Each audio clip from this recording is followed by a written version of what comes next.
Hey Spuddies, PotatoMcWhiskey here, and welcome to Galactic Civilizations 4 Warlords. This video is sponsored by StarDock. There will be a link in the description of the video. However, even though the video is sponsored, I will take a moment to note I only take sponsorships from games that I genuinely think are good and worth playing. Let me tell you, I don't care that this is a sponsored video. I'm more than happy to tell you that Galactic Civilizations 4 is a blockbuster addition to the Gal Civ series. If you've been a fan of the series, Gal Civ 4 does a lot to take the... I'm trying to think of the way to express it, but basically takes the series in a very new direction while still retaining a lot of truth to its roots, and that'll become apparent as we play. So let's go ahead and start up a new game, and we'll kind of talk about, well, first we have to talk about the factions. But the very first thing I want to talk about is this faction up here that I made. This is the Imperium Astra Roma,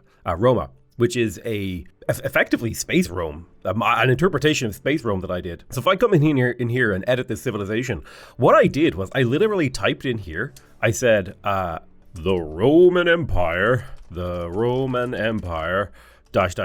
but in space. And it churned out, using the Gen AI, a few things that like kind of looked at, it started to go in this direction. And then I was able to go in and tweak like each individual option, like the sort of AI that they use to do this wrote like a backstory for this faction and civilization, what they're good at, what they're weak at.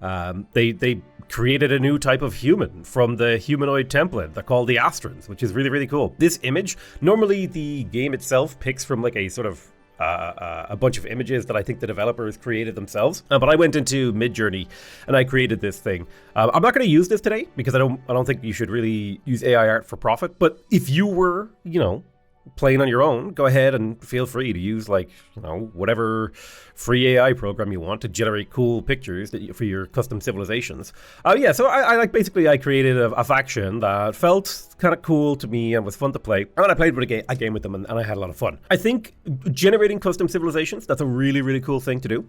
Totally something you should look into doing. However, today I really want to talk about the developer created faction. So like you've obviously got the humans, right? The Terran Alliance. These are what we would call like your bog standard. If everybody was playing a version of the Terran Alliance, it would look like a pretty standard 4X game. But the thing about Gal Civ 4 is every single faction plays the game differently. And where this really bears out is in their sort of how they're incentivized to play. So for example, right, humans, they like to explore and do diplomacy and generate revenue and, all sorts of stuff. Whereas the Festron hunt, these are a ravenous race. Like, look at this. They're like a weird spider creature clinging to the roof with like little feathery sense organs on their mouths. They basically infest other species, alien style, to hatch from them. So these guys are ravenous. So they gain money when they conquer planets. And they have a whole bunch of unique abilities and buildings and all sorts of stuff. And you will play a very different game if you play the Festrons. And I'm thinking about playing the Festrons today. And then you've got the YOR, who are a synthetic race, who have to literally construct every single pop in their empire. Outside a couple of small, I think there's a couple of things you can do that speeds it up. But look at all this. This is all these things. Every single line in here is changing how this civilization plays the game from a synthetic point of view. Then you've got the little Manticluster Aquatic. These are guys that are like traditional aquatic creatures who have similarly sort of a very unique early game. And it's the early game that's going to be the most unique for these civs. They will all kind of converge towards a technological singularity where they'll kind of be playing a similar game. But the early game is where a lot of the meat is in a 4X game. So now the Drath are quite unique in that they don't want to be at war, but they want to be trading with people who are at war, which is fascinating. Truly fascinating. And then you've got this cosmic containment, which is an ammonia-based faction. So they love pollution and they love irradiated worlds and they're nihilistic and their population evolves over time. And then you've got something like the Watchers here, who are really, really bad at doing science on their own, but they have a special ability in here, the Cosmic Eye. where if you use this to scan another player's planet, you can steal their technology, including unique hidden technologies that normally you could not get access to. So the Watcher is very good at expanding and controlling a large amount of space and then observing other civilizations to steal their secrets. Like, it's very, very cool the way all of these factions play in a completely different and unique way, and they have lore and they have history, and like for example, the Drengan Empire here literally uplifted the Taurian regime via slavery and enslaved the entire civilization for thousands, if not hundreds of thousands of years. And this has, diplomatic consequences and lore consequences for the Taurian regime. Now, today we're going to be playing the Festron Hunt because I love the idea with the Warlords expansion of playing this ravenous, unrelenting hive mind. So, as a baseline, the Festron Hunt get +1 to Brutal, which gives them extra soldiering, which has to do with planetary invasions, +1 to Intimidation, and +1 to Veterans, so their ships will level up quickly. I'm not going to mess with any of this. I'm going to play the game kind of vanilla so that we can get a sense of it. Now, I have kind of customized the game settings to my liking. The Galaxy difficulty is set to Genius. Otherwise, everything else is default. The Galaxy size is set to Medium, but with a single sector. The game can be really interesting if you play with many or like binary sectors. I prefer to play with a single large sector. I think it makes the game a little bit more interesting. Binary is fine, but I kind of like the idea of all the factions being able to interact with each other. Maybe I'll do a binary. You know what? Let's just do a binary. We'll do a 2-sector thing today. No, we'll do a few sectors on a medium world. We're going to leave everything else default. In terms of advanced settings, I'm going to allow tech trading because it's an important diplomatic part of the game for certain civilizations that they can trade technologies. But everything else will be, we're basically going to leave things default. I think there is an argument to say to turn off no fog of war and territory, but it's fine. And we're going to have a selection of 12 random races on this medium map. I think 12 is 12 random species. I think that 12 is a good number. It just feels right to me. So we are the Festron Hunt, and we have a lot of things that we need to talk about in the early game. First things first is we started in a very small cluster on the edge of Galactic civilization. So this is our capital city. The first thing I want to do is handle the Fell Nest Foundation here. This is my colony ship, and this is my probe. I'm going to go ahead and use the executive order. So you have this resource up here called Control, which is almost exclusively used for executive orders, which have a sort of, I'm trying to think of the way that I describe it, is that it's like mana and magic powers. These are magic powers that allow you to modify the state of the game board. And certain factions are really good at using executive orders. Certain factions are not very good at using executive orders. We have planetary clairvoyance here, which gives +20 sensor range to the planet that we use it on. So I'm going to go ahead and use planetary clairvoyance on Caradea. Now, the unique thing about the Festron Hunt is because of their ravenous, expansive nature, they get a early game scouting boost. So if I right click with this a probe, it should update my vision range, causing things. So now I can see, I haven't found any other players nearby, but I can see there's like these little planets here. There's also a whole bunch of resources, and the better you are at the game, the more familiar you are with the game, you can sort of go down the decision tree of like what you find in this first turn. So this is a unique ability to the Festron Hunt to do this, by the way. I think there are other factions that have similar abilities, but not quite like this. Now, we have, I'm trying to, okay, so you see this little gray dot thing right here? This planet is dead. It is devoid of life. So if I hover out and I look at it, the strategic view, you can see this little gray charcoaly circle.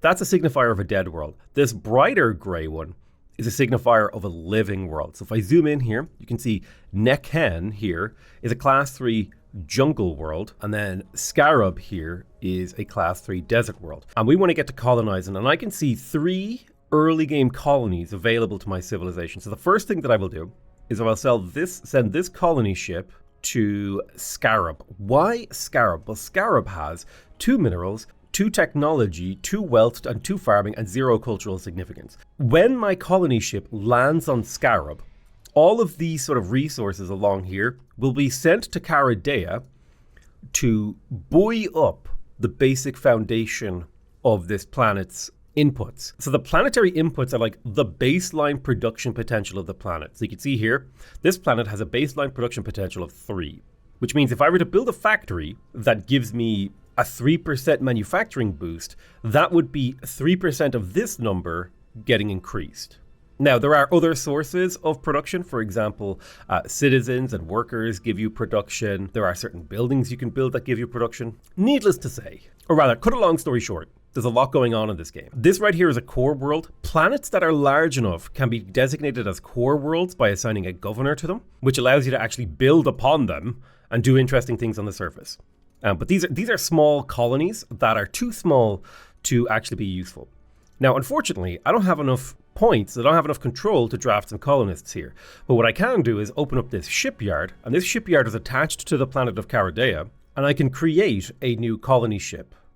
I'm going to need at least 2 colony ships here, but it might also be good to get a probe. But the unique thing about the Festron hunt is that they don't necessarily need probes like other factions do. Now, my capital world is working on Colonial Leadership Council, so we'll just let that churn away on that thing. We also have to tackle our research. I'm going to research Imperial Doctrine. Imperial Doctrine will allow us to assign policies to our empire, so I'm going to go ahead and just finish that tech. And now this probe is a unique scouting ship because it has a probe module on it, which is this here, which makes it have unlimited range, and it also gives it a few other stat boosts. Probe module is exceptionally useful. So the way I want you to think of stars, I could just right click across the other side of the galaxy with this probe and it would scout here, but the way I want you to think of stars in Galciv 4 is imagine you were a seafaring empire and every single one of these little star dots was an island that you have not explored. So you want to kind of expand to island chains and develop a sort of,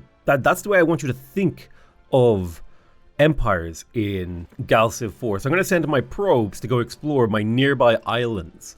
Now, another aspect of the game is a whole bunch of other things have been revealed here. These kind of white icons, these anomalies, these capsules, these space junks, these and the artifacts, these are anomalies that can be explored by my survey ship here. This is my flagship. It starts with a decent amount of health, a little bit of combat power, and I can go ahead and send it to explore these anomalies, and each type of anomaly will have a variety of different events that can be produced from it, which can give your empire either a long-term boost or a short-term boost or potentially an interesting event. So we've taken care of all of our early game decisions, at least the turn 1 decisions, but we do have to kind of talk about strategic considerations. Looking at the local resource situation, we have antimatter, which is extremely good for missile-based technology. We have thulium, which is extremely good for railgun technology.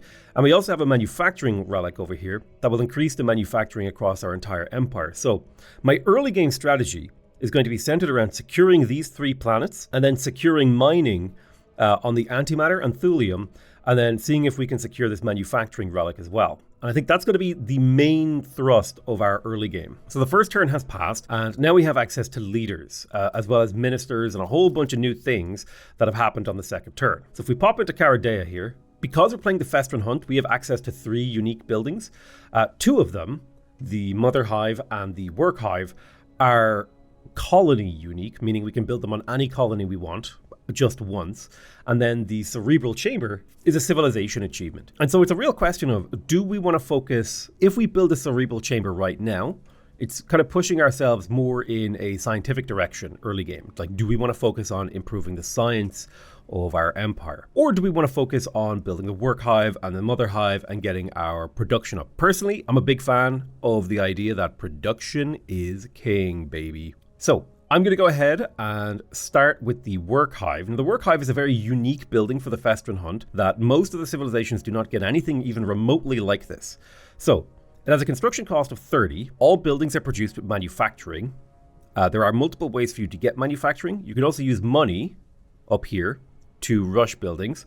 So I'm going to go ahead and take this Work Hive, and you'll notice that as I have picked it up, one thing I wish the developers, sort of a thing that would be nice for the developers is you have to click and drag this, which can actually be difficult for people with certain motor issues. And it can also cause muscle fatigue in your hands. I do wish that I could just left click this once and it would kind of attach to my mouse so that I could then just left click again to plop it down. That would be something, it would be nice if that was an option. The click and drag thing. I know it sounds crazy, but it actually is an important thing for accessibility and fatigue in the hands, especially if you consider that I might sit and play this game for 8 hours today and to make this video.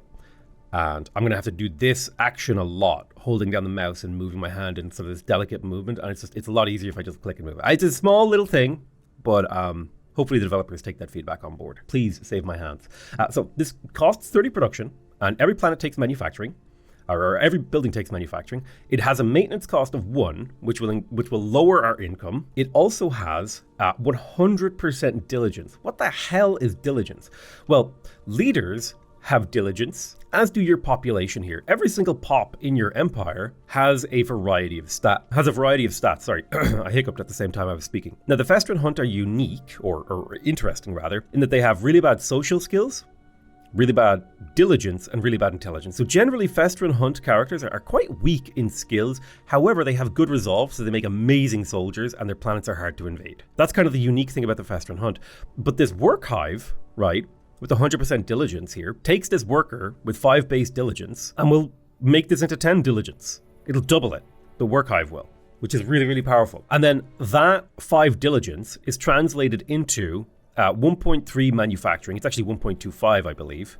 You can see here, 1.25 manufacturing, which means this worker would actually produce 2.5 manufacturing. That baseline output is then hit with multipliers, like the governor applies a multiplier. The work hive has a potential to increase manufacturing based on the level of the building. And that's where these numbers come in. If I place the work hive here, it will be placed at level 3, getting the planet an extra 9% manufacturing. And sort of the placement of buildings and how you lay out your stuff is actually quite important for this game. So I'm going to put the work hive on the +3 tile here. The mother hive similarly has sort of similar-ish effects, but slightly different. This gives you population cap, culture points per month. We'll talk about culture later. Population cap is pretty straightforward. You can have a number of population on the world equal to your population cap. This will give you social skills, intelligence, and diligence. So it will increase all of my population's ability to produce resources across the board by 50%. Not a huge amount, but still. Now, I'm going to make I don't know if you would call it an executive decision, but I'm going to make a decision here to completely gear my population towards production. So I'm going to train this guy as a worker. I'm going to train this guy as a worker.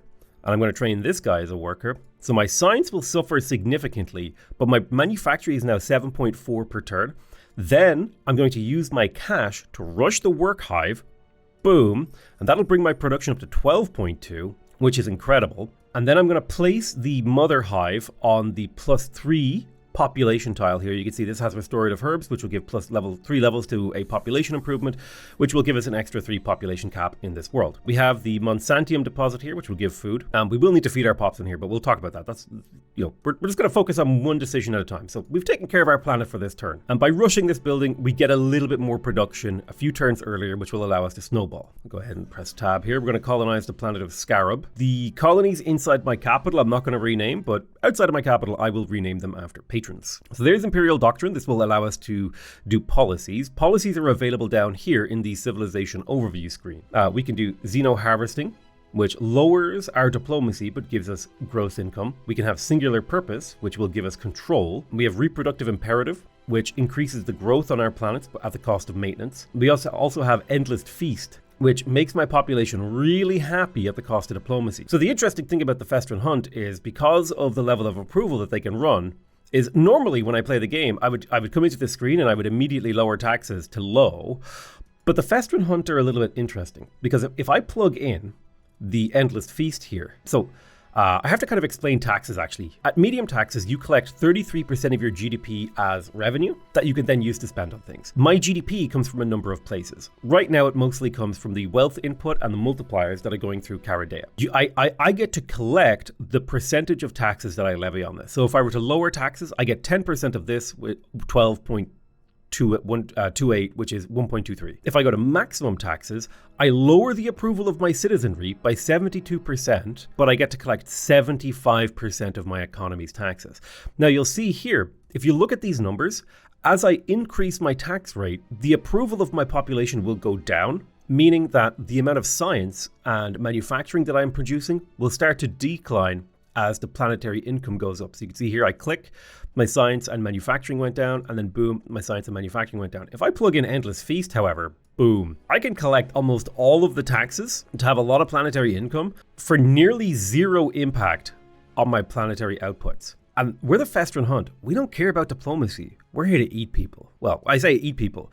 We're here to eat them and lay eggs in them. So we've managed to colonize Scarab. We've got 2 colony ships in production. Oh, and by the way, increasing the production here increases the production of the shipyard because the shipyard inherits the manufacturing of the planet. So manufacturing you get to double dip on. Not only do you improve the planet faster, you build ships faster. So very, very important to keep manufacturing high. Now, in terms of technology, we have a few different directions that we can go in here. There are 2 important sort of decision-making sectors of the research center. You have the, I guess the breakthrough. This is the breakthrough screen. The techs that are here are randomly selected, and if I research these, I will get a 50% research bonus towards those technologies. I can, however, pick whatever technology candidate I want over here from the right. One thing you can do is if I come down to the leader screen, and then I come to my ministers, I can appoint a minister of technology who will increase my choices. So, I like this guy Maharu Tulu. He has 8 intelligence, so I'm going to recruit him, and I will make Bayu Tsega the Minister of Technology.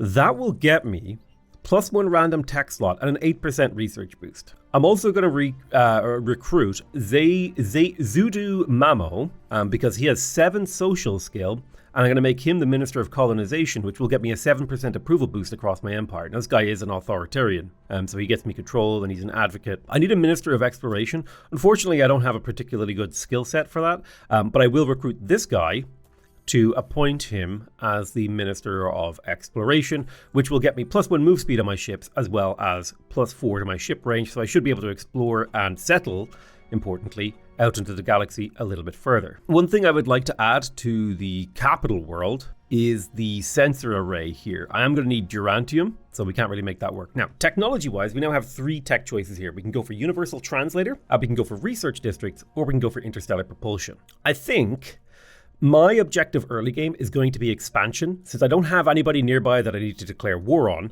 anything that helps me expand will be useful. So for example, Interstellar Propulsion would give me +1 movement speed and +5 to my ship range, as well as experimental drives. So I think I'm going to go ahead and research experimental propulsion so that I can reach out further into the galaxy.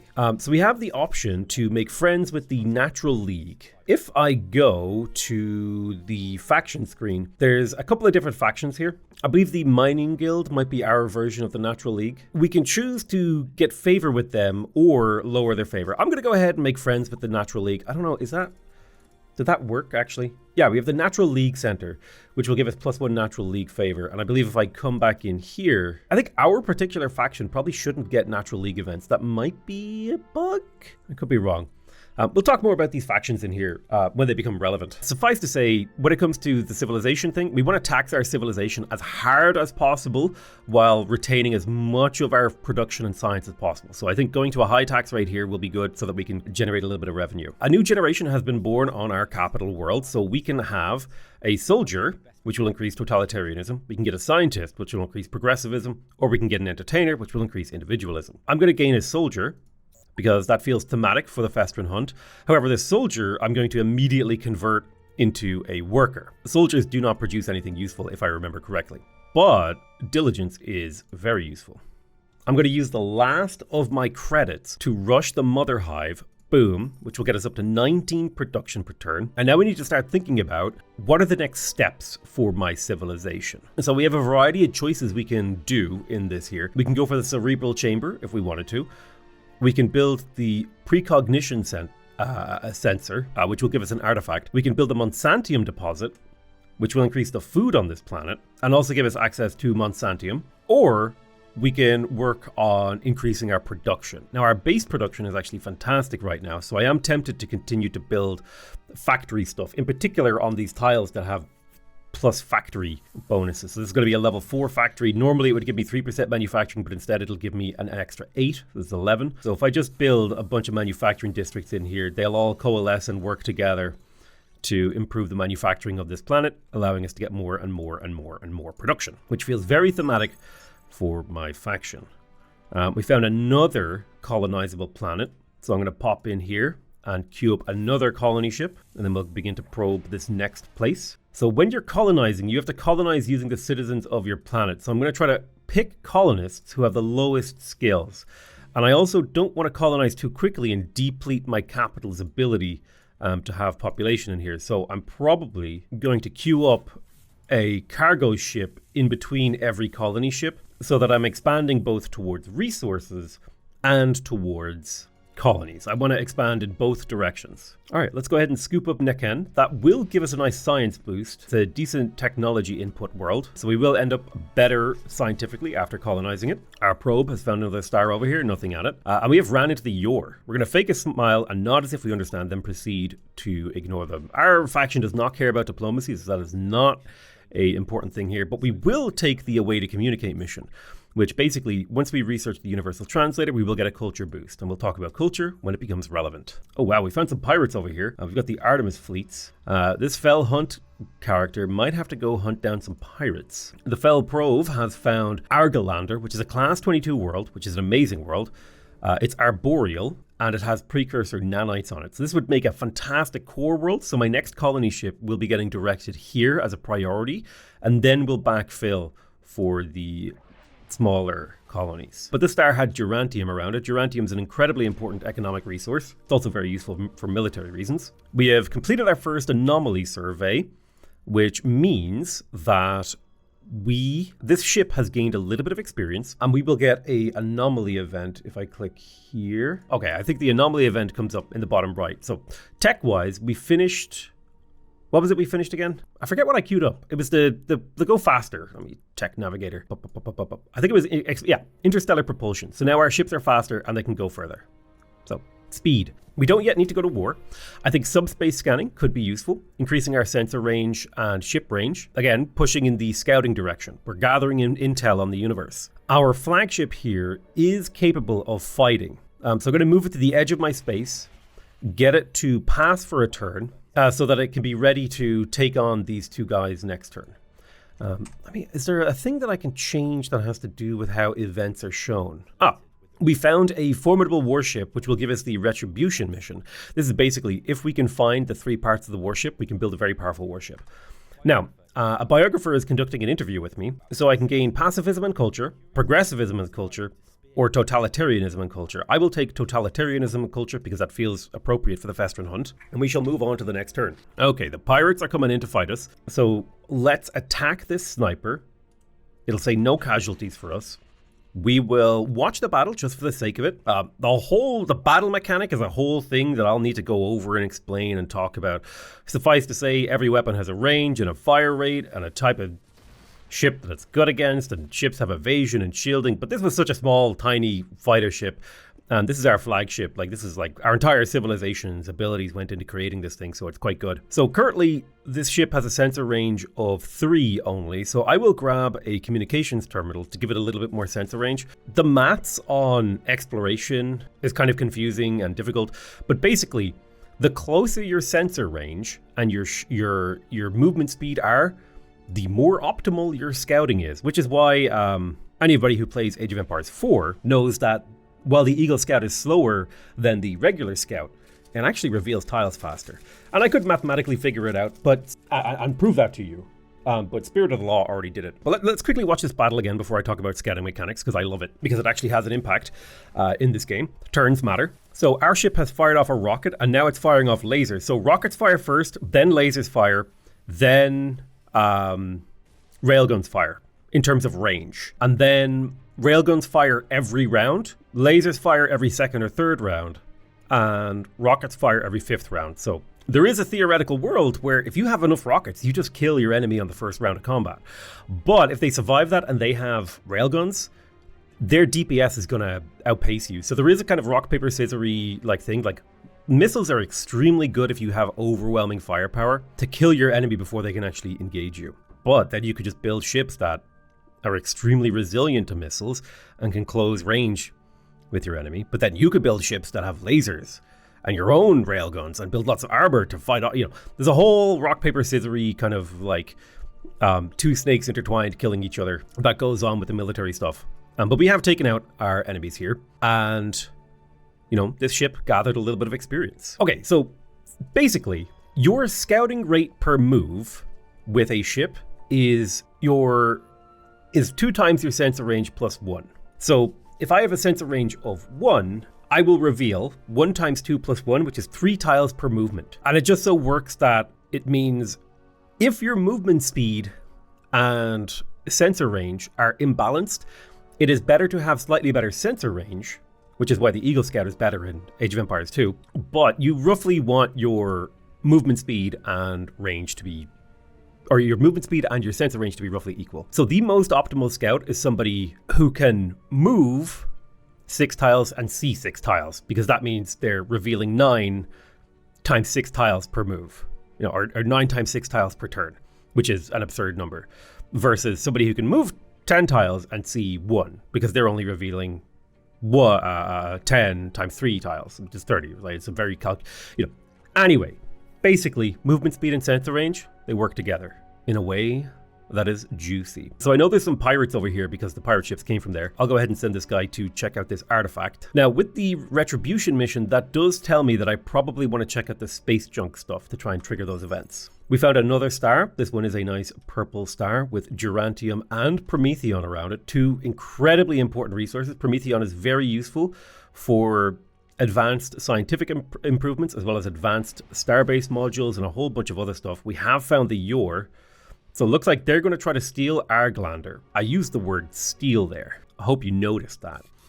And I used that word for a very important reason. So what I'm going to do is, now that I see these guys heading to take this planet, well, now I know who my first target is. Now I know who the first war is. So I'm going to send this construction ship over to get this thulium. And the YOR don't know it, but they just gave my civilization a purpose. And they are my purpose, to consume their machine souls. They are on the same island chain as me, and so my ultimate early game objective is to defeat the YOR. That is the thing that I need to do to get out of the early game. And if I can defeat the YOR in the early game, beautiful things will happen. So subspace scanning is completed. We got a little bit of sensor range, a little bit of ship range. We got the Eyes of the Universe Galactic achievement. Very useful if you are a militaristic civilization and you want to actually go find the capital worlds of people.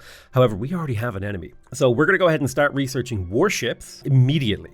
Yep, immediately. No waiting around, no hanging on, immediate. Oh, we discovered their worlds. They're so ripe. So we definitely want to colonize with the citizens that have the lowest diligence from our capital, so that we minimize the amount of production that we lose. We'll train you as a worker. And this colony ship, I'm going to send it to Eridani because it's a little bit further away, so it'll be easier for me to secure. We've got our Fel probe here. They already have a little bit of military here. What are you guys packing in terms of power? So they got beam weapons. Spooky. Can I get my constructor in range of both thuliums? I'm hoping I can. It should. They're just out of range with each other. Is there a sweet spot tile? Unfortunately, there isn't. So I'll just construct my mining starbase here to get the first thulium mine online, as well as our first starbase online. And I'm immediately going to recruit mining drones in here so that we get more thulium per turn. I'm going to find all these YOR worlds. Yes, let me know about your planets. Let me know everything. Your delicious, delicious planets. They're ripe. Oh, he colonized Arglander 1. You crazy. That might give me a chance to steal Arglander. Endless Feast, take out. Experimental drives for the +1 move, so that my ship will get there a turn sooner, potentially stealing this planet. Oh, I'm gonna steal a planet from the YOR. Okay, we got warships. Now we want to unlock the space war tactics so we can get siege ships. We want slightly larger ships. Our capital has finished construction. I think it would be good for us to build a couple of financial districts in this city. The precognition sensor study, I don't think resistance is particularly useful if you're winning. So I'm going to destroy that and instead kind of consider things. How badly do I want Monsantium? It's not that important to me, but it is a useful resource that I can sell in the galactic market for money. This gold field, I'm going to put a financial district on because it's +3 levels. That's a total of 13% extra money. I think that is worth it to offset crime a little bit. Around the Mother Hive, I'm going to put down a single agricultural district for now. But in the meantime, I need to continue to expand my my manufacturing across this planet. Although As we build these manufacturing districts, the pollution of this planet will go up, which means the food of this planet will go down. So that is something we need to be very careful of, that we don't starve our population of food. But I am going to prioritize the production improvements here so we can continue to skyrocket up our manufacturing. The YOR are a race that take a little bit of time to get online. Oh, we got our first siege ship already. Amazing. The YOR take a little bit of time to get up and running. Leaders are cheaper for a little bit. Okay, I think we've successfully scouted the YOR situation. So I'm just going to backfill with my probe to make sure I know what's going on in the edges here in case I need to worry about some pirates or potentially even more antimatter at the edge of the galaxy. There's a black hole there, but I don't see the antimatter around it. It does have antimatter. I do also see Illyrium. So we've got a pretty resource-rich area of the galaxy. So with a single siege ship, we do have the conquest rating to take out their smaller colonies. Iconia itself will be a little bit harder to take out. So we can get a free colony ship here from the Natural League at a cost of 5% approval. I'm going to take that. Hell yeah. Let's send that colony ship out to Eridani. We do have the option to get a Minister of Tourism. Oh no, we don't. Interesting. It looks like I can put someone in there, but it won't let me. Oh, I think I might need the Universal Translator tech. I've technically unlocked it, but I need a little bit more. I'm hoping I can steal this planet. All right, I got a construction ship. I'm going to go ahead and see if I can yoink this manufacturing relic. Since I know what's going on in this sort of island chain, I'm going to start to look down in and around these islands. This is the way I'm going to describe these stars. These are like islands in an ocean.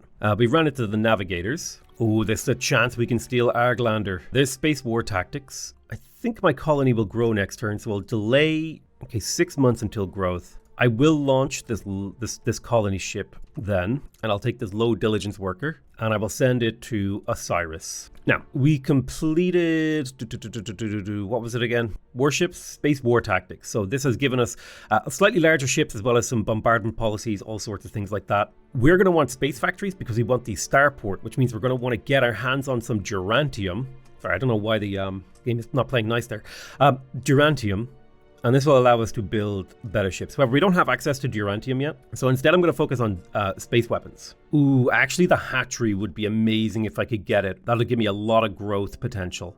So let me go ahead and quickly scoop up the hatchery. We have experimental drives in. I do think that Endless Feast is the thing to plug in here because it lets me run high taxes with near no penalties, allowing me to keep my monthly income positive. Now, let me think about this. It's time for me to design a ship to fight the YOR with. The vast majority of the ships that we're going to be fighting in the early game are going to be fighters and bombers. So I'm going to be building frigates that have high accuracy, and I'm going to give them the doctrinal ability to be better against fighters and frigates. We are not going to worry about any defenses.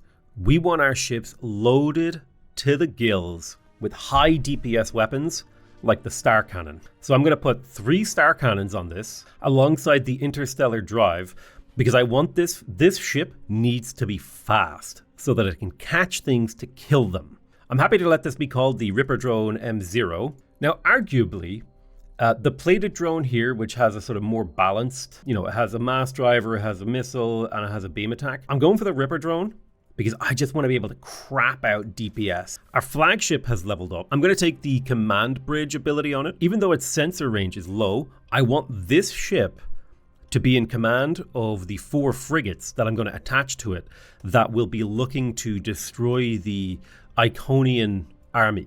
And so increasing the movement speed of this ship is actually quite important to that end. We discovered ancient plans for a semi-sentient AI designed to monitor and reduce crime on planets. Now I could take the Illyrium and the precursor nanites, or I could just straight up get a huge injection of money. The Festron hunt is all about early game power, so getting that injection of money allows me to potentially get more ministers and assign them places. Like for example, I could get the Hyundai Yan, who has only 2 more intelligence than Bayou Tsega. But that is a 2% science boost right there, and I'm willing to take it. Arglander, I'm going to name after Argent Kvasnikov. I always forget how to spell your name, but it's Cinnamon Beard, who is a longtime patron. So this planet had a nuclear war. We can choose to increase the maintenance and increase the farming, or we can live with a little bit of pollution.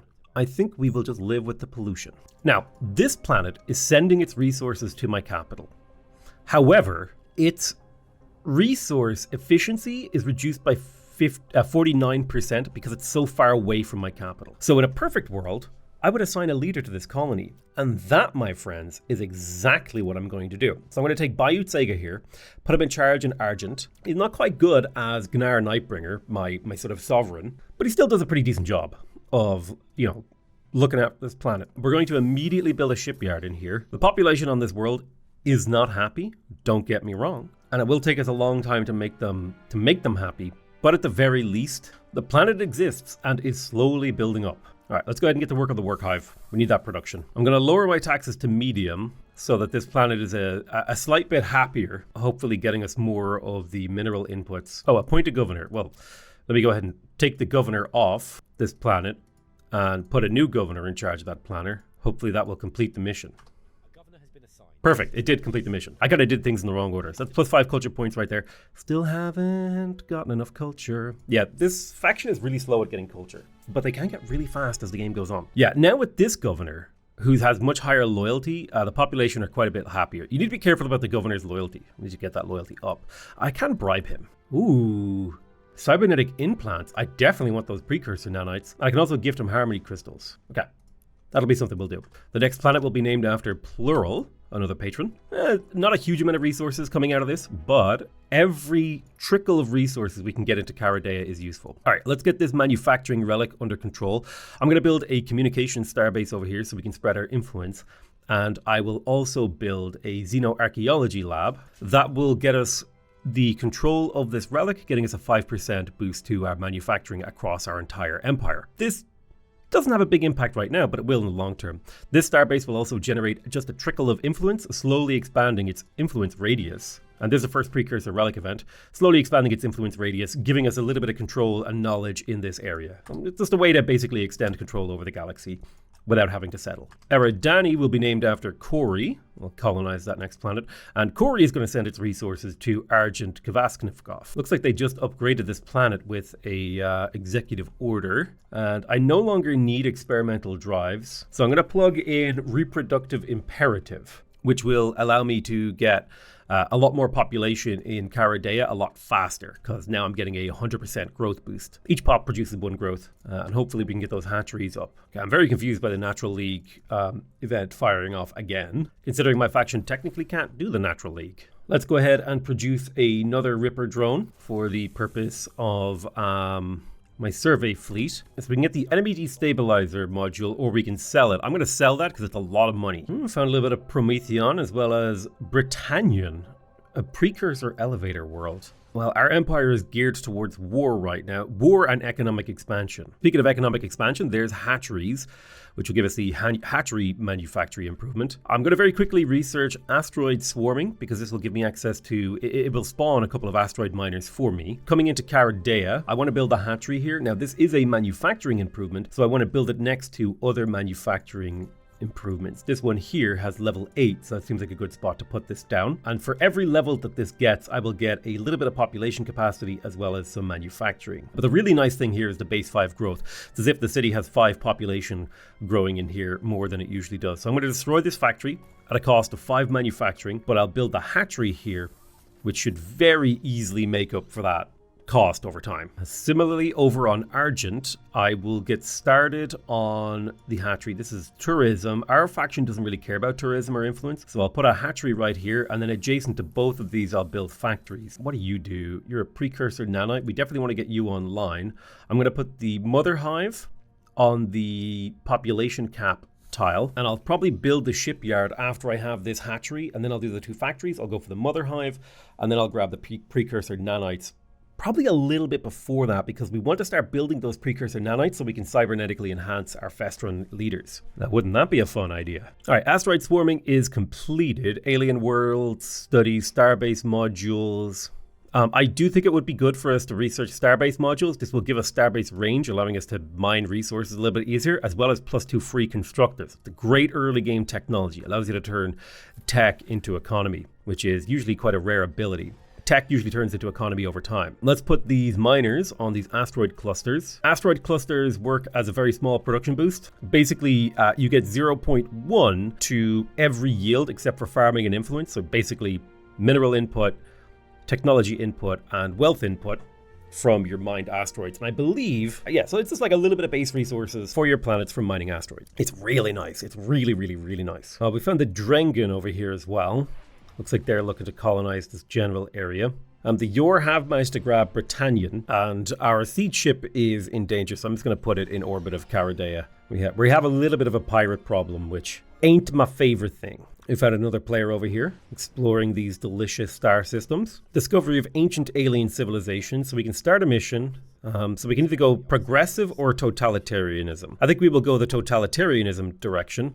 So we got to gather 3 alien components to make a prototype ship. Exciting. The Ripper drone is completed. I am curious about how it plays in battle against a bomber. So our ship is extremely good at getting up close and personal and firing for rapid damage effect. Now they will get to shoot first a barrage of missiles at us. And we did take a chunk of damage, but our second volley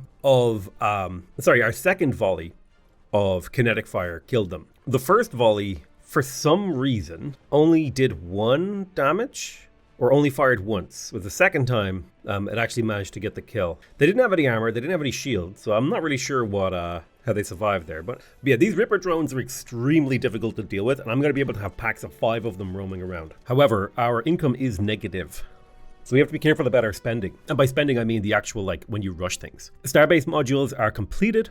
We can now produce modules, which are used to upgrade your starbases. We have 0G scaling, which can allow us to increase the manufacturing of nearby worlds. We also have the Techopod mining unit, which is a special strategic resource mining boost. And our starbases have a tiny little bit more range. So let's go ahead and choose new tech here. I'm going to research defensive studies because +1 armor rating and +1 shield strength will make our fleets stronger overall. And this starbase now has the range to claim that second copy of Thulium, which I'm very, very happy about. I'm going to send a constructor to try to get control of these 2 resources. Durantium and Promethean are very, very useful.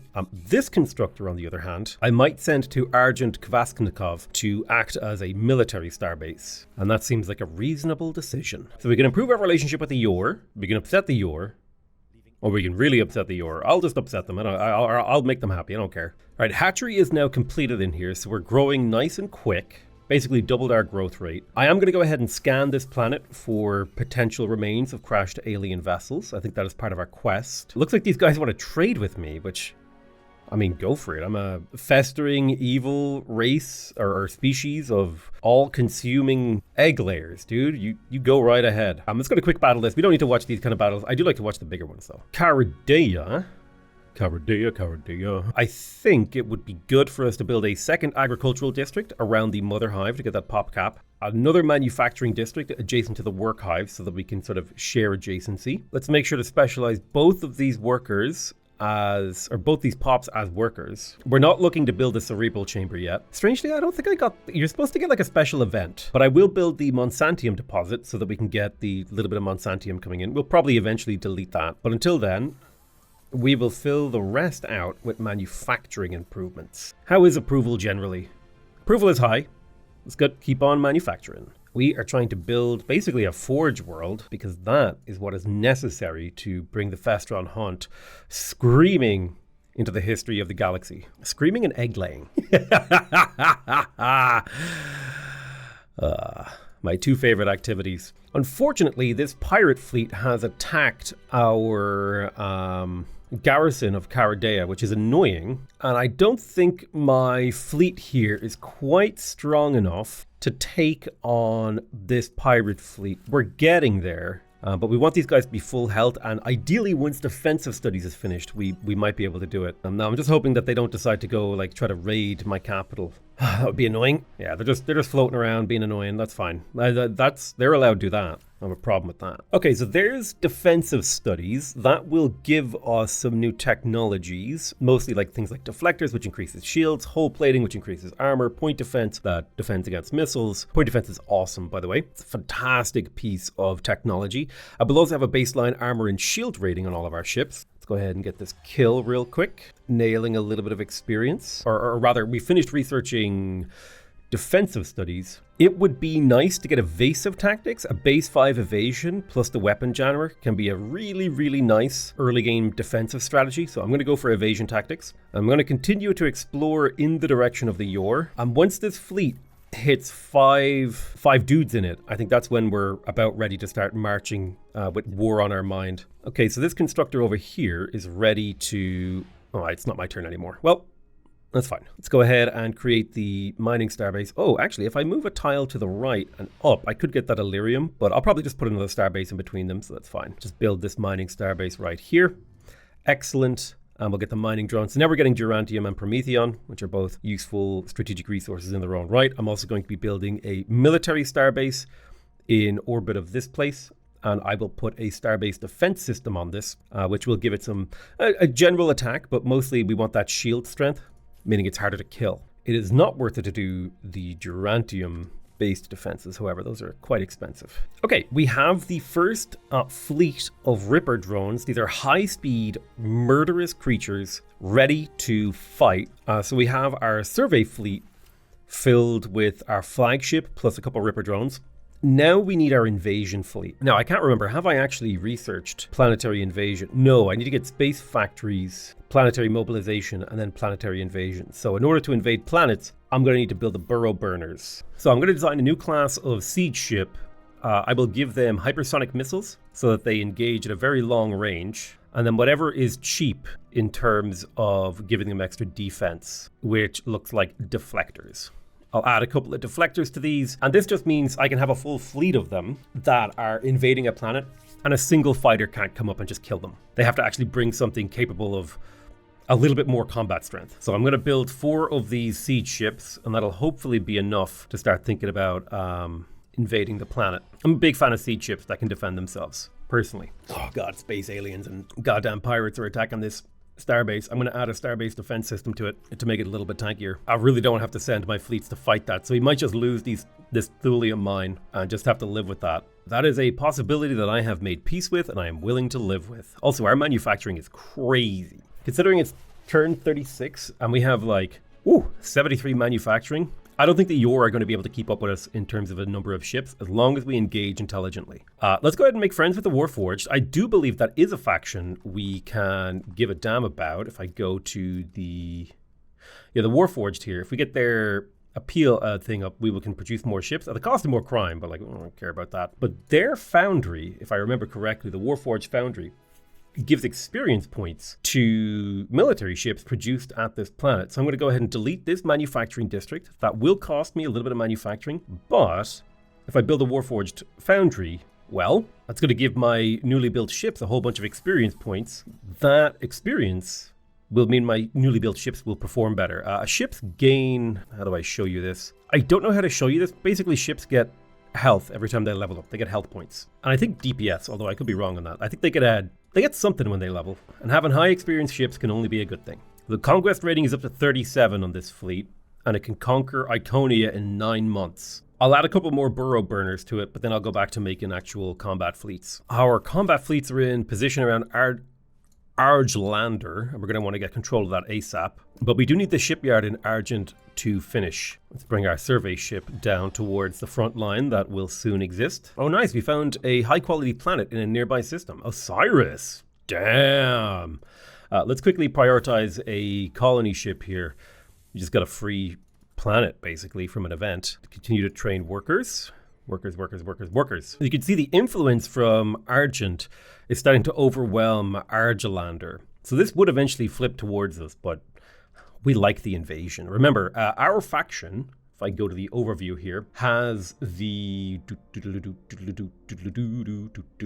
We have the Ravenous ability, which means we get 1,000 credits every time we invade a world. So we want to invade worlds, not flip them diplomatically. We are very much so a faction that benefits from invasion. All right, there is Weapon Jammer giving us evasion. I'm going to get Universal Translator for the culture points. I'll quickly get rid of this bomber with my fleet because it's being annoying. I'm going to make a new fighter design. The fighter's going to use lasers plus a Weapon Jammer to have really high evasion. So it's got 12 evasion, 12.5. It's pretty decent. So I'm going to just hide all of the designs that I have not done myself, because I'm a big fan of... I really enjoy the process of designing my own ships when it comes to warfare. And my logic here is, if I build a hunter drone... All right, it's time for me to modify the frigate. Sorry, I want to modify my frigate design, the Ripper drone. Instead of using the interstellar drive, because it's quite expensive for just move speed. I'm going to add a weapon jammer to this to give us a little bit of evasion to be able to dodge enemies. I'm going to call this the Ripper Drone N1.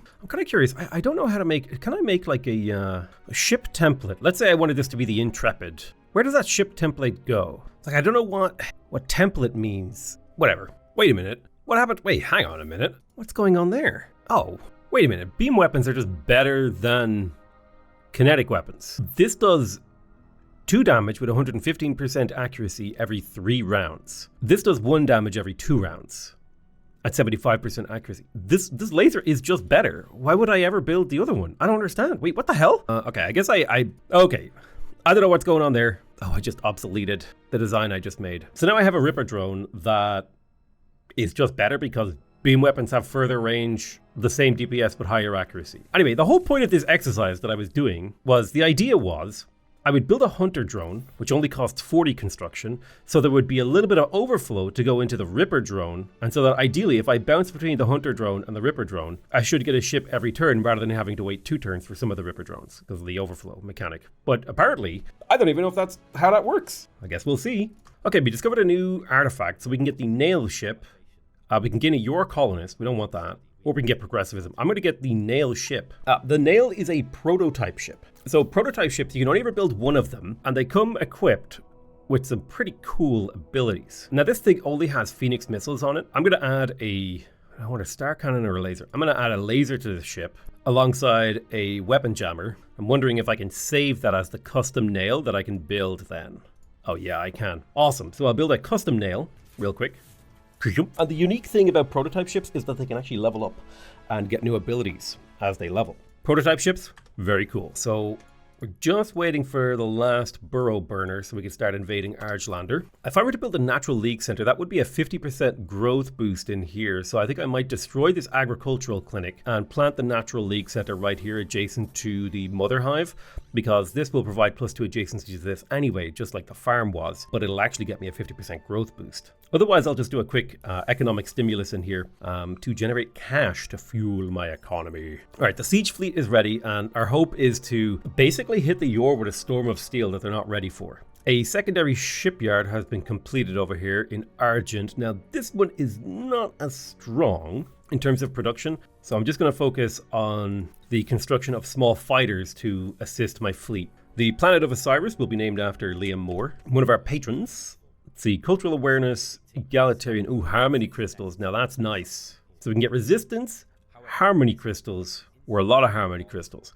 I think we'll gather the harmony crystals, and then we're going to go to our leaders, particularly our governors, and we're going to gift them harmony crystals. Let's get +10 loyalty for months. I wish I could just set this to be like, give him a 0.1 of a harmony crystal every 3 months. Now, Liam Moore is a world that we can actually colonize directly. And Henoch Mallet here seems like he would be a good candidate to govern that world, so we will. Let's have a look, see? Well, we got silicates here. Delicious hypersilicates. This is a terrestrial world. The loyalty of the governor is quite low. I'm wondering, can I get a higher loyalty governor? No, probably not. I'll just gift him a harmony crystal to make him a little bit more loyal. It was the wrong guy that I did that to, wasn't it? Yep, it was. People are a little bit unhappy here. Well, that's fine. It's part of life.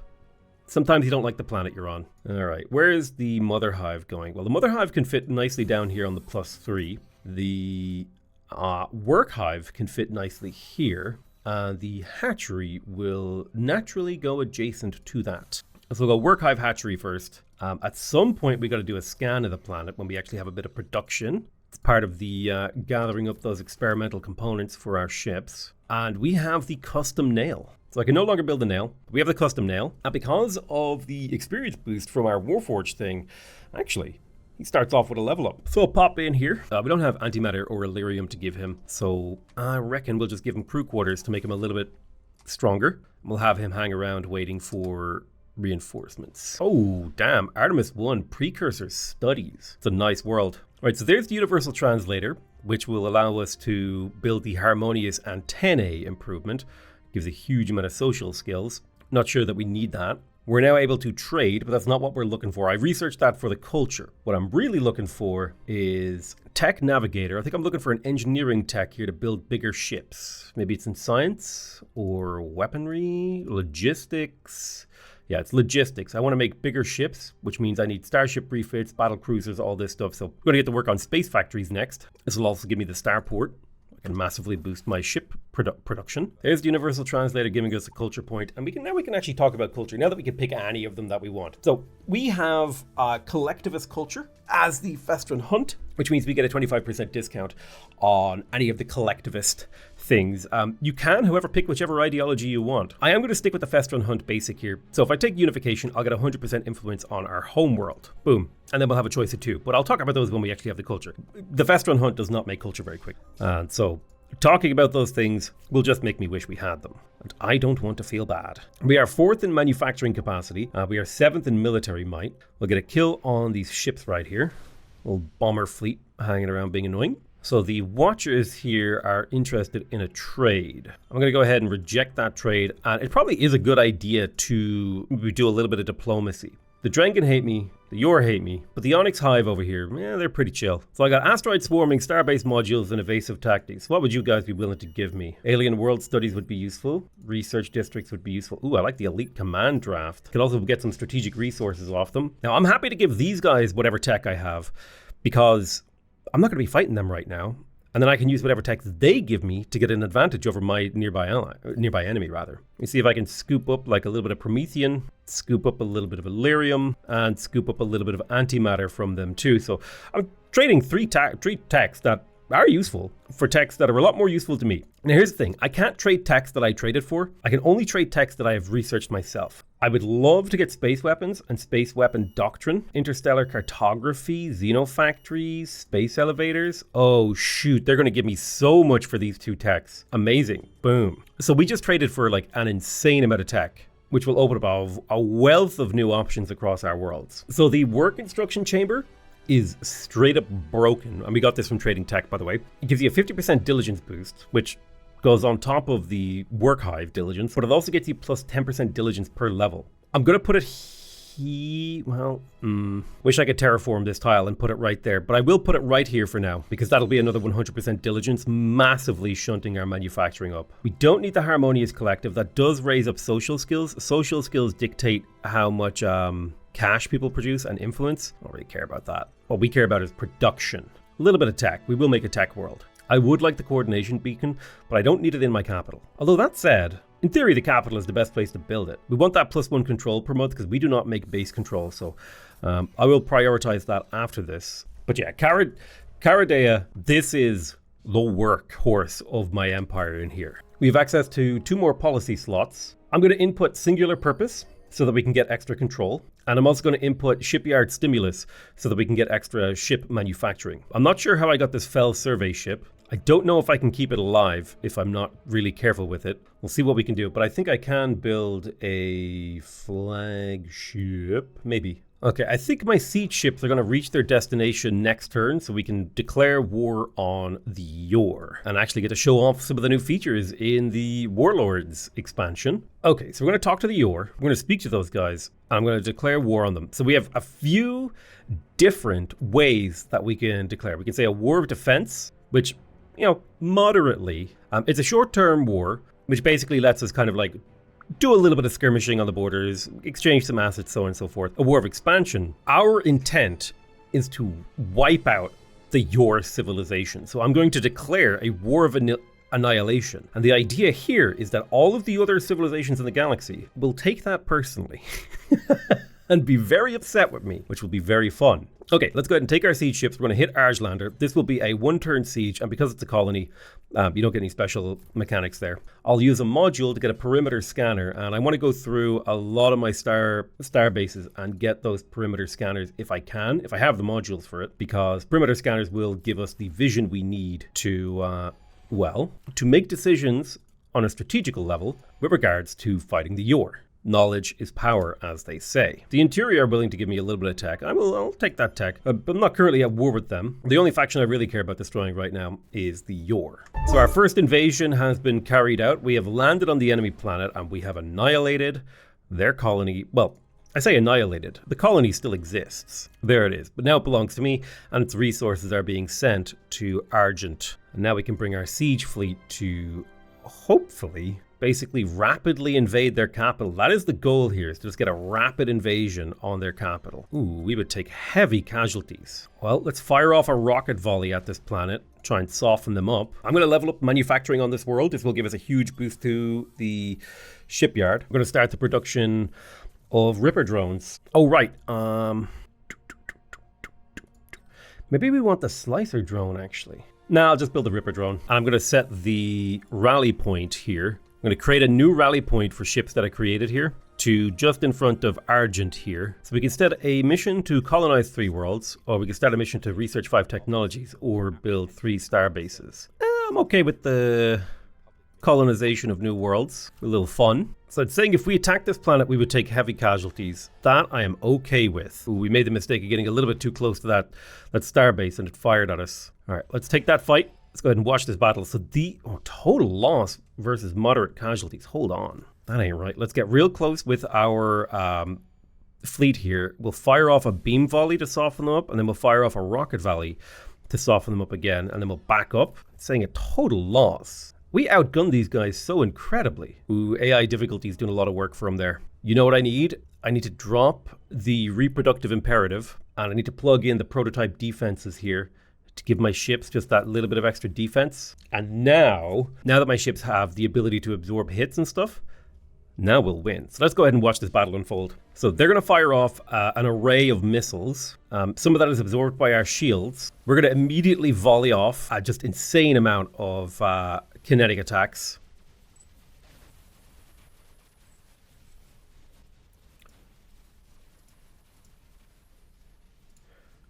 We've lost 2 ships. They've lost 2. We've lost 3 ships. Hopefully we don't lose another. Oof. Yeah, okay. So we shredded them. We lost 3 ships. They lost 3 ships. So taking a look at the battle log here, there's a lot of overkill. I'm seeing a theme. Yeah, I'm seeing a lot of overkill. But a successful breaking of the defenses of their capital, nonetheless. And our siege fleet is only 1 or 2 turns away. So civilizations with the most culture, the Onyx Hive and the Drengen Empire are ahead. Looking at the capital, we did in fact get the coordination beacon, so we are making control. We don't need the governor's manor in the capital, nor do we need a lot of these other buildings. Instead, it might be good for us to work on economic stimulus so that we have the cash that we need to push for other advantages. How is Argent doing, by the way? Let's make sure we train these guys as workers. Worker. Let's make sure we also scan this planet. Production is up to 9.6. We need the mother hive. This would make a pretty decent science world, but I think it's better if we conquer a science world from somebody else. All right, let's have a look and see if we can modify this hunter drone. So if I take the laser off, we've got the particle beam here, which I guess is in theory better. So we'll just save that. I'll just save this as my fighter design, and I will hide the other designs. This shipyard does not produce particularly quickly, but we will get it to produce some fighters. And we will set its rally point to the Argelander rally point. I'm going to pull my survey ship back and then group these fighters, the frigates I believe they are, together. There's space factories, so we have access to the starport now. Starport is a building that helps us build military. We are going to go for planetary mobilization so we can get the Stellar Forge. That will increase our military production and our manufacturing. The surveillance center will also lower crime. Go ahead and grab that. All right, let's begin the invasion. Boom. Iconia is now being invaded by our fleet of siege ships. We have 2 choices here. We can do a basic planetary assault, which will take 5 months, or we can do an orbital bombardment to shred the planet and get it done in 2 months. This is an early game fast strike war, so I'm going to orbitally bombard this planet to try and get it done as soon as possible. We found another one of these semi-sentient AIs. We can get precursor nanites, or we can sell for money. I have plenty of money in the bank, so I'm going to go ahead and get the precursor nanites because I believe I should in theory be able to... Oh, I need the cybernetics tech to enhance my people. Never mind, I can't do that. Apparently the interior aggregate like me. One of our fleets was attacked. The Endless Zero's flagship frigate has been recruited. I think this is a ship that they put a leader on to create. So if I kill it quickly, they won't be able to benefit from it. And that gives +8 fleet hit points, which is amazing if you pair it with a bunch of fighters. So I'm going to go ahead and just get that killed. I'll just quick battle that. We'll take a loss. And actually, speaking of commander ships, we can do the same. The Mantis over here, for example, gives you 100 credits every time it has a battle. The Claw has a chance to capture ships defeated in battle. And the Battle Whisperer doesn't require logistics and is able to survey anomalies. So I'm going to go ahead and recruit the Mantis here. And now I want a leader with both high resolve, or high diligence and resolve. And Casa Mesfin here has both high diligence and high resolve. So I'm going to put him in charge of the Mantis. And that will appear around our home world. It's a pretty decent ship. We'll send it towards the front line. I'm going to build some modules to be able to upgrade my star bases. And then I'll do a couple of money runs. Huge. We just conquered Iconia. We took the YOR homeworld. Mission accomplished. Iconia belongs to me. It will have, looks like we destroyed research districts, supply depots, neural nexus center. A little bit sad that we destroyed a whole bunch of stuff, but we will recruit Yalu Malet. And Hundayan, I'm going to take off of being a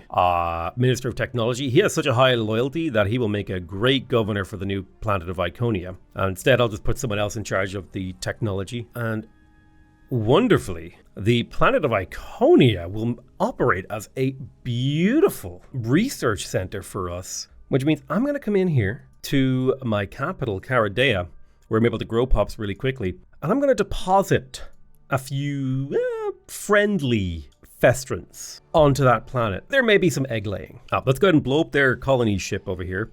I'll just quick battle these. The big important battles I'll watch, but these little ones, not so important. So I'm going to take one of these siege ships. Sorry, I'll take two of these siege ships. No, I'll take one siege ship, join it up with my survey ship, and send it to deal with Mago 3. It'll take a few months to conquer, but it'll be fine. I might even send 2 over there. And then I'll split the other 3 up to deal with this.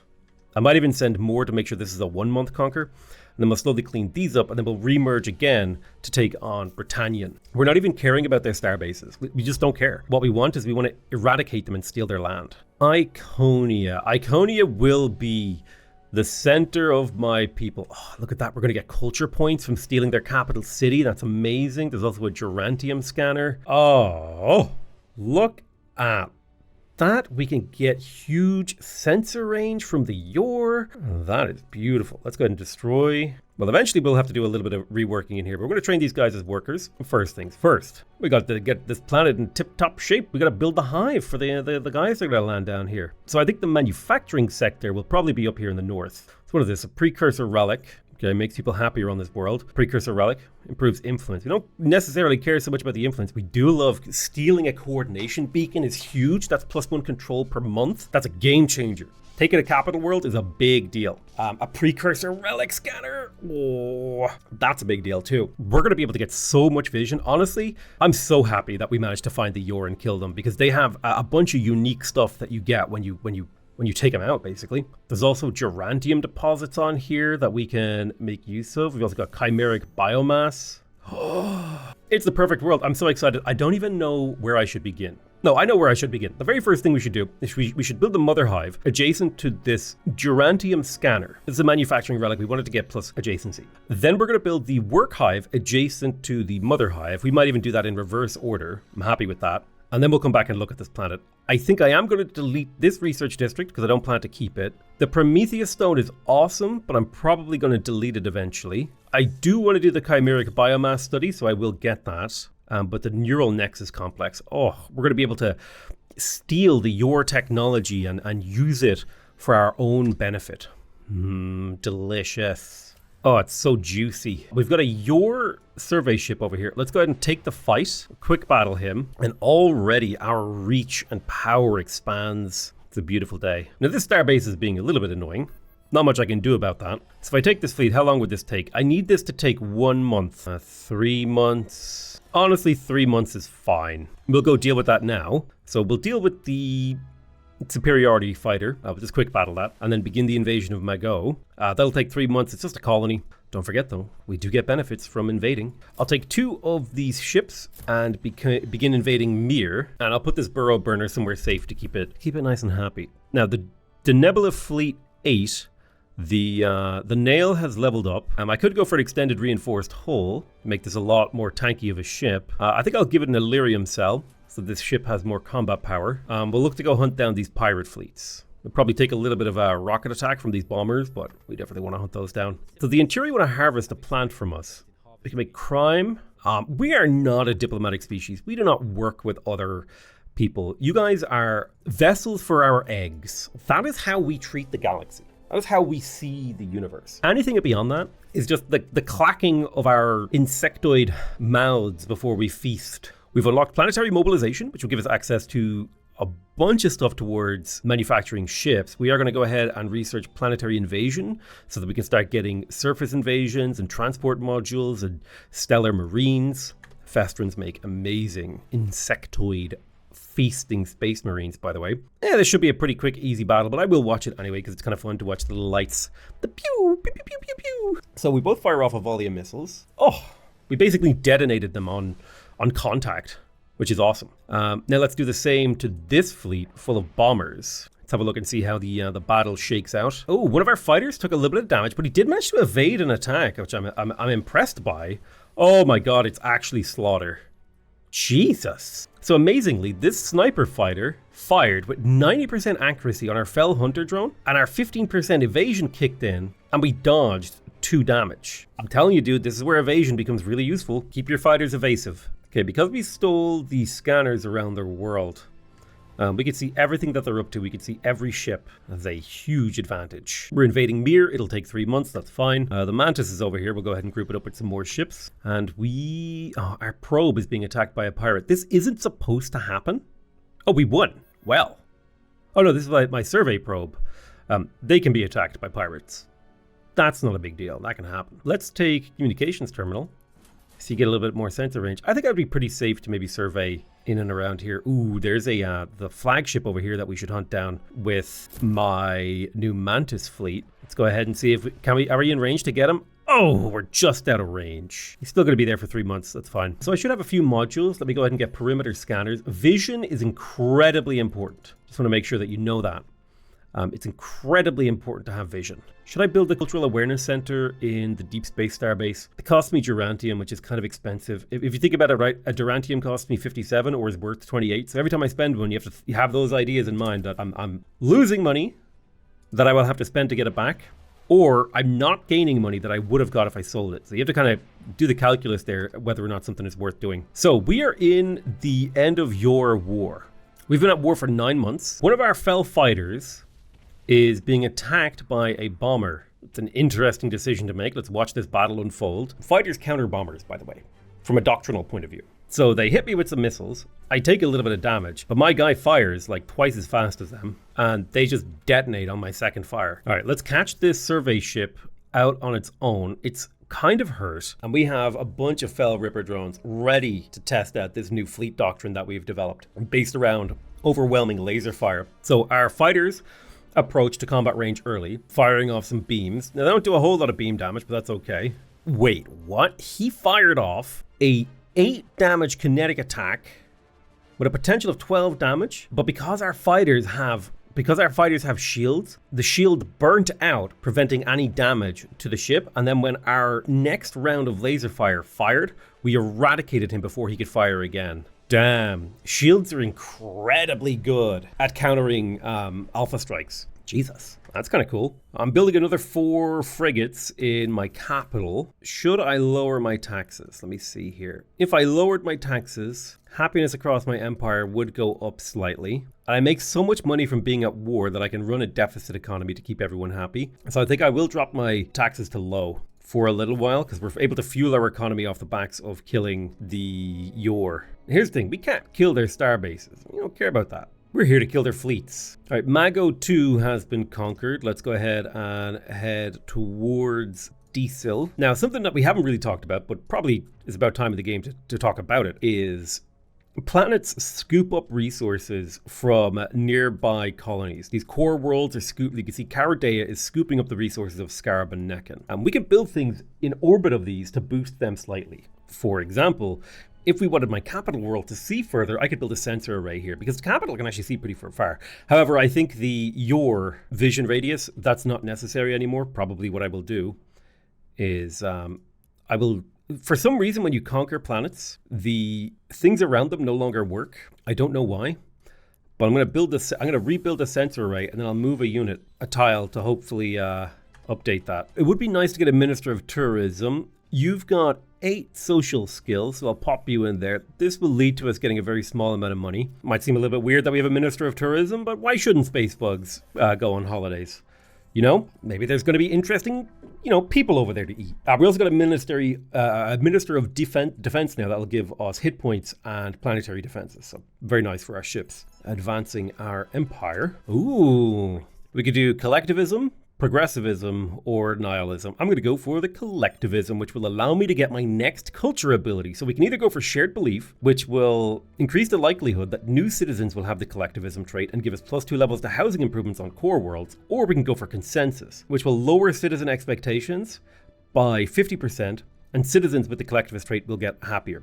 I'm going to go with shared belief. You can kind of see the ideology distribution of your empire if you click through here. I've got no pacifists, I've got no progressivists, I've got some traditionalists, I've got some egalitarians, I've got some totalitarians, and I've got some individualists. Taking shared belief here will mean that more of my people who are born will have my collectivist ideology, which is good for national unity. I would like to know what is the chance that each pop born will have an ideology what is the base chance? That's something that the game doesn't explain to me, so I don't know how good that is. So you just kind of go off vibes when you're playing this. Feedback to the developers. Would love to see more things explained, more tooltips, expose the numbers to us, please. The Drengen Empire have built Kimberly's Refuge, which just means that we're going to conquer that from them. Let's go ahead and take out this superiority fighter. We don't need to watch this battle. We'll move up into position, and we'll drop a laser beam into the defenders. Now, it says that we would take moderate casualties. I don't usually trust those things, so I'm going to just bombard them from a distance for a little while until the numbers look a bit better for us. Mir has been conquered, and this month I'm going to try to group up all of my burrow burners into a single fleet again to try to speed up the invasion of Diesel. There's a squad of 5 burrow burners. Now, if I attacked here, I would take moderate casualties, so I'll take you out of this, move you to here to group up. We will fire a beam weapon at this, and then we'll fire missiles. It's saying heavy casualties from a single frigate. Really? Let's watch. How could this frigate possibly, in any universe, cause heavy casualties? Our shields are down. He killed one of these fellow Ripper drones with a single attack. Jesus. And he nearly killed another one. He is going to kill another one. No, he's dead now. Okay. Good God, how did he pull that off? What kind of weaponry was he pulling there? Oh, it was the 10 kinetic attack. Jeez. Yeah, that basically annihilated our integrity. Well, thankfully we have spare ships to add. Galciv is very much a game where you have to be willing to take losses to get great gains. So 2 months and then we can conquer this planet. With great losses come great gains. Let's bombard Britannian again until the casualties look a little bit better for us in here. Liam Moore has completed a hatchery. Excellent. This planet is now starting to accelerate. We'll want to build a shipyard in here pretty soon. Iconia has built the mother hive, and otherwise things are chooching along exactly as you would want in the Festron Empire. We've got one more juicy YOR world to take out, and that's a wrap for the Iconia for the YOR. Oh man, have we managed to lay our eggs in the YOR yet? Have they been Festroned? No, my population is here, and they are ready to for lack of a better word, proliferate the species. All right, I'm going to build a hatchery on this world. I'm actually going to prioritize it because we're all about getting that population going. So who is my next kill? That's the real question. Probably a combination of the Inturi here and whoever these guys are. I don't even know who they are.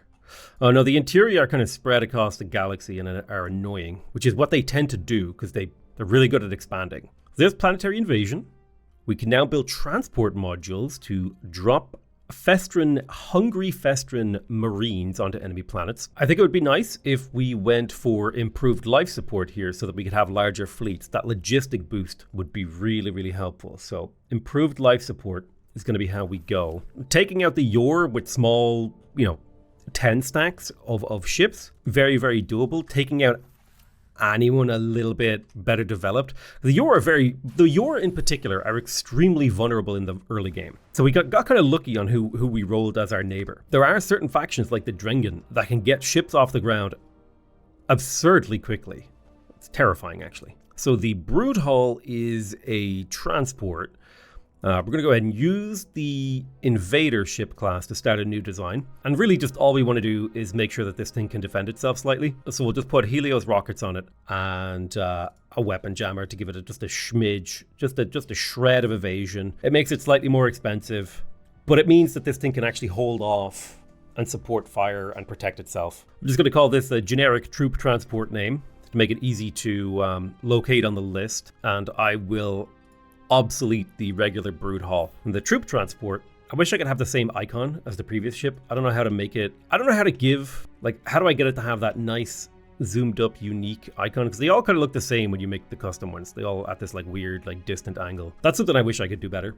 But troop transport is what we're going to be building. We don't need a lot of these, but we just need a few. Awesome. So 60 turns have passed, which means we get a plus 10 culture point boost and 20% approval for the next 10 turns. Every 12 turns is a year, I think. No, I don't remember. Every 6 turns is a year? I don't remember. Right. So I'm going to pop into Liam more and probably boost a few things to get this planet up and running. I do like one thing that I find both frustrating and, you know, appropriate. I wish this screen would look a little bit more like the transport citizen screen where you're moving troops between planets, where it like showed the stats of the worker and their things, because having to like hover over each individual guy to see who has the worst stats or who has the best resolve in this case to use as my soldier. I'm not going to describe it as tedious. It's just like it's just that it's one of those tiny little points of friction that won't bother me if I do it maybe, you know, a few times a game.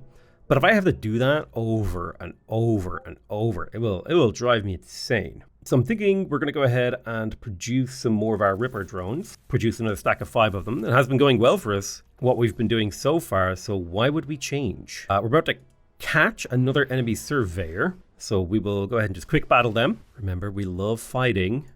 We'll fire a beam at Britannian and then missiles at Britannian, hoping to soften up the defenders. So let me pop into Liam Moore here. We have the work hive and we have the hatchery. So it's a real question of what the hell are we going to do with this planet? Now it looks like a really good farming world. So this could be a world that is used to fuel my economy. The governor's loyalty is fairly low, so it might be good for us to build a governor's manor to get the approval up in here. So let me plonk a governor's manor. Sure, right there is fine.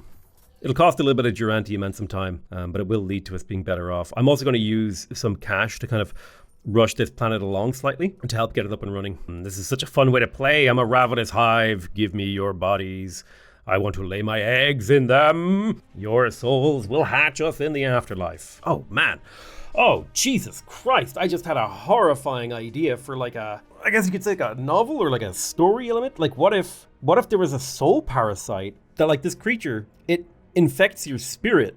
And then when you go to the afterlife, it hatches. Ugh. Imagine like greeting your father at the pearly gates like, "Hi, Dad, I'm here." Oh, you know. And then like before his eyes, you turn into some monstrous alien being that attacks heaven. I don't know, it's like something. That's insane. So they want peace. Our people want revenge. We are not interested in peace. So Cara Dea will train another worker. Excellent. So we definitely want the starport. And this manufacturing improvement.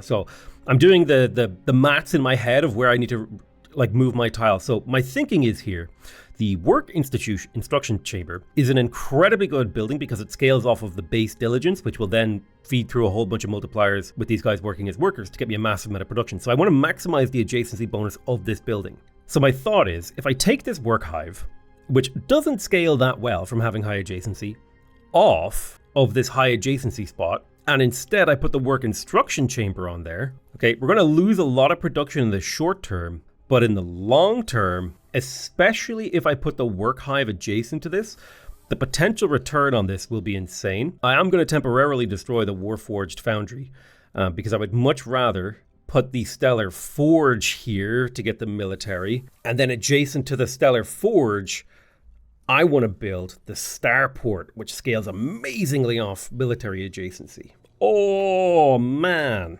I think this planet's production is just about to hit the next sort of tier of, you know, acceleration.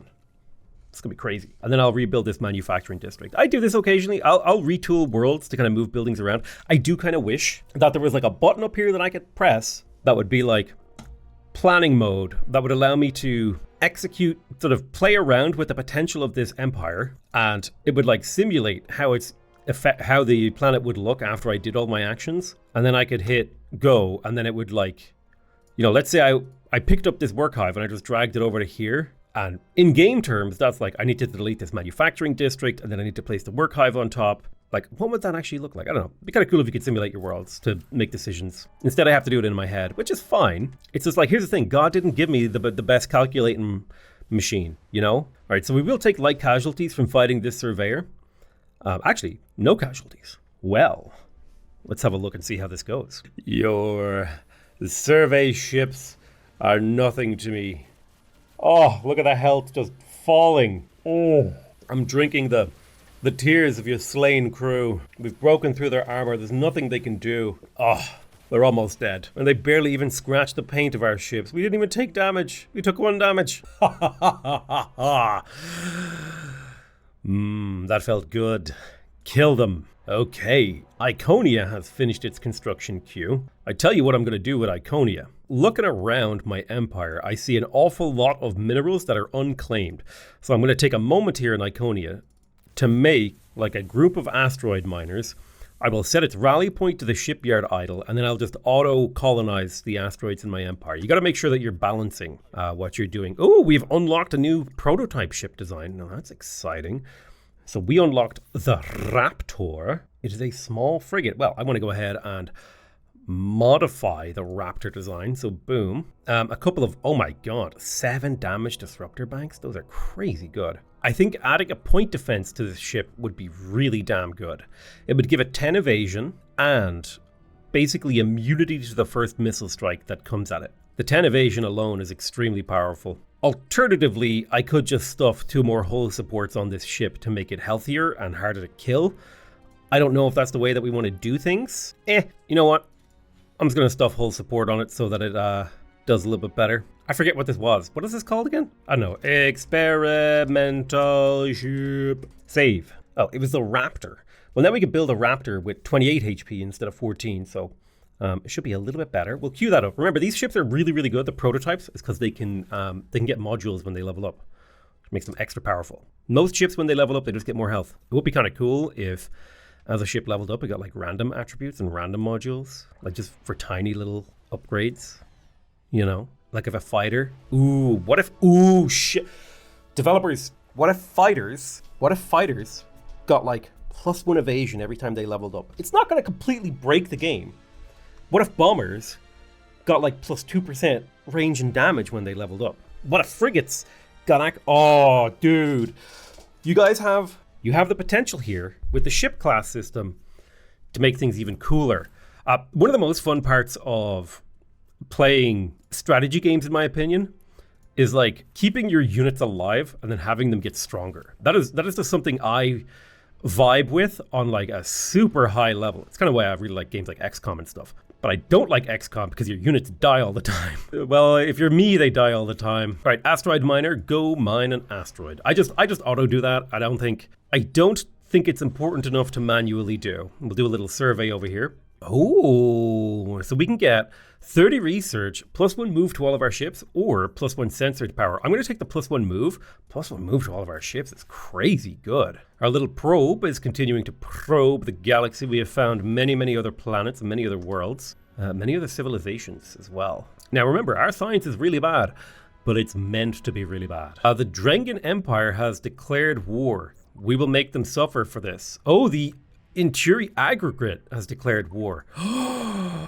The Giga War begins. Yes, this is what my people have been dreaming of since we first ate our way to the stars. Nom nom nom nom nom nom nom nom nom nom nom. Okay, looking at Argent Kvasknikov, we need to get a starport in here. 75 construction, 1 Durantium. Now it does cost a little bit of maintenance, but it will give us a 5% military boost, which means any manufacturing we make on this world, when it gets translated into shipyard production, it will get a 5% boost. However, this building scales amazingly well off of adjacency because it gets 8% military per adjacency bonus. So if I stick this right here, that's going to be a 32% extra military. Now it does pollute the world, which, comes with some downsides, but the upsides. Let's talk about those upsides, yeah? You know what I'm saying? How about those upsides? Yeah, so we definitely want to get a lot of production on this world. This is a good production world. Generating fleets is important. Could be good to get the governor's manor in here. If I plonk it right here, it'll be a 10% gross income boost as well. I'm also thinking about the natural league center. This will cost me some Prometheon, but it would get me a lot of population growth and population cap, which should allow me to build a large productive population on this planet. We're still not looking for too much production just yet, but we'll queue up a few manufacturing districts as well. So I'm going to go the starport into the productive stuff. Then I'll go into the governor's manor because that will translate into approval. Approval is one of the biggest modifiers for manufacturing, and the natural league center will help us grow. So it's all clicking together in a juicy clackety claw like fashion. So coming into Iconia, this is a fantastic research world, but even a research world should have a minimum level of production, in my opinion. In my opinion, we're making enough Prometheon for me to be able to afford to delete this Prometheon stone, so I'm going to go ahead and get rid of that. The Gerantium deposits are decent. We may want to consider their position, but if I put the starport right there, it just is really good.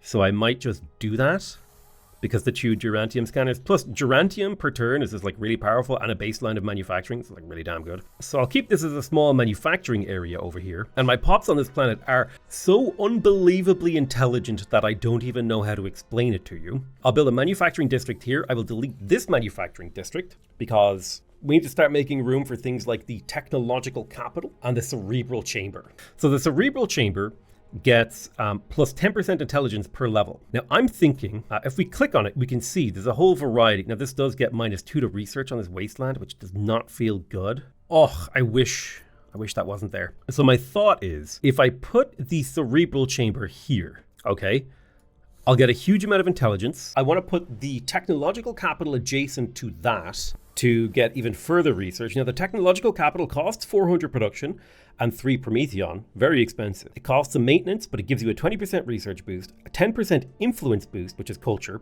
and then 3% research, but it gives +3 level to adjacent things. So this cerebral chamber will get another 30% intelligence. And considering the intelligence of my population on this planet is already pogging out of control, that seems like it would be a cool idea. We're not going to be building the harmonious antennae here. I do think that this precursor relic can be destroyed. We don't need it. Instead, we'll build a research district here, a research district here, and then we'll surround this technological capital thing in research districts. I'll destroy this research district. But yeah, we want the cerebral chamber and the technological capital to be surrounded by research districts. Now, the order that we build these things is kind of important. And we also need to probably make some of these YOR guys into scientists. I'm going to have the YOR act as scientists, while my Festrons will act as the workers for a while. So we're basically forcing the YOR to research for us. Getting this research base online is so important to me that a massive amount of my economy, like the money that I've saved up, is going to be pushed into this city to try and get it done. So I'm going to rush that starport, which will get me the production up here online, and I'm actually going to make it change. Instead of making asteroid miners, I'm going to cancel that, and instead I'm going to make the Trophalaxic here. The Trophalaxic is a supply ship that, when placed on a planet, will boost the production, allowing it to get through. So it's basically a way to turn shipyard production into planetary production. And I'm turning, using the starport, my planetary production into shipyard production, and then I'm turning my shipyard production into planetary production in the form of stored goods, which are kind of, it is essentially a positive feedback loop, but not, it doesn't scale as well as you might initially think. So let's beam the defenders. We would take moderate casualties if we took this fight, and I am more than happy to take moderate casualties if it means that I can invade this world next turn. So destruction at Britannian 1, they're fighting. Ooh, is there a cinematic mode? Oh yeah, look at that. Let me turn off the beep, beep, beep, beep, beep, beep, beep. Our ships fly past, the lasers open fire. Oh, the missiles are being shot at us.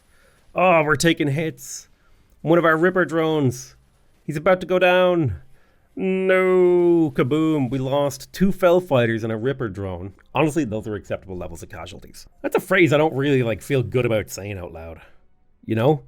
There's certain phrases that you just feel like an evil dude. The phrase acceptable level of casualties just makes me feel evil. So we can either planetary assault and finish this battle in 4 months, or We can do a little orbital bombardment and get it done in one. Speed, momentum, violence. Don't attack that. The hell were you guys doing? Don't attack a starbase that's going to kill you. You crazy? So the Mantis is down here. I'm trying to hunt down these probes, although there are also Drengan fleets nearby that I can fight, so we should probably do that too. I hunger for souls. Give me the souls of your people. No, my little probe, it's getting killed. It's dead. It's okay. I can already see the majority of the galaxy that I need to see in order to kill you all. The YOR singularity has been destroyed. Our war of annihilation has succeeded. I love the smell of fried robot in the morning. I'm going to recruit Degu Zudi, who has really high loyalty, and he will be the governor of the just conquered Britannian. Now, Britannian is actually quite an interesting planet. It is has a precursor elevator, and the precursors being the people who came before. Believe it or not, that's what precursor means. So the precursor elevator, oh no. Did we blow it up in the invasion? No! We killed the precursor elevator. So core world capitals we don't care much about. Capital world stuff we do care about. Now orbital bombardment speeds things up, but it comes at a cost. And that was a cost I was willing to pay, kind of. Oh yeah, we gotta move some YOR over here. Get the YOR. Well, actually, I think if I build the hatchery, we will just create population here. Okay, so this is a pretty decent production world. It's got decent production, it's got decent everything. We are gonna go ahead and blow up that core world capital. Replace it with a work hive. Oh yes. Put a hatchery next to it. Now, where's the mother hive going? We need that diligence eventually. Yeah, I think I'll pop the mother hive over here in the corner where it will be nice and safe. So now that the YOR are dead, it's probably a good idea for us to make a construction ship or two from each shipyard so that we can solidify and control all of the resources. So the Interior over here, they're all over the galaxy. Goddamn Interior. I'll probably take on Lovaas next, move our fleets towards the front line. Argent, go ahead and get me a couple of progenitors. Let's see here. We can create an environmental catastrophe on Liam Moore for money. Yeah, just extract that over time. We have better ways of making money. And I'll shove this supply ship into Iconia. So now it gets stored goods, which is surplus production. And like when your manufacturing kicks in, if there isn't enough manufacturing to finish the project, it will use up stored goods to finish them in one turn. So this is how we're going to try to basically build the technological... We're going to try to build this city up really, really fast. To cut a long story short. The Onyx Hive have declared war on me. They made a fatal mistake. All right, awesome. So now we have logistics and ship range. I don't think I need any of these techs. I want something that changes the way that I play. The Durantium processor could allow me to get to another tier of manufacturing on the capital. I think something else that might be worth for me to go through is logistics, getting either bigger fleets or bigger ships, like in the form of battle cruisers. I love a good cattle cruiser. It might also be good for me to advance my weapon technology. I personally have a pretty big bias towards energy weapons because they have long enough range and fast enough fire rate to do the job that I want them to do. I'm a big fan of using energy weapons and missiles. I haven't really figured out how I'm supposed to use railguns, but the problem is we don't have the Illyrium to support a whole bunch of energy weapony type stuff. Now, I believe what I want to get to is this, the beam weapon augmentation. The gluon disintegrator is an incredibly efficient weapon. Takes up 4 mass, does 4 damage, so its mass to damage ratio is really nice. Whereas like all of these higher level ones, they tend to take Illyrium if you want to use them. Like the Disruptor Pulse Ray uses Illyrium, and we don't have that much Illyrium to play around with. Now, I'm not saying I'm going to go all the way there right away, but I think I would at least like to get to the neutrino emitter, which would be a slightly better set of beam weapons here. So I'll start on energy weapon theory, I think. Let's reorganize our fleet a little bit. I'm going to add a single siege ship to this fleet. Well, you know what else I need to do? I need to do some refitting. Oh, I haven't unlocked refitting yet. Okay, so I just need to take what I can. Okay, now I've got a fleet of 18 ships, which should be able to fight much more effectively against the Drengan and the Inturi, or rather 18 logistics worth of ships, not 18 ships. So to maximize the production on my capital, I'm going to be building some space elevators. I should have built these earlier, but I forgot about them. So one space elevator will add +1 base production to the planet, but I need to buy some more Durantium. Now, this is partially why I've been always a little bit wary of spending Durantium, because it gets expensive. So 99 production. If I build a space elevator, the planet goes up to 101 production. So right now it's a fairly small impact in terms of mineral input, But over the course of the game, once you start getting more multipliers, it'll start to matter more. Let me go ahead and buy another 2 Durantium. I'm going to talk about some of these options we have here. One thing I would love to build around my capital is the Orbital Academy. This would give me the ability to... ships built from this place would be a lot stronger. So I'm going to go ahead and buy more Durantium.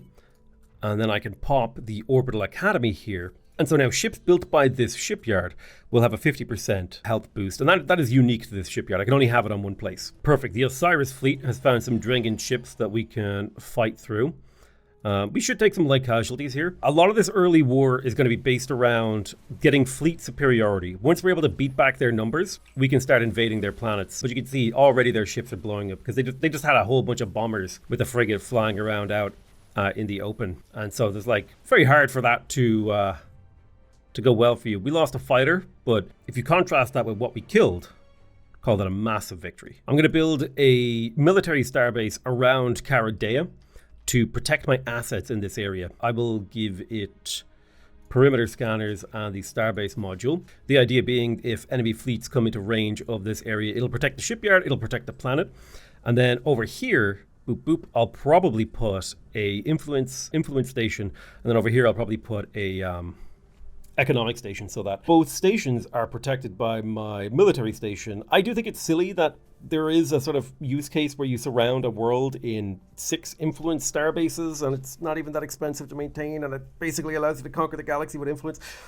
We'll talk about that on another time, but part of the strategy here is just to have a military starbase which will shoot at nearby enemy fleets and project power. So let's take a little bit of a look at the war screen here. So I'm at war with 1, 2, 3, 4. I'm at war with 3 people. So I think I'm at war with these planets here. So I might just go and have a look and see if I can strike that. I'm going to take the invasion fleet, which is these guys. Yeah. And they can invade Nosaxa, which is a core world. I think I'll send them to go do that, whereas Osiris Fleet 1 will be sent to take the smaller planets. So they're doing a little bit of fleet organizing, getting everybody together to try and coalesce my fleets into a single fighting force so that they can provide a unified front against their enemies. We now are mining antimatter. Let's have a look. My main ship is under attack. Let's have a look at this battle and see how it flows out for us. I'm expecting them to lose pretty handily. I don't expect my flagship to be in too much of a bad shape. Now, we've already taken out their 3 fighters. Their frigates are going down as well, but we lost a couple of ships. Their frigate is just about to go down, and then 1 more frigate. What did we lose? We lost our Ripper drones. It sucks. But all in all, I would call this a positive trade for us. The victory. We did a lot more damage than we took. We did lose some ships, which is not ideal. Okay, we're being attacked. The Fell Ripper drone over here was attacked by the Anvil. I think we can catch him off guard if we grab this fleet, send him over there, merge him with this Ripper drone, and hit him from here. We'll take light casualties. I'll just quick battle this one. We lose a ship, but I think trading up there is the play. I'm going to delete this manufacturing district so that I can place a Warforged foundry there. That'll boost the Stellar Forge and the Starport to mean we get even more shipyard production. The Fellhunt lead has leveled up. And I think the big thing we need this ship to be doing is a lot more damage. So I'm going to take Illyrium cells on him. I'm going to proceed with the invasion of Nosaxa 1. Now, it will take 6 months with a regular planetary assault, but if I do an orbital bombardment, it'll take 2. And we're all about speed in this particular game. We need to be fast. We need to kill our enemies fast before they have a chance to respond. I am going to engage this fleet. And hopefully we don't lose too many ships. Yeah, we lost a Fell Ripper drone. This fleet now needs reinforcements. Now, one problem we have is we don't really have very good control over our assets as it currently stands. There's a Drengan fleet kind of swooping in potentially over here near Iconia. Now, granted, it's a whole bunch of bombers. So a Ripper drone or 2 could do a lot of damage to that fleet. But there is a siege fleet in there. So we need to get ships over there to assist. I'll probably pull back my survey. I have this fleet kind of in range. So we could build the Galactic Nexus Pavilion. We don't want to turn our homeworld into an amusement park. We are not a tourism civilization. We don't care about that. It's not our vibe. It's not what we're looking to do. The Drengan are hungry to conquer our worlds. They got a lot of constructors coming out. They also got these things. So there's energy weapon theory. Now we wanted to get to energy weapon application to get the neutrino emitter. So we're going to start researching that. And once we have that, we can actually update our fleet doctrine. So we can catch this constructor out in the open. We will quick battle him. And then we're going to try to invade Saxa 5 next turn. Let's see if we can't merge these two fleets together into something a little bit stronger. Iconia is going to work on some Ripper drones while we just try to get a hold of the military situation over here. Jeez, it's gotten crazy in this place. Let's get a military starbase to secure Britannian. But we don't need any scanners or anything on it, but it will just provide a little bit of defense in the area. These guys want all of my money for energy weapon theory. Reject. Instead, the gross income, I mean, honestly, a lot of these, I mean, xenoproduction would be nice. I would give you evasive tactics, and I'd like xenobiology. Well, I guess fine. How about space factories? Perfect. So evasive tactics, space factories for xenoproduction techniques, and xenobiology. Xenoproduction will give me the Urantium processor. Xenobiology will allow me to upgrade my planet's habitability. If I pop in here to Caradea, you can see I can now convert one of these tiles with a plus on it to be an actual tile I can put a building on. And believe it or not, the place that I want to do that is adjacent to the work instruction chamber so that I can get that diligence to go even higher. We caught out a constructor in deep space. We'll take that quick battle. Planet is under siege. They're having a bad day. Ooh, they're lasering me. They're trying to laser me. Oh, they're missiling me too. Owie. Mago 2 is under siege, so we need to get a fleet over there to deal with that. The Argolander fleet could theoretically deal with that, so I'm going to move them into position so they can strike next turn. But I will wait until another Ripper drone finishes so they have a slight better numerical superiority. I'm also going to send the experimental ship to join this fleet, and I will position a mining base, ideally between all three of these resources, if at all possible. But it might be too close to their stupid star base that they put right here.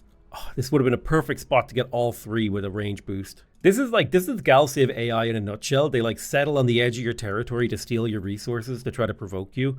And it works.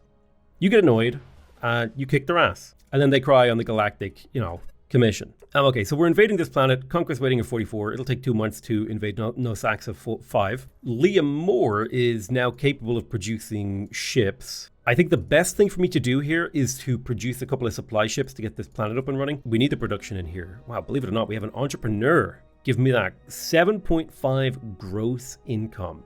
Let me tell you, that income is gross. I much prefer base income personally, because that's based. So you're going to be a worker now. Boom. Give me that manufacturing.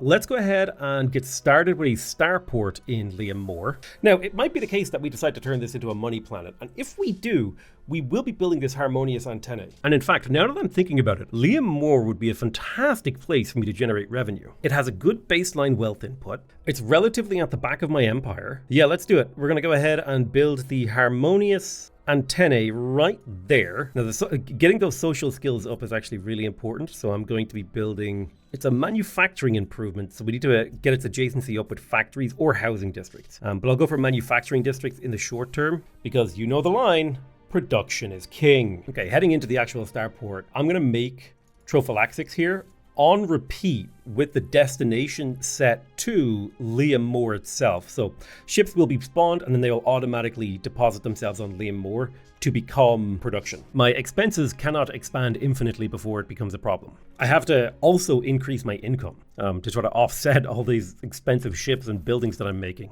Alrighty, one of our invasion fleets has been attacked. We will just do a quick battle and see how this fleet shakes up afterwards. Took a little bit of casualties, nothing too crazy. No, Saxa has been conquered. It's currently sending resources to, what did we blow up? Oh, we blew up the Harmony crystals. Now that feels pretty bad. And we can't get a governor in charge of that planet. Let's have a look. Who has nice high loyalty? Oh, you have lovely high loyalty here. Wivil EI1. Oh shoot, you have really good social too. Loyalty is more important for governors in my opinion, so I'll put you in charge there. Pop it to No Saxa. Oh, they're so upset that they're being eaten. Why?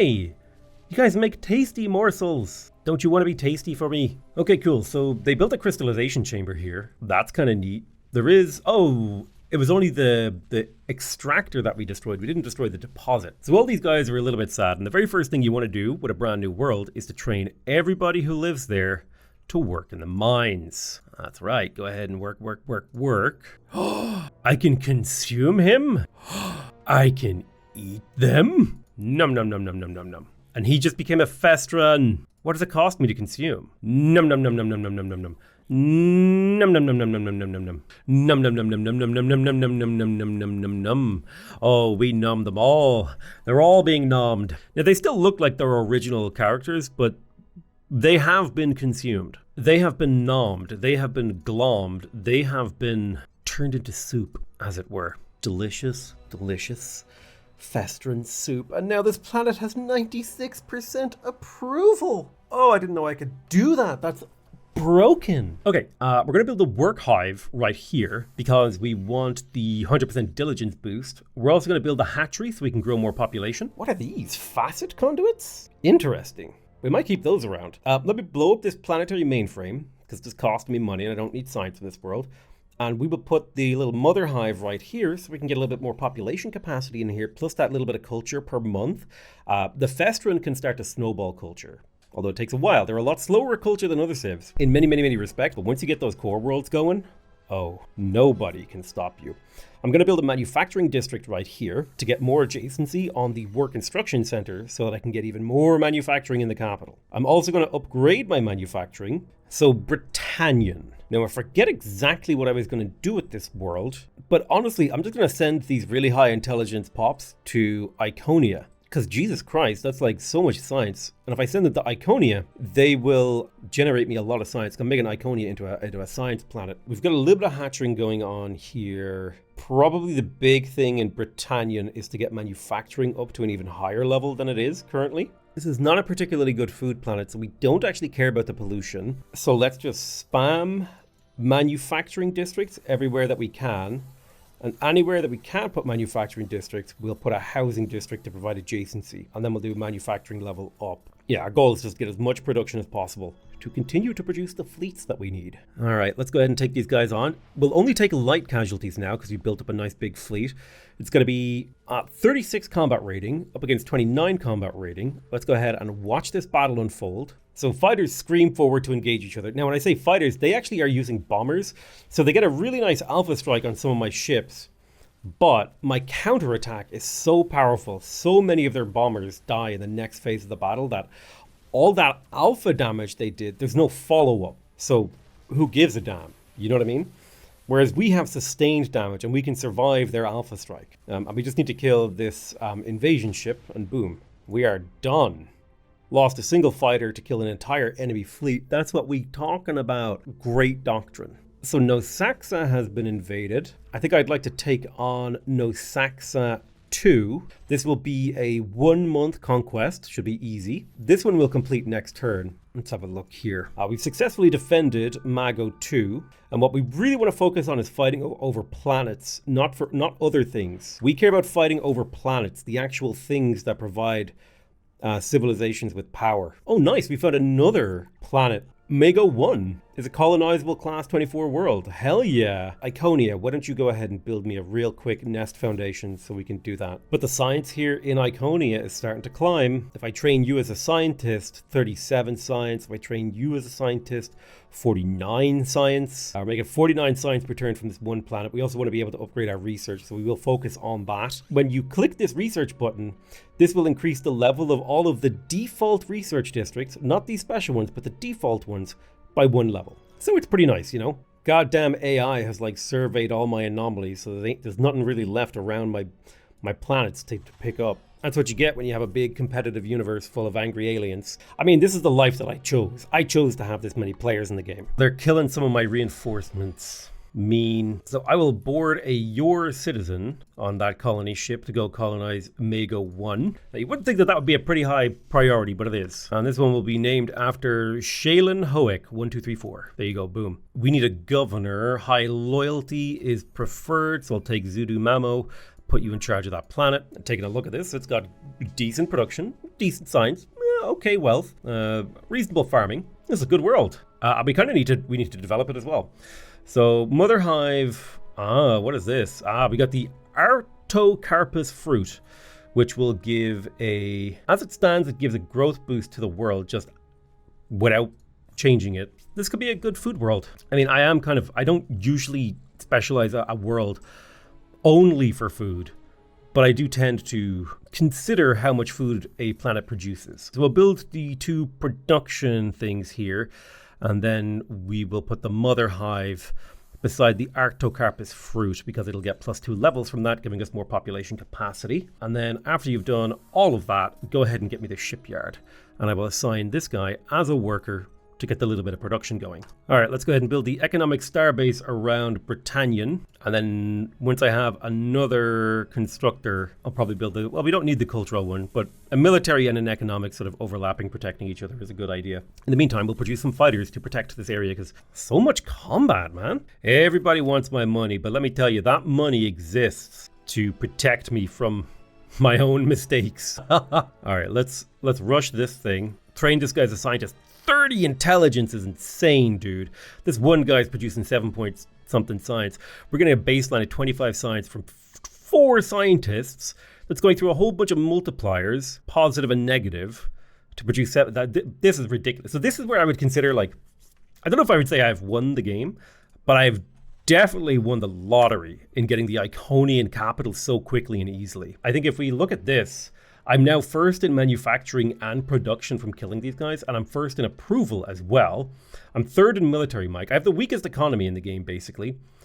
But even though we're struggling a little bit to stay on top of the sheer number of enemy fleets that we're constantly having to kind of, stamp out, let me tell you, we're in a strong position. And our military is about to get a whole lot stronger since we just picked up the neutrino emitter. The next technology that I think we're going to want is to get battle cruisers. So I'm going to research starship refits, which will increase the movement speed of my fleets. And I need to go to a shipyard here to design my new ships. So let's go ahead and edit the frigate. I think the defender ability is fine so that it's really good at killing fighters and bombers. That's totally okay. I don't need to change that. Yeah, they're targeting bombers. Well, I might say target the smallest combatants in the battle so that they will use their bonuses to accuracy against fighters and bombers first to get rid of them. So I'm going to start a new frigate.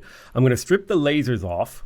Lasers have 2 damage, cost 5 mass and 5 manufacturing, whereas the neutrino emitter, they do 3 damage, they cost 6 mass, and have 5 manufacturing cost. Unfortunately, this is going to mean that I have to get rid of the weapon jammer, but I would much rather have ships with a lot, like, this is a 50% DPS increase for a very small amount of evasion lost.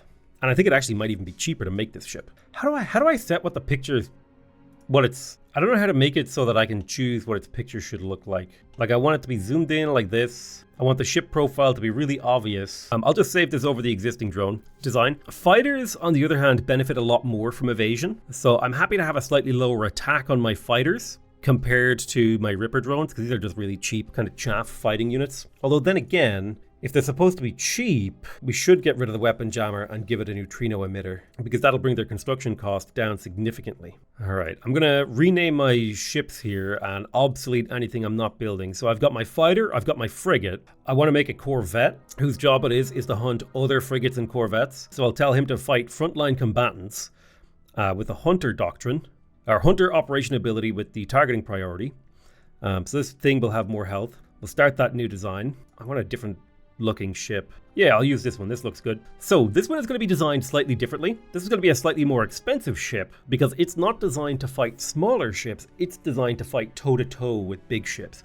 So what we're going to do is we're going to give it a hull support, a pair of hull supports, which will give it +4 HP per hull support, but massively increase the cost of construction here. And so the idea is I want this ship to be expensive so that I can take advantage of my capital shipyards. I also want this ship to be able to strategically do a lot on the map. So I'm going to give it a Helios rocket, which is a fairly weak weapon in combat, but it does strike first, meaning we can kind of hurt enemy shields, and a single neutrino emitter. And the idea behind this ship is that it lets me put a lot of health on the field with a decent amount of damage with strategic combat capabilities. Basically, I'm able to fire missiles off on the map screen. I'm also able to fire lasers off on the map screen. So that will be my corvette. I also need to make a bomber. Oh no, I don't have the weapon range ability yet.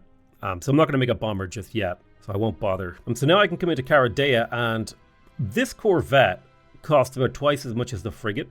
Has twice the health. Yeah, has twice the health, and so is much better suited for large-scale fleet operations is what I would use it for, i.e. fighting star bases. Another worker has been born on the capital. We're going to go ahead and train him as a worker. A new pop will appear in 12 turns. We want to keep this city busy for 12 turns. I'm going to go ahead and produce modules 6 times because I want a lot of modules to upgrade my star bases. Let's take out this frigate. Quick battle. I'm going to quick battle a few of these. These should be 0 to no to low casualty engagements. We need to get rid of the star base as well. A bit of a problem for us. So I'd like to take that on now. Although I would like to watch the starbase getting taken on. So let's see how this unfolds. Right, the starbase fires a whole bunch of missiles early, but it looks like we're the ones kind of taking them on pretty hard here. Oh yeah, there goes the laser volley. Its armor is already gone. It has no shields. Its health is falling. Okay, I guess they never upgraded this with defenses, so it's actually a very easy kill for us to take this out. We might lose a Fel Ripper drone, depending. Yeah, we lost a Fel Ripper drone. No big deal. Losing a ship for a starbase like that is honestly a win. And now we can get the mining starbase on this position to get Illyrium and antimatter. I will put starbase defense modules on my starbases because I don't want them to die. It would take 6 months to conquer this planet. It takes 7 months to conquer this planet. What if I took the transport? Oh no, these are the burrow burners. It can be a little bit hard to tell which ship is which with these kind of icons. So there's the Fel troop transport. What if I take the troop transport and I put it here, and I merge this fleet with a troop transport? I will need to drop a Ripper drone to pick the troop transport up in this fleet. But now it'll only take 4 months to conquer that planet. We can merge the Fel Ripper drone with the other fleet and use those to clear the planetary defenders here. It's a battle axe, it's a frigate. We'll quick battle that, and then we will begin the invasion. Now we can do a boots on the ground invasion here. This will kill 25% of the citizens, or we could do a bombardment. I think killing the citizens is okay because we can regrow those. Now on the other hand, we could do a planetary assault for 4 months. I think I like the faster the surface invasion goes through, the better. So we're dealing with a couple of colony ships over here. We're just going to blow those up to get rid of them. There is a shipyard there. I can get a relationship boost with the corporate sector or lose gross income. I don't give a damn about my gross income. I'm not even making any money from taxes. So yeah, super don't care. All right, I got a progenitor here. I'm going to create a military starbase to defend my assets in the area. The Argelander fleet over by Mir can probably be sent. See, I don't see anything nearby. I need to get rid of this goddamn survey fleet that's killing my reinforcements. Yeah, a lot happens in the turn rollover. So this like little notification area here can actually be pretty useful. Oh yeah, they're trying to break that planetary invasion. One of my star bases under attack. That's perfect. I think they were looking to take the constructor, so I'm glad I built that. Oh, amazing. One of our Fel Ripper drones managed to rip up one of their daggers when it got picked off by an enemy cruiser. We're in the process of hunting these guys down. See, Nosaxa 2 is being invaded. Unfortunately, they do not have a fleet that can withstand my attack, so that's a wrap for them. There are things in the area that I can kill, but nothing that takes a priority as it currently stands. Argent has finished its construction queue on its shipyard. Taking a look at this planet, it's still in the process of developing its production queue. Probably wouldn't be a bad idea if we were making some ships out of it. We can one-turn fighters out of this shipyard, so I'll produce like 5 of them. Similarly in Britannian, we can produce fighters out of this shipyard in 1 turn, so I'll produce another 5. I'm going to create a rally point around this purple star here, and then I'm going to go into my civilization screen. Any of my shipyards that have no destination, any of my shipyards that are building fighters, yeah, they're sending ships to no destination. I want you to send them to the Pax Alter rally point. So this will just mean that all of my shipyards should now start sending ships to rally here, basically.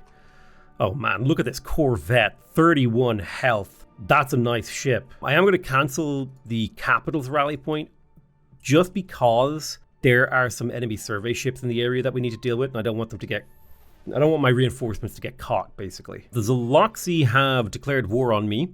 The starship refits have been completed. We now get 25% moves on all of our ships. We're going to immediately start battle cruisers so that we can build cruisers and destroyers. Looks like the enemy survey ships up here in the north suicided themselves into these precursor anomalies, which are heavily defended surveyable things, which kind of makes me feel safe to pop out the Fel Hunt lead here and send him to go do some surveying. We'll quickly battle to clean up a ship that's around our borders, and I'm going to send the Denebula Corvette fleet to the rally point, and I'm going to rally the capital shipyard to the Pax Alter rally point. I don't want to kill shipyards unless I have to, because I can inherit them when the invasions go through. Nosaxa 4 has been invaded. Nosaxa 3 is next. I need to blow up the defenders of the planet.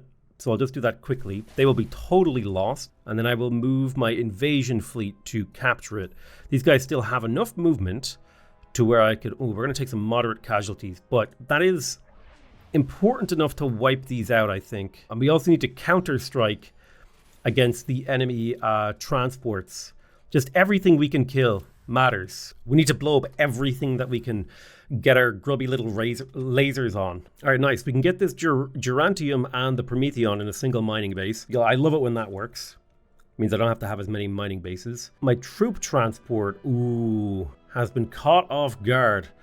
Well, this is the disadvantage of using a dedicated invasion fleet, is they can get caught off guard. So if we watch this battle, while my siege ships are capable of fighting, they are not fighting ships. They can fight, but mostly they can only really deter small, weak fleets. Unfortunately, our invasion fleets have been, well, they've been taken out. So that means we're going to have to build up a new troop transport. We're going to have to build up some new siege ships. And this is where the corvettes are going to come in. I'm probably going to build a fleet of 3 troop transports with 3 corvettes. And that's going to be how I will manage my invasions. That'll give me really good invasion power, while also having ships that can fight back a little. I mean, we did kill a lot of their stuff, don't get me wrong. Considering these are all non-combatant ships, with the exception of the custom nail. I was hoping that this thing would be able to command and protect this fleet pretty effectively, but my prototype ship is now dead. I mean, they performed admirably considering they are not designed for combat, that fleet. And the enemy counterattack is coming now. So we've got Kratos' fleet here. Yeah, we need more fleet production. 3 months remaining until this planet is destroyed. We can catch these guys because they just have a couple of these like tiny bombers. So I'm going to do a quick battle here. Just wipe those out to keep Nosaxa safe. I'll pop a starport in here and you can take on this Sard fleet. I'll quick battle this. I'm also going to come into this shipyard, cancel the progenitor, and instead just spam a few fighters from this base to try to build up a fleet that's a little bit more capable, just a little bit quicker. So there's been an assassination attempt. I can increase security measures, or I can launch a thorough investigation. I think I'll increase security measures. That control seems pretty good. Also, we can get a cultural point here. I'm going to go ahead and take the +12 logistics. This is going to allow us to build much larger fleets, and as a result, take much more efficient fights with our large fleets. Yeah, we're going to take on this Drengen fleet here. We've got the Mantis. Now remember, the Mantis generates money from fighting, so we want him to fight as much as he can. Let's combine all these guys together into a single fleet at my rally point. Ooh, one of my survey ships has been caught off guard. No big deal. One of my star bases is being attacked, so I'll just do a quick battle there. It's all looking okay. Britannian is being invaded. How long do we have? We got 3 months. I'm going to dispatch whatever I have in the area to the fight. I've got 2 fleets that can respond, the Argelander fleet and the Pax Atlar fleet, and they should be able to converge on this and take it out before they can conquer this planet. Yeah, I might be the most productive empire in the universe.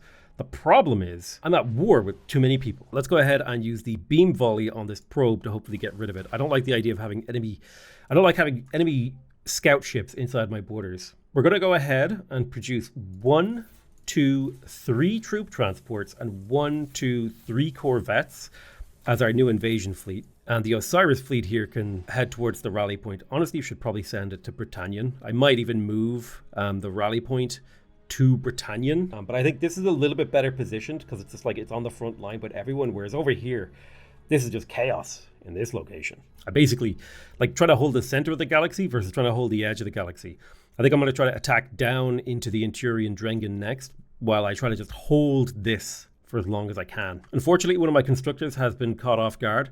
It's honestly, it's another reason why it's a good idea to put weapons on your constructors as well, to prevent them from just getting taken out easily. Now that has happened, that's what I'm going to do. I'm going to go into my shipyards. I'm going to create a new ship class. I'm going to edit the construction ship, and I'm just going to give it a neutrino emitter so that it can defend itself. That's pretty much it. So that a single tiny bomber can't just float up and take them out like that. 1 month remaining until this planet flips. This is only a colony, so it's not that important. I do want to keep the non-colony worlds, however. We finally have access to the Gerantium processor, so I should probably come back to Caradea. Military and manufacturing. +2 to manufacturing, and I want this work instruction center to get as high as level as possible. So I'm going to put the Gerantium processor adjacent to it, and that should lead to this thing getting another 10% diligence from what it used to have. The Gerantium processor will cost me 340 construction and 3 Gerantium, but it will give me a 10% manufacturing boost, +1 mineral, which is base production, which then goes through the multiplier. So how it works is basically your mineral input and your worker input get multiplied by all these multipliers. So like 163%, 8%, the hatchery +1, the percentages here. These all get added up and turned into your raw manufacturing, which then gets multiplied by approval. So raw minerals and 10% manufacturing together, it's fantastic. Now, this is a very polluted world, which is a little bit unfortunate. Thankfully, the Festrons don't seem to care too much about pollution.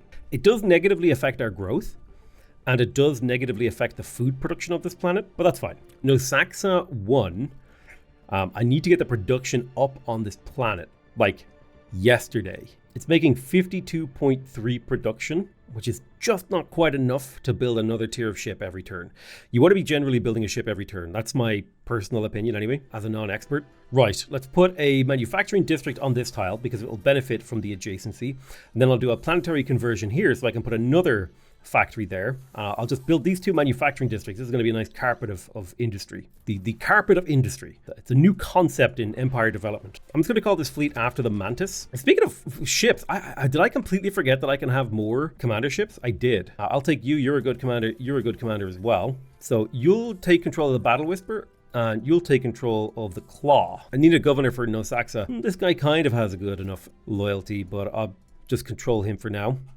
So that should give us 2 new ships in the capital. The Claw can capture enemy ships in battle. We'll send him to the fleet reinforcement point. The Battle Whisperer is unique because it doesn't take up logistics. And it's also a survey vessel, so I'll use it to survey. All right, we're being attacked by a troop transport fleet, but our ships are pretty damn good. Let's go ahead and group these guys up and send them back to try to defend Nosaxa. So the Mantis, I think it would be good for me to pick up a siege burrow burner. That would let me take on small worlds with this fleet. And then I'll just take Fell Ripper drones. I'll drop off a fighter. This is now a pretty damn scary fleet. In the combat capability terms, can't invade, but it is good at fighting. And that's just what it's going to do. I'm going to hunt down that Drengia fleet. One of my fighters got caught off guard. I'm wondering how it'll perform so heavily outnumbered. Like a bunch of missiles get fired. Does it just die in the first volley? Not quite. It did get to attack. I'm proud of it. It fired. Well done. Unfortunately, one of the planets has been conquered. Oh, they're getting my fighters. They're catching my reinforcements. All right, this guy's got 8 resolves, so we'll board him. Battle cruisers is unlocked. This is big. Have access to the cruiser and destroyers. Tech navigator. So what would be important for us? We could continue to advance our energy weaponry. I think I might take armor defense theory and energy deflection theory to its basic level now over the next few turns. But I am going to go ahead and design a new type of ship, the cruiser. Sorry, no, I'm going to make the destroyer, which is a high fire rate ship. And if I take this destroyer and I give it the assault ability, I think that is a combined 60% weapon cooldown. So if I stick a neutrino emitter on this thing, it's not updating properly. Let me try that again. So if I put a neutrino emitter on it, it'll have the beam cooldown. That's annoying. It's not updating its doctrine yet. Anyway, destroyers are a little bit bigger. They take up 6 logistics, so they're 3 times as big as the ship that is below this. And that has some implications for how we're going to build them, particularly when it comes to strategic resources. One thing I'm definitely going to be putting on this ship is a point defense. The point defense is a really nice module. However, it does cost antimatter. It gives your ship plus 10 evasion, so a 10% chance to just avoid damage. Makes the module, that would be worth it for this, in my opinion, already. Add to the fact that it is able to effectively prevent all missile damage for 2 rounds. Well, not completely prevent, but you know. And then I'm going to give it another weapon jammer to give it even more evasion. So this thing has a 22% chance to evade attack. I'm going to give it a Gauss cannon, a Helios rocket, and a neutrino emitter.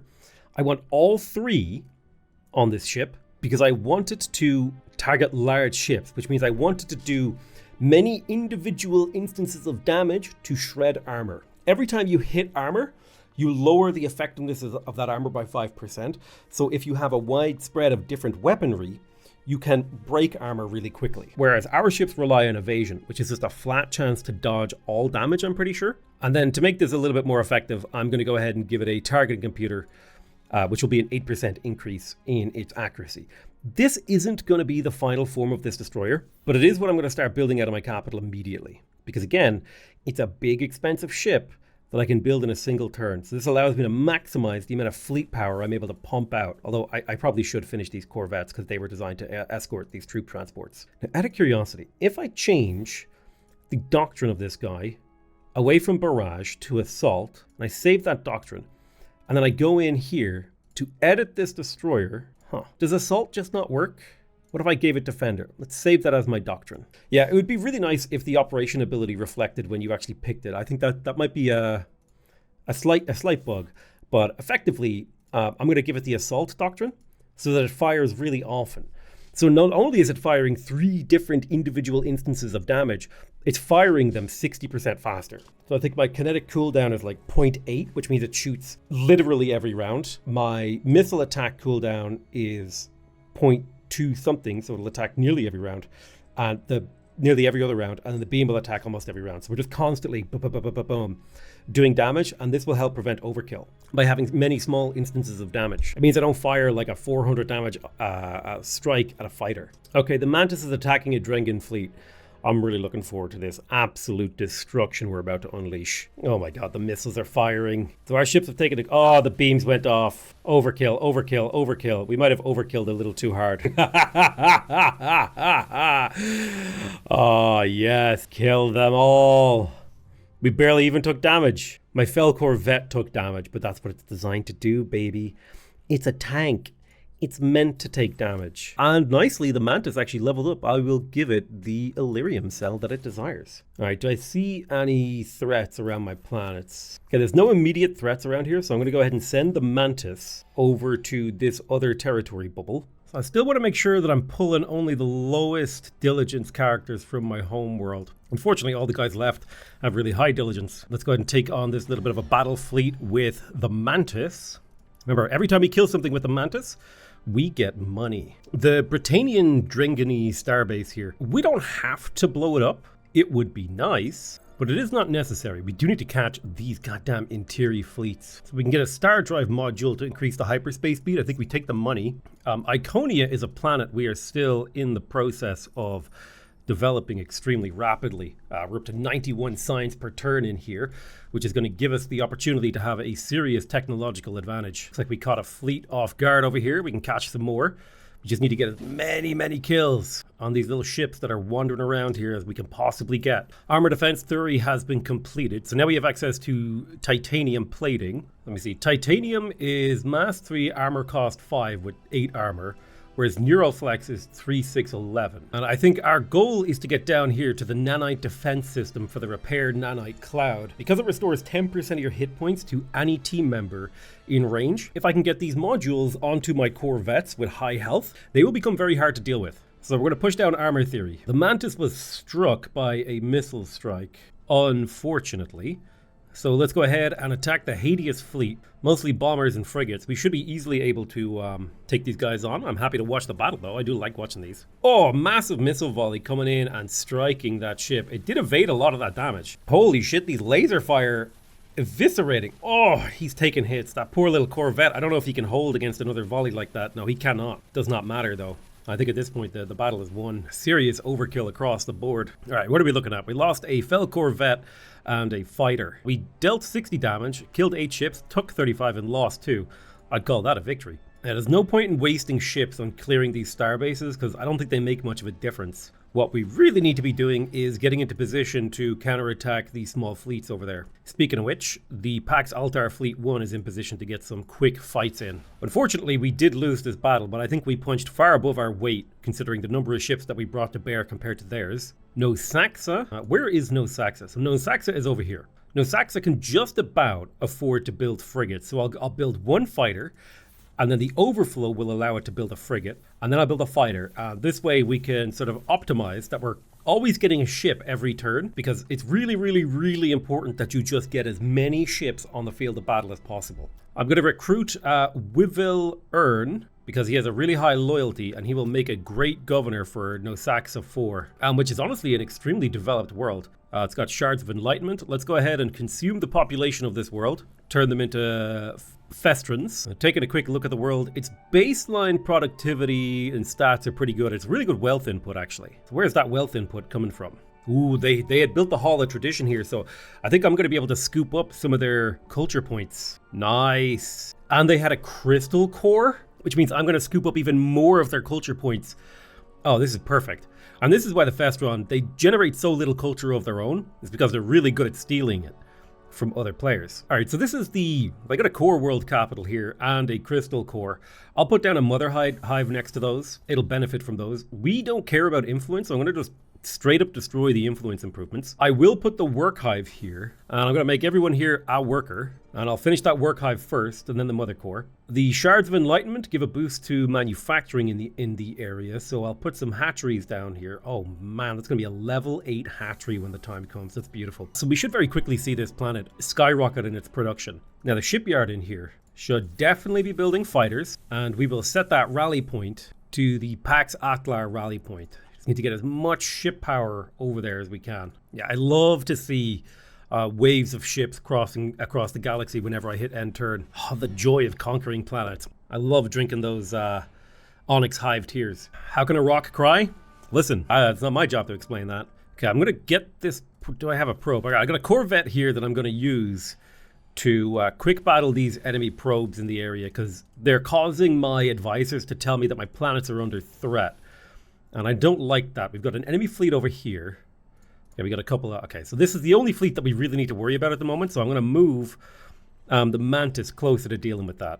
The Drengen want a ceasefire. I'm willing to take that ceasefire, actually, because I get one less person throwing ships at me, and I can focus on the Inturi, who have a world over here. They have a couple worlds here, and I don't have to worry about the Drengen Empire, and I can declare war on them later. These guys are also willing to offer me a ceasefire, which I am also going to accept. Sort of a little bit of diplomatic manipulation here, because I'm pretty sure they're down to only like 1 or 2 worlds, so I don't need to be at war with them for a little while. I can focus on cleaning up the Inturi. The Zaloxi have decided to declare war on me too. Yeah, everyone on the map seems to think that I am a clear and present danger, which is, fair enough.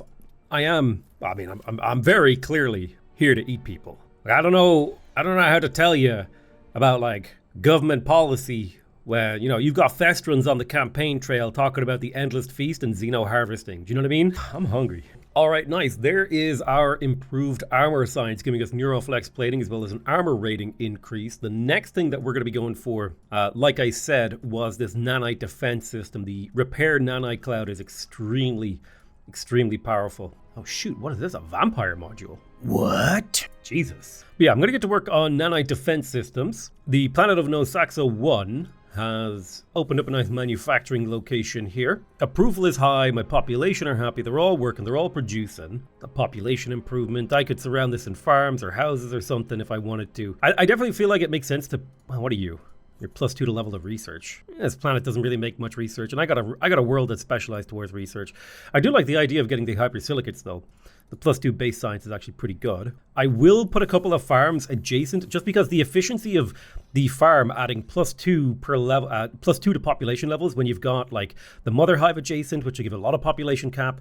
You've got the facet conduits, which will give manufacturing and research, and then you've got the core world capital giving gross income and population cap from adjacent farms. So it's pretty good. This will give me a lot of population room, a lot of growth, a lot of potential for me to stack pops on this world, which is something that can be done and can be viable and is actually not an entirely unreasonable thing to do, to stack pops on a world to maximize the output. And in fact, that could be a really good use of this planet because we have the Harmony Crystal here, which gives approval. So, there's something to be said there. I am going to get rid of that financial district, and instead I'm going to put the Governor's Manor down there because it's going to get a bunch of adjacency bonuses while providing an adjacency bonus to the starport, improving my production. I'm going to put entertainment complexes around the Harmony Crystal. I will build 1, 2 agricultural districts here, and then a housing district here. And then the rest of the tiles, any tile that I can fill with a manufacturing district, I will. And any tile that I can't put a manufacturing district on, I will put something like an entertainment district. The goal of this world is for it to become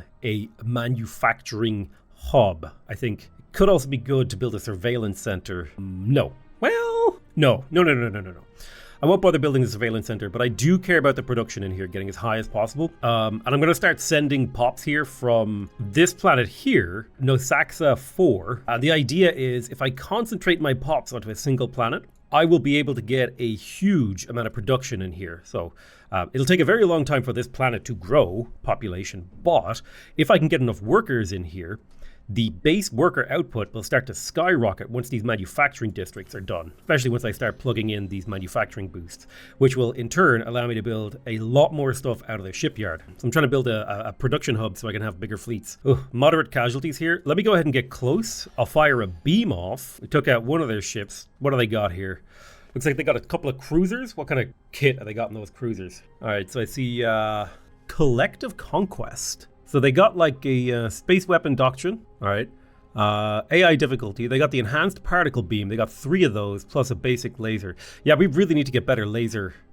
We need to get better tech for combat. Their fleets are a little bit scary. The interior are one of the worst. So like talking about one of the best opponents to go up against early, the interior are just one of the most annoying to go up against because they can just randomly get overpowered technology through tech stealing. They are as annoying as their namesake lets on that they should be. All right, let's queue up another 5 fighters in Argent Kvasnikov. Manufacturing on this world is growing slowly. It could be worth it for me to pull pops from somewhere. Liam Moore is not as important to my empire as some of those other worlds. So I'm going to go ahead and take the population from Liam Moore that have high diligence and send them to Argent. And then I'll do the reverse with Argent. Liam Moore can have the guys with high social. And 3 is high, but I'll send them the guys with 6. So in the short term, this should lead to worse production. But once the population transfer is complete, Argent should end up with better production overall. Let's go ahead and do the manufacturing upgrade. Ooh, a poison gas module. Reduce the fertility of a target foreign world. I think I'm just going to go ahead and sell that because I don't need to reduce someone's fertility. I do not see how that serves my ends of invading and taking over planets. Why would I make a planet that I'm invading worse? You know what I mean? It just doesn't make sense to me. So speaking of Liam Moore, we've got a baseline of production in here. Social skills are really high compared to the rest of my empire. But having said that, the problem is when you're starting with a score of 1. You know what I'm saying? When your social score is 1 and you're increasing it so little. Anyway, let's do a planetary conversion on this tile. I'll build a nice housing district here to boost up the Governor's Manor and the Mother Hive. Make sure that we level up production. All right, let's go ahead and take on the Lovas fleet, which should be a pretty quick and easy battle with no consequences for me. Then we're going to beam volley this fleet, shredding its HP. We'll fire a beam volley at this fleet again. And then we'll fire a missile volley from this military base, softening them up even more. And then we'll take the battle. Let's see how it shakes out. So we're up against 2 heavy cruisers with a lot of weaponry. They got a lot. They got kinetic weapons, they got missile weapons, they got beam weapons, they got everything. One of them has blown up. We have taken some losses in terms of fighters. They're already dead. Perfect. So the battle log shows, did we get any evades? Only 8% evasion on our fighters. They must have had pretty good accuracy. God, look at this unleashing of this beam assault from our fleet on this guy. Oh, beautiful. All right, I'll build 1 more destroyer until we have nanite defense systems, and then I'll redesign some ships. Nanite defense systems has been researched. I think we definitely would like to get armor material science as well, but for now I'm going to quickly redesign my destroyer. All right, so we're going to make some changes to this destroyer. Namely, we want the fleet repaired, the nanite repair cloud. So I'm going to take off the targeting computer, the neutrino emitter, take off basically all the weaponry here. This nanite repair cloud is extremely good. Basically every 5 rounds it'll heal a ship in range for 10% of its health. Very, very powerful. Basically mandatory on this ship. I'm going to give this ship Neuroflex plating to give it a little bit of armor against attacks. And then I'll do the same thing again. It'll get 1 of each kind of weapon, and then whatever I have left over can go towards something else. Now, it would be nice to put point defense on this bad boy, but I don't think I can. I could put a weapon jammer on here for that 5% evasion, which ain't bad. Bring it up to a 12% chance to dodge. That's a lot of effective HP if you can get a few heals in there. We'll save this destroyer. Now I'm also going to modify the Corvette design. You definitely want the repaired nanite cloud on this bad boy as well. So I'll replace one of the hull support modules with the repaired nanite cloud. Otherwise, I'm going to leave my other ship types unchanged. So now in Caradea, our capital, we're going to start producing the extremely expensive destroyer here. That is very powerful both offensively and defensively. I'll produce about 5 of those. Jesus Christ, this guy spawned with bad skills. He needs to be put on a troop transport and sent to invade somewhere. I'll ship him off to Iconia to be a scientist. There, he'll actually be useful. I like how you put your worst citizens on the research world as the Festron hunt. Like, it's a beautiful, beautiful realization. One thing I wish I knew if this thing was in range before or after I clicked, because now that I've clicked, if I had known this wasn't in range, I would have just stayed inside my borders to keep the 50% speed boost that you get from being inside your borders. There's like a few little things. Like, I wish if I held down right click, it would like show me things, like how far stuff is going to travel, etc. So the Itieri want a ceasefire. The war will continue. I don't give a damn about what they want. No, Saxa 4. Now, most of my planets definitely want to... Oh, the population is not changing in here. Why is that? Okay, the population is changing. It was just bugged out for a moment there. So this is an arboreal world. We've got decent growth in here. This has plenty of population potential. Good God. We will hopefully eventually be able to get enough population in here. So if I'm going to put anything on this financial tile, it's going to be the governor thing, because increasing the governor's loyalty increases the happiness of your pops. I think it's if the governor's at max happiness, he will have a plus 25% loyalty boost. Loyalty is really, really important to keeping your population happy. +2, +2. I reckon I will destroy this improvement, put a starport over here. That'll be a good start. We don't have enough Durantium to continue to do what I want to do. The facet conduits is a population building, so it could be better to build housing districts next to it or agricultural districts next to it to take advantage of the huge amount of farming that you can do on this planet. And honestly, that seems like a good move. This is a research improvement. There's no reason not to do even just a little fraction of a bit of a research in here. I do wish having lots of like population room gave you a pop growth bonus. It can be very hard to fill up a hive world without having planets dedicated to producing population that you manually ship over. Yeah, it's better, but it ain't perfect. It'd be kind of cool maybe if planets with a lot of population room basically like siphoned growth from planets with low population room. Like let's say I had 2 planets, right? One has 1 population capacity left. The other one has 2 population capacity left. The one with the 2 population capacity, like you add all the civilizational growth together and then you give 66% of it to the planet with the 2 population room. I don't know. It'd feel a little bit better, in my opinion. And it annoys me that it gets the linear exponent for growing population grows so quickly. That annoys me. All right, I think we can catch this invasion fleet out before it actually gets into deep space where we won't be able to catch it. You basically, if you ride the edge of your influence bubble, you can get movement speed boosts to jump out. Britannian has finished its construction queue. This is a place where I can build ships relatively quickly. I think it could be okay to switch over to Corvette production now that they have the nanite cloud. This would be better than just building fighters at this point, I think. So I'll queue up 3 Corvettes at Britannian. Let's destroy some of these orbital upgrades. I think the sensor array is not necessary because we can already see incredibly far. We don't need the defense matrix because our goal is to prevent any invasions. Oh, we don't have enough Durantium. Let me go ahead and buy like 10 Durantium so we can kind of look here. Britannian is a planet definitely dedicated towards production. And so it would make sense to put a space elevator here because that'll give it +1 minerals, thus increasing its total production. Otherwise, I'll just give it a planetary beacon so that it generates a little bit of culture. Long term, that pays off, I guess. No, Saxa 4 can produce frigates every 3 turns, so I'll queue up 3 of those. I think it's time to stop producing fighters. I've produced so many fighters now. I think I have sort of control of the battlefield situation. Ooh, chimeric biomass. Now that could allow me to expand one of my planets. If I put that on the planet of Caradea, we could get even more production in here. It is technically meant to give it a farming boost, but if I click here, this now becomes a class 27 world because that freed up 2 new locations. I'll put a manufacturing district on that one. And over here, I'll put an agricultural district. The agricultural district is just going to boost up these buildings with adjacency. That's all I really want from it.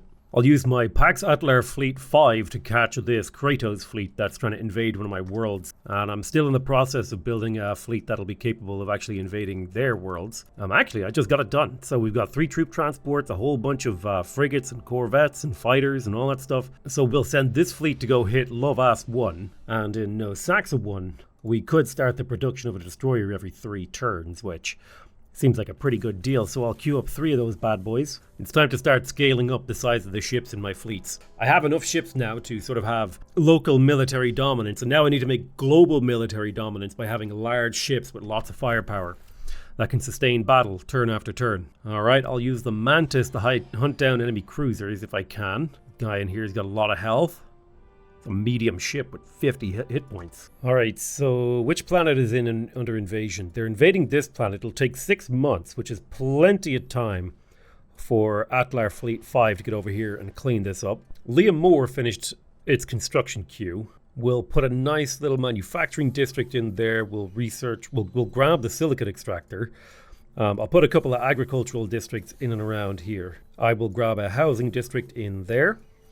I'll put a manufacturing district right there and a manufacturing district right there. And then we'll pop down a couple of farms over here and try and keep the food line of the city healthy. Manufacturing and food is what this planet is designed to create. It's a little bit of a farming world, but not too much, but also not too little. And actually, to that end, I'm going to put a climate control tower over, atmospheric cleanser over this planet. I'll also give it climate control so that it can generate more food, and then the space elevator just to give it a small boost to its manufacturing. Now, Shaylin Hoek has finished its first few buildings. I will build the starport in between the hatchery and the work hive because you want that really high adjacency. The governor's loyalty is fairly low, so we should consider building a governor's manor in here as well to get that up and running. And then I'll do a planetary conversion beside this so I can put a prison there. Let's train these guys as workers because our production is slightly low. We'll just get that up a few shreds. And then in the meantime, we will build the Trophylactic, aka the supply ship. I'll queue up 5 of those to help this city out. It is currently under siege, which is a problem, but my hope is that a few supply ships will give this city the kickstart that it needs. Argent Kvasknikov has finished building fighters. I will produce 3 corvettes out of here to keep it busy, and we are attacking the cruiser over here.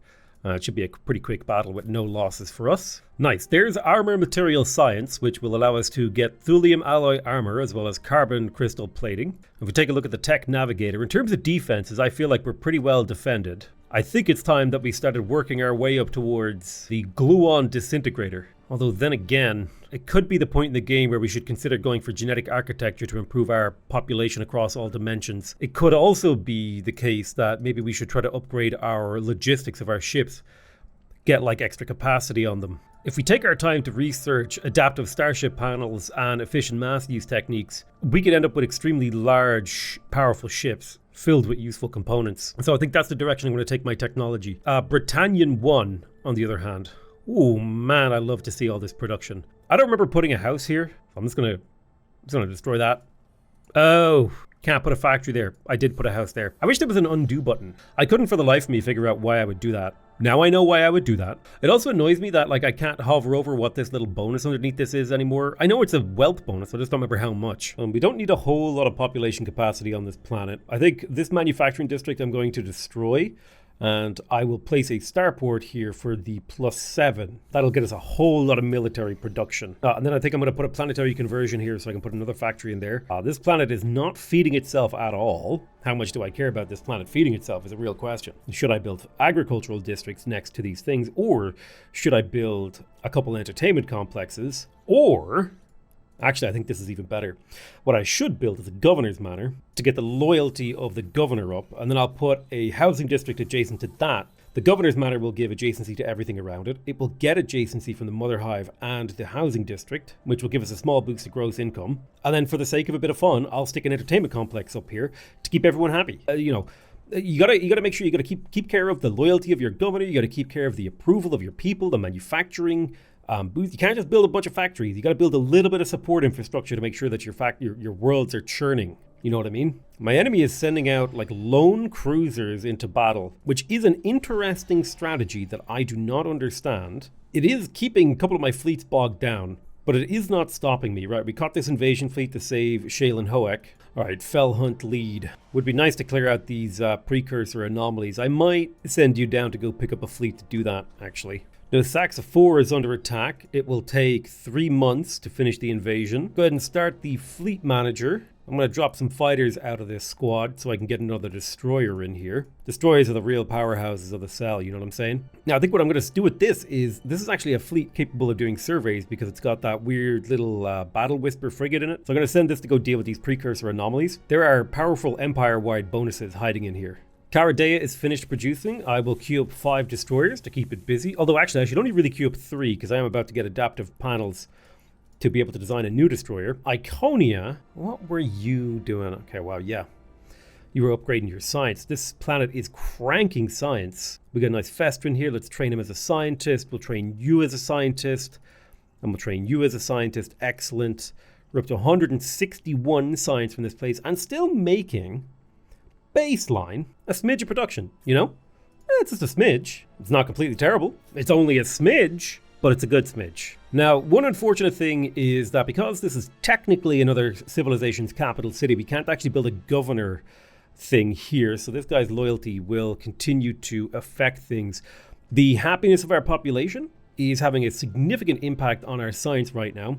So I'm thinking I need to find somewhere that I can plop down a group of approval things. Right here looks like a good spot, so I'll do a planetary conversion and build an entertainment complex right there. Do the entertainment complex first, because that'll actually improve our science by a lot. And in the Iconian shipyard, I'm going to queue up. You can only really build frigates, so I'll queue up 5 frigates in here. You can't really afford to build much else. It's not a very strong shipyard, but it does need to contribute to the war effort. I'm kind of annoyed. My ships keep telling me that they need orders, but it's a rally point. They're meant to just go to the rally point and then be like, yeah, I'm happy. I probably should move the rally point. Let me move it. You know what I'm going to do? I'm going to delete this rally point and I'm going to make a new one. I want you to rally my troops right here. I'll call this Fleet Rally and I will go around and make sure all of my shipyards rally to that point. I'll take on this cruiser that's floating around. Man, the fact that they're able to crank out a cruiser every turn. I mean, I can do that too, but they seem to be doing it at multiple places. Argent finished up its construction queue. I'm quite impressed by that. Queue up 1 of each of my ships to keep it busy. Britannian completed its construction queue. I'll queue up 1 of each ship to keep it busy. Now Saxa finished its queue. Same idea, just queue up a whole bunch of ships, keep them busy. We're attacking the defenders of Lovas so that we can begin the invasion. We could do an orbital bombardment or we can do a 2-month surface invasion. I think I'll do a 2-month surface invasion to preserve the buildings. Ooh. Got a cruiser over here we can take on. Hello, hello, hello. Lots of cruisers floating around inside my territory. Not a fan. Well, he decided to attack me. I think that's a bad decision on his part. Let us scoop up all the little fighters. Scoop them into our fleet. You know what I need, actually? I need to cancel these frigates. I need some troop transports and some burrow burners. That's what I need. Oh, baby, you got what I need. Let's set the rally point to the fleet rally. Your rally point will be to the fleet rally as well. We got a gang of 30 warships in the area, ready to go knocking on some doors, asking some very difficult questions like, how does your liver taste? If you've never tried it, don't knock it. Show me a man who's never tasted his own liver and I'll show you a liar. A goddamn liar. Or let's blow up this fleet that had just invaded my planet and stole it. I'm not going to bother invading just yet, but that will be something we do in terms of retribution. We have managed to capture Lovas. Let's go ahead and take out the transport fleet that they got nearby. Jesus, Caridia just finishes its construction queue so quickly. I'll grab a troop transport, a burrow burner, and then a gang of destroyers. All right, your rally point got broken, so let's go ahead and manually set that to make sure that we get it correct. All right, so we have cleaned up their planet over here. Problem is, Space War is a very grindy, not grindy, but grinding affair. You gotta grind your opponents into powder. Space powder. Okay, so we got an anomaly that's defended. It doesn't tell me if I'm gonna win or not, but I'll give it a shot. Oh, okay, we took a couple losses, but we did defeat the anomaly and we should get the resources from it next turn. What's my status in the world rankings right now? Oh, my poor little Corvette got caught out. Owie. So we look at the Festron hunt. I'm currently the most powerful civilization in the galaxy. The problem is I'm facing up against the second most powerful civilization in the galaxy. Now, if I can beat them, well, it's all gravy from there.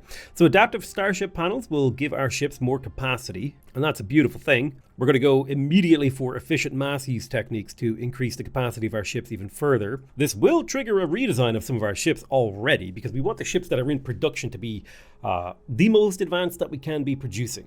I don't really refit my ships though very much. I just throw them at the enemy, and when they die, the new ships will take their place. No, Saxa 5 is under attack, so let's go ahead and liberate that real quick. For some reason, whenever I say liberate, I want to say Liberace. Like, let's Liberace this planet, yo. It means nothing, it's unhinged, it's pointless, and yet I want to say it. I want to Liberace some planets. I don't even know what Liberace is. I know it's something musical, okay? Something artistic. Let's see, so we can... Yeah, I'm going to side with my governors. I don't want them to be less loyal. I'm a totalitarian. Let's go.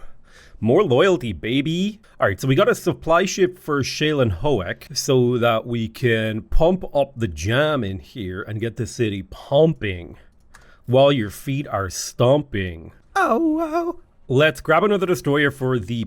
I believe this is the Fell Battle Whisper. What's the name of my flagship? We'll call this the Battle Whisper fleet because my flagship is on it and it just got a level up. I'm going to give it a Durantium Forge to increase its attack. Probably should give it an extended hull reinforcement to raise its base health. More like based health. But yeah, we'll move in with this destroyer to clear this anomaly too. Hopefully it goes well. Hey, it went well, and now we're clearing it. Yeah. One of our destroyers got taken out. I'm kind of curious as to how this went. So it looks like my point defense deployed on round 1 of my 2 Fell destroyers as the fortress opened fire. Technically he missed. Our destroyers opened up with their own missile attacks, hitting between 3 and 1 damage. Our opponent had a surprisingly high level of evasion, while a relatively low amount of shields and a reasonably high amount of armor. So then we opened up with our... Oh, he has a really big missile attack. So my defense obliterated that missile attack and its potential was eliminated. The defense was still active as these point defenses were firing. Yeah, point defense is really, really effective at reducing missile damage. However, he did hit this time, nailing us for 20 damage, but because we had a single point of shields, it absorbed all of it. Shields are amazing for that kind of thing. And then we lasered the hell out of him, where he dodged, absorbed a lot of it of his shields. His shields are almost down in this phase. We fire again. This time we bring his shields to 0 integrity. He dodges a little bit of damage. We keep firing, and then he fires again. But our point defense is firing. This time he nails our destroyer for 1 point of damage. We unload and his armor is almost broken. He's down to 35% armor integrity. We continue to shred his armor. He's dodging. Wow, evasion is really damn good. We continue to shred, we shred. Shredding with these high fire rate ships. We get him all, we've got him down now to low health at this point. He's pretty low. Our point defense fires. He drops a 50 damage missile attack straight onto the Fell Destroyer. A tiny bit of that gets absorbed by armor. The rest completely obliterates our health pool. Now at this point, the repair nani clouds trigger, repairing the Fell Destroyer. We're firing, but we're just not killing them. More nani clouds drop. We take another heavy hit. The nani clouds, the point defense are firing until I think he manages to get an absolutely savage hit in. My God, yeah, look at this. Our destroyer keeps dipping down to really low health, and the repairs are going through, but it just ain't enough. Taking 50 damage again, oof, and the repair on Fell Destroyer 1 just can't bring him back up, and then the damage, and then this is where this 37 damage missile attack gets yeeted out. We get destroyed. We lose our destroyer. We're just constantly pounding him before he opens fire on another Fell Destroyer, hitting him, breaking the shields, and just barely before he gets to fire again, we manage to kill him, and there's a little bit of overkill and misses. Whew, damn.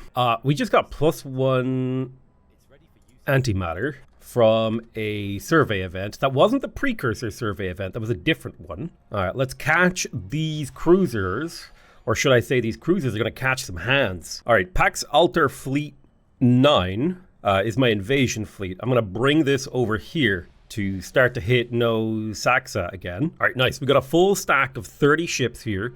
It's got the Fell Hunt on board. Now the Fell Hunt is a survey ship, so we can use him to clear dangerous anomalies, but we can also use him to clear enemy ships. So let's get real close. We'll beam volley, boom, and then we'll missile volley, boom. taking that fleet out. You don't get experience for doing that, if I remember correctly, but that's not that big of a deal. What I think this game needs is, it needs to kind of think a little bit more like an RTS. Like in a real-time strategy game, like in Galciv, you're limited to producing one thing per planet per turn and one ship per shipyard per turn. I think it would be kind of more interesting. Oh shoot, my troop transport just got caught out by a pirate fleet. Well, that's frustrating. I do have a ship in range that can help out. These troop transports are extremely vulnerable, so I'm gonna have to find wherever that pirate fleet came from. I don't see their shipyard, unfortunately. Despite the fact that I have a huge sensor range on this galaxy. Okay, we weren't quite able to catch this cargo fleet, so I'll fire a beam at them, and then I'll fire a missile at them to clean them up. This survey fleet is able to catch this cruiser off guard. We will take no casualties. We'll do a quick battle. Boom. Britannian, if you take a look at this planet, it has finally reached up into the 58 production kind of a level. Population is growing exceedingly slow in here because of all the negative modifiers. One thing we could do to help that out is, well, I guess the atmospheric cleanser could get rid of some of that pollution, and that would allow it to grow at a slightly less unhinged rate. Planet has basically no crime. We don't need climate control. We'll leave all those. So what do I want to build from Britannian 1? I think I'll produce a destroyer alongside a couple siege ships. I'll keep it busy for a little while. The overflow should keep them going. We got exciting news. Oh, nice. Precursor artifact. That's +5 logistics, which means we can fit 5 more ship size into our fleets. That's one of, in my opinion, the better outcomes there. We are going up against a squadron of 15 bombers, but we are built to fight this. We have fighters with high evasion. Let's watch this battle, baby. So missile volleys are exchanged. Our ships... Ooh, they're going after the big one. They're going after the destroyer. I guess they are bombers, so it does make sense that they would go after the destroyer. But the problem is, they're not able to alpha strike the destroyer, so they should really be focusing on, like, because that just allows the destroyer to tank. This is why I don't think bombers work very well. It's why if I was designing a bomber, I would design it to go after smaller ships. All right, the Fell Battle Whisper. I will give it the extended reinforced hull, so that it has a slightly higher base health. I will come into this deep space. Oh, I cannot do what I wanted to do there. All right, let's have a look. Our planets are under threat. There is a fleet over here. It's a small fleet. It does have a siege boat in it. Yeah, there's just asteroid miners and stuff like that. Otherwise, we're actually pretty clean right now, which means we're in a position to take the offensive to the interior, whatever they're called. But yeah, I totally think this game should, like, think of itself a little bit more like an RTS. You know, like you build a barracks. Like let's say in Age of Empires, you build a barracks, okay? I'm going to use made-up numbers here.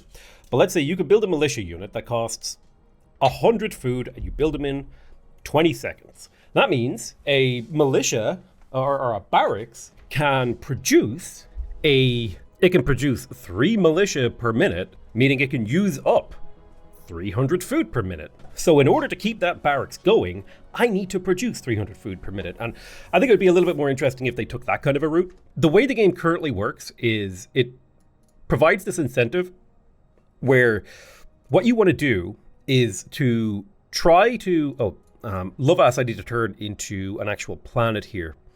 Let me do that real quick. You have to try to build ships that you can finish in a single turn that don't leave a lot of overhead, wasted production, which means things like fighters just fall out of usefulness in the early game incredibly quickly. And that's kind of okay, but I would love to see them come up with something to try to address that. That would be a really, really cool mechanic to see if they could work on that. So, Lovas here. Like, what if... I think there's a pretty straightforward way to begin to deal with this. Rather than, like, the shipyard inheriting the production of manufacturing, what if the shipyard, it has, right, you put it up in space, it has a certain amount of upkeep, and that upkeep is able to be turned into ship manufacturing. And then you can add more shipyards in orbit, but they get more expensive, and the amount of production they get goes up.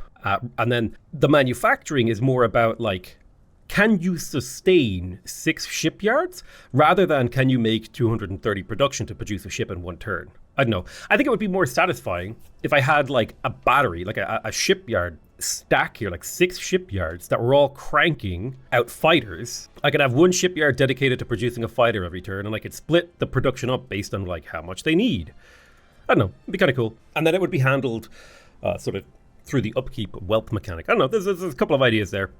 Like you might have a really high production race, but you don't make a whole lot of money. So we're building an agricultural district in Caradea. I forget what I was doing. I got distracted. I think I was meant to build some fleets or something. I'm going to go explore this thing. So the Mantis is in here. We're able to catch this enemy fleet, blow them up. Perfect. This will actually level up the Mantis, right? No. It leveled up the experimental ship, which I will give an extra Illyrium cell. So Nosaxa can produce corvettes almost every turn. So I think that's what I'm going to do. I'll queue up like a squad of corvettes. It's a process that takes a little time. I do wish I could, when I design a fleet, I wish I could set like, this is the fleet doctrine that I would like it to make up.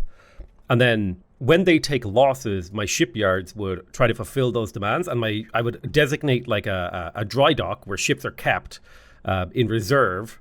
And when I have losses at the front, those would request resupply, kind of like a little supply chain of warships to max out our doctrine. So Caradea is our civilizational capital. We are doing some really nice stuff in here. We don't need to level up the food stuff. I have a few modules in the bank. I have plenty of cash. I think I will just produce like a gang of modules to keep that planet busy for a while. Hunt down another cruiser. Skadoosh, you are dead, my dude. Kaboom, he's gone. Let's go clean up the garrisons around these worlds.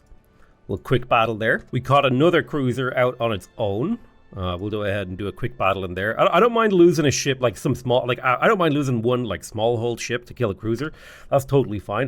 It basically just recycles out my old ships, and it costs my enemies a cruiser, which is awesome. Yeah, they've got ships coming in from every direction. It's just a constant stream of cruisers that we're constantly just bashing down. Wars in Galciv are very much attritional affairs. It'll take 2 months to conquer this planet. We do have troop transports. We also have frontliners, so it should be a quick battle. Then we can begin the invasion. We can do a orbital bombardment or a planetary assault. I think we will do surface invasions, because I like that. We shall invade with our Festrons. We have another full fleet. We will send them out to go catch these guys. It's a fairly small fleet, and we have a fairly large fleet, so our engagement capabilities are good. I also had some thoughts, like I think it would be pretty cool if individualistic, like if collectivists are able to have bigger fleets. I think it would be cool if individualists like had more efficient small ships. Like the idea is like collectivists, right? They like big fleets all working together, whereas individualists, wouldn't it be cool if they're like their tiny and small ships were more efficient in some ways? Like maybe they got an evasion boost because they're piloted by free thinkers. But I don't know, something. I think there's a cool idea in there somewhere. So Argent Gavasknikov is going to produce me a mix of destroyers and frigates to hit the front line. The Mantis's logistic size has fallen to a level where I'm going to retreat the Mantis fleet back to pick up reinforcements. Once you start dipping around like 66, like 2/3 of your initial of your maximum size, that's when you got to dip back to pick up supports. I kind of wish when I clicked quick battle, it would show me the results, like bring up the results screen. I appreciate that it finishes it. I would like to, I like there would be like another, like a little toggle button. You could click to the side of it, says show results. So the Fell Hunt here got a kill. Sensor range is 7, move speed is 9. I'm going to take a communications terminal so this thing can see a little bit further. That'll come in real handy later on. Let's take on this bomber too. Oh, we can't quite reach it. That's fine. Killed another cruiser. Shouldn't be so bad. Or rather, we opened fire on the cruiser. We didn't kill them. I think we did open fire on those bombers. Fleets that still have attacks left will fire when you end your turn, which is something I really appreciate. I think that's cool that your ships will kind of do a little bit of the work themselves. Not a huge amount, but just a little bit. We got a troop transport. What are you? You're a Festron. Go ahead and board that. Troop transport, my dude. We finished an agricultural district over here. This planet is coming along nicely. Probably about time that we stopped spamming stored goods in here. We have enough culture points to add another culture point to our civilization. I'm going to take mass mobilization. So I'm currently at 333 manufacturing output. That will bring me up to 362. And I also have access to the mass mobilization edict. Oh, swarm for 6 months. Holy shit. God damn, I had no idea that this existed. Okay, so if I click the swarm ability, look at these stats. 200 science, 260 manufacturing output. I click this. Boom. Why did my output go down? What? My output went down after I clicked that. Doesn't make sense. That way. Whoa. Okay, now it's 460. Okay, for some reason, it didn't update properly this turn. Maybe it doesn't update properly on this turn. Yeah, this guy's got, what is that? A diligence of 26. What if I lower taxes? Oh, wow, it barely moves the needle. Even raising taxes doesn't change much, so I could technically go to max taxes, and I think I still have a stronger empire than most people in the game right now. That's a beautiful thing. Shared sense of duty makes it easy to find volunteers willing to fight. This will spawn a free transport. Well, you know what? I could use that, because that has a population in it that can invade a world for me. All right, to catch a cruiser over here, we'll go ahead and quick battle him. We'll catch this little bomber over here as well. We're not quite in range to catch this guy, but we can blast him with our weapons and make him an easier target for our follow-up attacks. Go ahead and quick battle him to get him out of our way. I feel like we got pretty good control of the situation. We conquered the Saxa planet over here. I need to find a governor with high loyalty. Oh, I think my governors were killed. I'll recruit some of these guys just because it'll get the leader screen to refresh a little quicker. This guy will be pretty good in here. He'll give us a little bit of growth. Where will you be good? Your stats are not very good, but I could find somewhere. Yeah, the warrior cast. You'll get us a little bit of hit points for our ships. Cost us a bit of control. I'm trying to find where the biggest difference between the two stats are. Yeah, you're a warforged. You'll give us a bit of a military bonus. Yeah, it's fine. A little bit of growth. And you are not very good at anything, sadly. You don't really belong anywhere. I'll put you over there because at least you'll do something. And then I'm going to do the executive order, invite leaders to get a new batch of leaders that we can recruit. Hopefully getting someone with good governor stats. Here we go, 13 diligence. This guy is a traditionalist, he's a thrall captain, and a negotiator. Ooh, well this guy's a thrall captain as well. This guy's got higher loyalty, so I'll take him first. This guy's got pretty high loyalty too, and pretty decent stats. This is what we like to see. High stat governors. Particularly, I like to see a broad appeal of stats, but I really like social and diligence high stats. You'll go in charge of Saxa 4, and you'll go in charge of Lovas 1. Those planets will need a little bit of work and love from me. I'd kind of forgotten what we were doing in here, but it was something like that. We want the starport over here, right? Yeah, that feels about right. But we're going to build a governor's manor on this tile. We'll come back here, make sure everyone on this planet is trained as a worker. We'll consume this guy. Nom nom nom nom nom nom nom nom nom nom nom. Delicious, delicious population consumption. I'm pretty sure consumption was like the name of tuberculosis back in the day. Love Ass 1. What have we got here? We got precursor nanites. We got ourselves a little planetary generator, a starport. Honestly, some pretty good stuff around the starport. Oh shoot, if only the starport had been here. That's a +3 to military. Well, ain't nothing for it but to clear out these two tiles. We can open up a bit of space. Put the work hive here, that'll be +3 to military. If we put the hatchery here, that'll be another +1 to military. And then I reckon we'll put a house here because we want to boost that starport to maximum to get as much of the production on this planet out. We're going to go ahead and num the population on this planet. I'm sorry guys, you're just real tasty. And we're a little hungry. I'm a hungry boy. I love to eat. Let's buy a little gerantium. Gerantium. Now we're still gonna build the mother hive and the governor's manor here. I reckon I'll destroy this improvement. I will put the governor manor there because it's a little bit of gross income. And then by that I mean my income will be gross after we build it. Heyo! And I think it would be okay to put the mother hive in and around here to get a little bit more manufacturing and income. So we'll slap that down there. We care about getting our diligence up. And then we care about getting the hatchery up. And then we care about getting the governor's manor up to make sure that people's happiness is maxed out. And then beyond that, we'll come back and we'll take a look at this planet to plan it properly. Durandium. However, I think for the planet of Lovas, we're going to make a handful of construction ships. A, we need to defend this planet because it's on the border with the Drengan Empire. But B, there's like things over here. Control relics, all that jazz. Saxa 4 is ready to continue to build stuff for me. I definitely need more constructors, so I'll build a few constructors and see what we can do with them. I'm reviewing the situation. Right, I had a little bit of a fleet over here. We could probably take out this deep space starbase without any casualties. That'd be nice if we could pull that off. So many cruisers flowing through here. They're also really fast. The Imperial are super fast. Right, nice, efficient mass use techniques. So now is the time we're going to design some new ships. I'm also going to grab hyperdrive optimization here. I want that +1 movement speed. It doesn't require me to redesign my ships. All right, let's take this destroyer design. I'm going to start a new design. Now, because I don't know how to show you the mass, but basically This ship got +2 base mass and then 30% extra added on top. Now we are veritably swimming in thulium. So some thulium alloy armor on these ships could bring them up to the next tier. You know what I mean? They don't take up that much mass. Alternatively, we could add more weaponry. I am tempted to add a point defense and a thulium alloy armor. That would just make them a lot harder to deal with. The point defense would increase our evasion by +10. The thulium alloy armor will pretty cost efficiently increase our armor strength. And then I could pull the Neuroflex plating off, because you don't need to have both, unless you want to have like super high armor, but a 28.35 armor rating is pretty good. I could opt to slap a couple of deflectors on here. These are pretty bad deflectors. I think I would be better off schlepping another weapon on here, in particular, perhaps another neutrino emitter to increase our damage capabilities. So now if we take a look at this destroyer, it's got basically everything that I had before, except it's got a thulium alloy armor alongside an antimatter point defense with an extra neutrino beam emitter. So this destroyer is just better. It is more expensive, but it is a lot better. Make sure that its doctrine is set to assault, and we will queue it up. Queue it up, up, up, up. Now I'm wondering if we want to make some modifications to our fighters as well. So let's go ahead and start a new ship class. We could add an ion cannon to our fighter.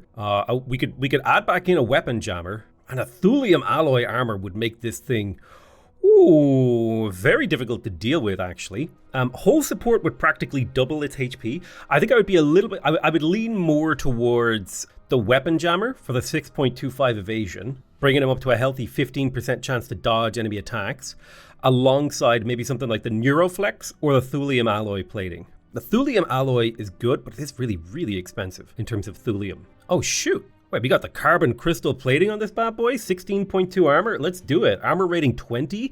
That means these things. So basically the way the armor works is if you attack a unit with, let's say you roll a 20 damage attack at an enemy, your attack will roll somewhere between, 1 and 20, basically. And then when that attack gets through to armor, the armor will roll. And if the armor rolls higher than your attack, you will do 0 damage. So fighters having armor is crazy good. The other option would be to, if we wanted to get really weird with it, is to put a repaired nani-cloud on these bad boys so they could heal other ships' health. I think that might be just a little bit silly. I think that's a little bit too broken. So I will just go with the carbon crystal plating and the weapon jammer.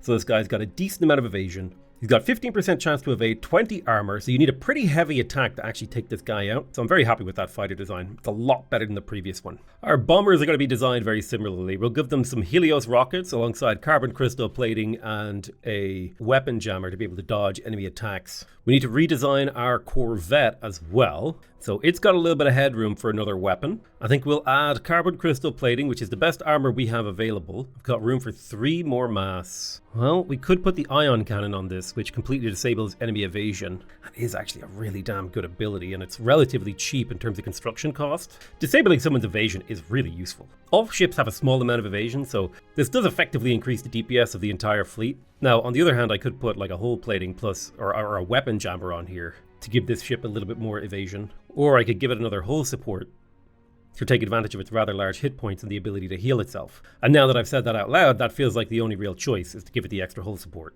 Unlucky. But it has really good hit points. Alright, so that's the corvette. We need to modify the frigate. It's got 3 neutrino emitters on it. I'm going to give it the carbon crystal plating to make it a little bit more defensive. And I could give it the repair nani-cloud. When an ally in range is damaged in combat, repair nanis will be released to repair the damage and restore some of the ship's hit points. It is really good. It is really damn good, but it is only 1 hit point every 5 rounds. Is that really that good? I think it's better on bigger ships. So instead, what I will take is a weapon jammer to give this ship a slight boost to evasion. Nah, the repair nani-cloud is cheaper. It's actually cheaper than the evasion. It costs 3 mass, a construction cost of 12, whereas the weapon jammer is 2 mass and 15 manufacturing costs. Well, this will probably actually end up with me having better fleet outcomes. So I think we just go with the repair thing. So my frigate now has armor and the ability to repair. Have I done my destroyer? I have. I've done all of my ships. The only one I haven't done is the cruiser, and I need to double check. Let me see. Let's start a new ship class using the cruiser. Cruisers will be set to target the largest combatants in the enemy fleet. So I think the natural thing to do is to give them a little bit of carbon crystal plating. I'm not going to give the cruisers point defense. They can have the repair nanite cloud to keep themselves healthy. I'll pop a weapon jammer on here for a tiny bit of evasion. And then they can have just a storm of rockets. 4 rocket pods. Now we got room for 4 more mass on here. Probably the best thing to put on here would be a pair of targeting computers. That will increase our missile accuracy by 16%, which is pretty darn good. This is my missile cruiser. So let's make sure we get the doctrines right. The destroyer has the assault doctrine, so he fires real fast. That's perfect. The cruiser's doctrine is that it has a really large range. Now what I want the cruiser to do is to hunt frigates and corvettes. So I'm going to make him a hunter with his missiles. So hopefully their overwhelming fire will one-shot those mid-sized ships. My corvettes have rush, and if I remember correctly, they have missiles and beam attacks. So I don't think rush is particularly good. I don't think tactical speed really helps much. So I'll get my corvettes to target frontline combatants, and I'll give them assault weaponry, so they attack faster. Although then again, these would be good with maybe fortress abilities. My frigates, they should be, yeah, they're spec'd to take out fighters and bombers. So that's what their job is. My fighters are spec'd to attack whatever the hell is closest to them. And my bombers, they should be giant slayers. Attack those big boys. All right, so we've redesigned our fleet. We're gonna have to do that a few times. And maintaining that is a little, I don't want to say tedious, but there's an element of tedium to it. So Argent Kvasnikov needs instructions, really, to know what the hell it's supposed to do. The planet is doing pretty okay, honestly. We got plenty of food. We don't need influence. We don't need money because we generate money from war. So I think the thing to do is to just go all out on manufacturing. Just getting as much production as we possibly can from this world. You could maybe make an argument that this one should be a housing district to give adjacency to the governor's mansion. And I will actually accept that because the small boost to income is nice. And I'll do a planetary conversion here because that seems like a good spot to do it. Shaylin Hoek has completed its basic construction queue. This starport is doing okay. This tile right here, I'll put a housing district because I want it to share its adjacency bonuses. Housing districts give +1 level to all adjacent things. I want the hatchery to get a level. I want the starport to get a level because I really want that military production. And I want the governor's manor to get a level because I want that gross income.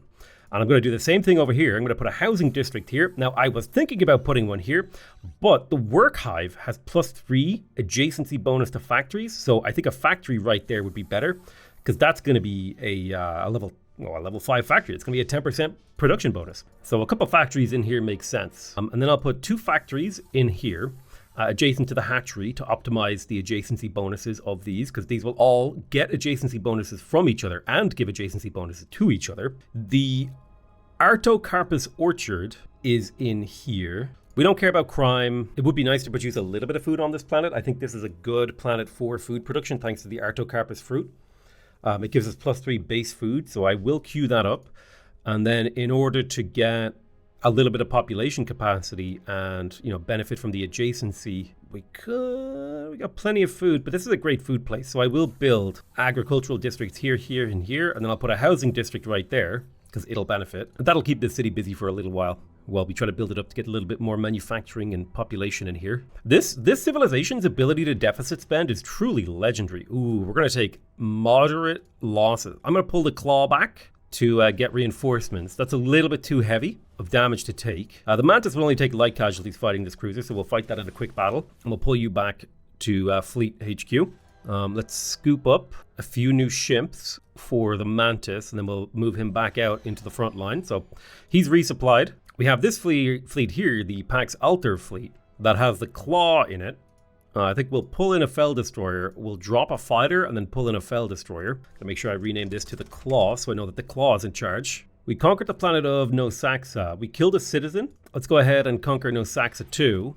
That'll be a 1-turn invasion. My Pax Atlar fleet here, going up against a cruiser, a frigate, 2 cruisers together.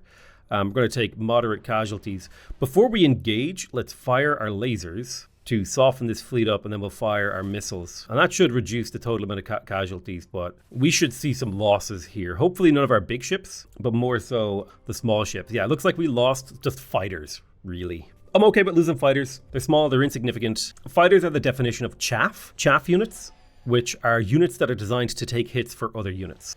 That's what your fighters are. Well, that is what they do. Hyperdrive optimization is completed. That's +1 movement speed. We can also do anomaly detection for even more movement speed, as well as the thulium sensor array. I will pick that up. Being able to get more vision on our star bases would be nice. +1 movement is also fantastic. Let's move in to take out this deep space mining starbase. We will blast it with lasers and then with missiles. And then now that we've softened it up, we will go in with the fight and we'll do a quick battle. Okay, a bunch of stuff finished here. We conquered Nosaxa 2. Oh, conquest rating is too low. Okay, it'll take 2 months to conquer Nosaxa 3, which we can start next turn. I don't see any Inturi fleets coming towards me, which leads me to believe that we have begun to gain the upper hand in the war from a production and stability standpoint. All we have to do to win the war is to have superior fleet numbers and successfully invade their planets. And I think through a series of crushing defeats for them, we have multiple fleets that can challenge their far-flung colonies like Siblia over here. I will send a fleet over there to see if we can take that out. Let's have a little bit of a look around. I don't really see unclaimed resources except for this control relic. So I'll send a constructor to go see if I can yoink that relic. Does Aloxi want a ceasefire? No. No ceasefire. They want a ceasefire? No. Under no circumstances will I give you a ceasefire.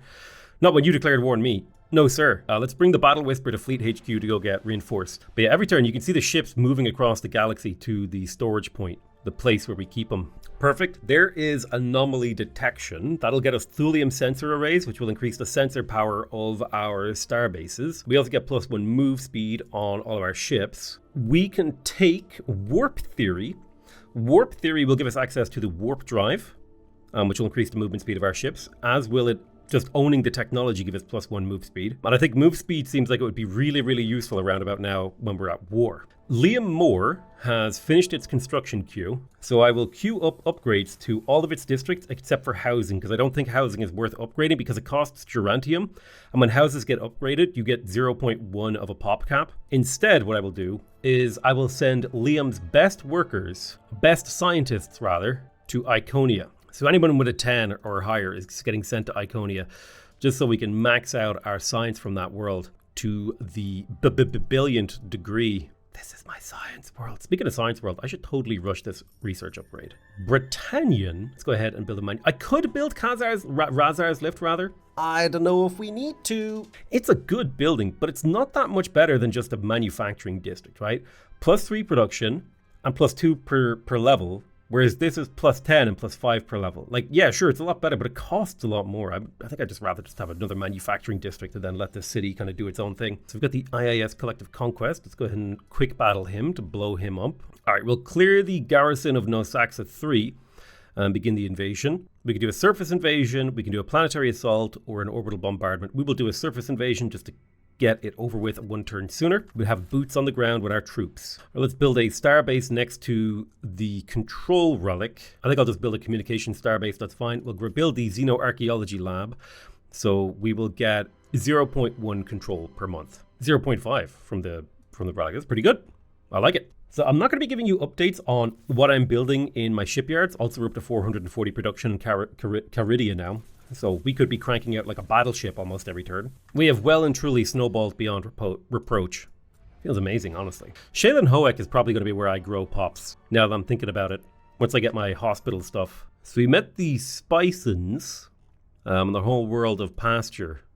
Usually they're supposed to give you a quest, but I have zero idea how I'm supposed to interact with these people or how do I get anything from them. There's a lot of things about the game that I don't fully understand, which is fine. You know, you don't have to understand every single game that you play to a maximum degree. The Battle Whisper is ready to be deployed. Oh, the Drengen Empire. I might do a troop build up near the Drengen Empire here. Oh, we could conquer these worlds. Look at them. They're ripe for the picking. So we got warp drives now. That's excellent. That's going to be a little bit of move speed. I'm going to research xenomedicine so that I can start a population growth world using the medical center. That gives you 30% growth to the planet. So we'll grab xenomedicine. We'll take 3 turns. Now that I have a military advantage, we can focus on building up our economic advantage. It's the kind of thought that I'm having.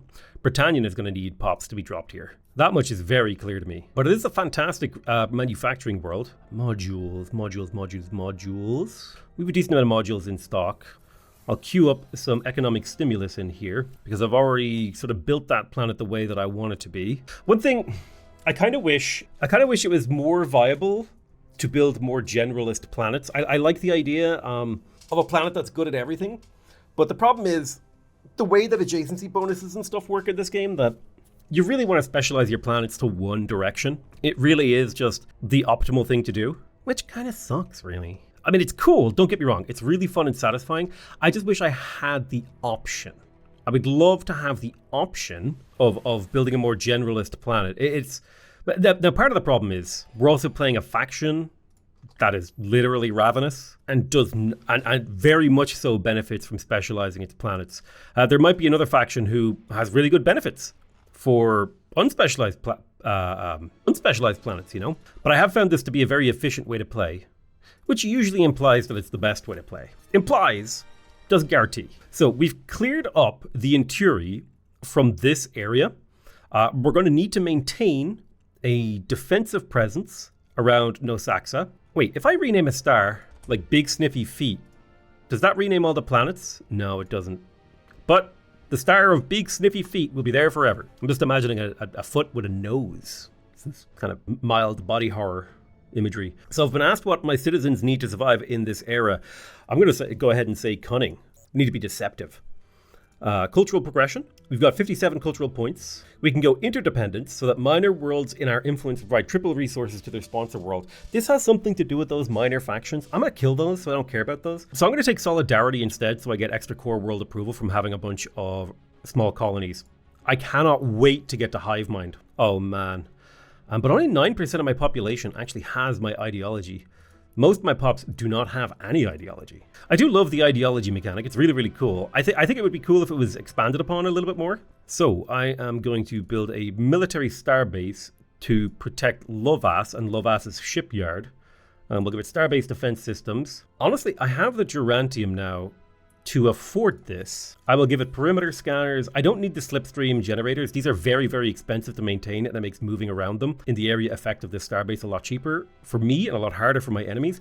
I don't need that right now. I just need this to be like a thing that can, if enemy fleets are near this planet, it will shoot them. That was what I needed to be. Yeah, what was I going to do? I forgot. And if I forgot, it probably wasn't important. Has a bigger lie ever been told? If it wasn't important, I wouldn't have forgotten. Whose economic base is this really? What are you guys doing with this? I'm declaring war on the Onyx Hive. I have definitely taken the top spot.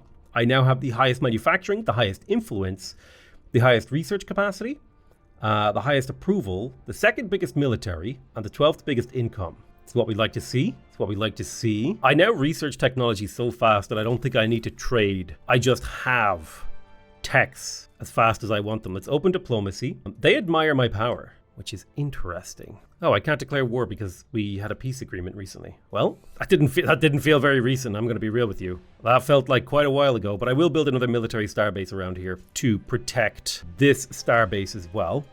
Or this shipyard, rather. So a few military star bases here and there. All right, let's pull... Oh, you actually have all the ships you need to go start preparing to invade the Drengen. Oh god, I accidentally tapped the rotate the map key. Uh-oh. Oh no, the universe is going to look different from now on. No! Wait, I got it to about where it was. No! I think this happened to me before in my last playthrough. Oh no, the world's going to look all different now. Xenomedicine has been researched. That gives us the medical center. So Shaylin Hoek was the place that I was planning to turn into a population-producing bonanza. Let's go ahead and destroy this farm. Well, the farm hasn't been built yet. So if I place the medical center here and I put a farm adjacent to it, this will eventually have 6 levels in it, which is insane. The farms are really, really efficient because they give +2 to population that are adjacent to them. I'm going to move the medical center to the front of the queue, as I will this thing, so we can try to get that medical center built a little bit quicker and start growing pops in here super fast. We're probably going to want to lower the pollution in Shaylin Hoek, so I will put an atmospheric cleanser around this planet to bring pollution down enough to where we're not getting penalties to growth, and now we're growing pops real quick. So I'm going to export the population on this planet to where? Well, I'll send my smartest dudes to Iconia, and I'll send my most productive to Caradea. Otherwise, I'll send some pops to Lovas to get that planet up and running. It's kind of on the front line, so we needed to finish its production queue real quick. All right, I've got to train these guys as citizens so they can be workers. There you go, yes. Produce for me. Produce. Produce for the hive. I'm going to research regenerative gels here. This will give me access to the organ market for the 50% growth boost. For some reason, the tooltip won't hold for me. 50% growth boost right there, so that we can grow pops even faster on that planet and fire them off to our colonies. And then this will actually lead to genetic architecture, which will improve the skills of all of our citizens. So that's something I'm really looking forward to. Getting even more stats from my boys. So Liam Moore has built enough supply ships to be useful. I'm going to go ahead and set its destination to Fleet Rally, and I will use Liam Moore to just permanently produce fighters. That's your job. Just make me fighters. Let's move the Mantis in here to take out this small fleet. Shouldn't take any casualties, and then we can move him back. Remember, I get money every time the Mantis engages in a battle. You love to see Britannian cranking out that production. What I don't love to see is my antimatter getting depleted. So let me have a look at my mining shipyards. I need Techapod hives to improve my mining. Are any being sold?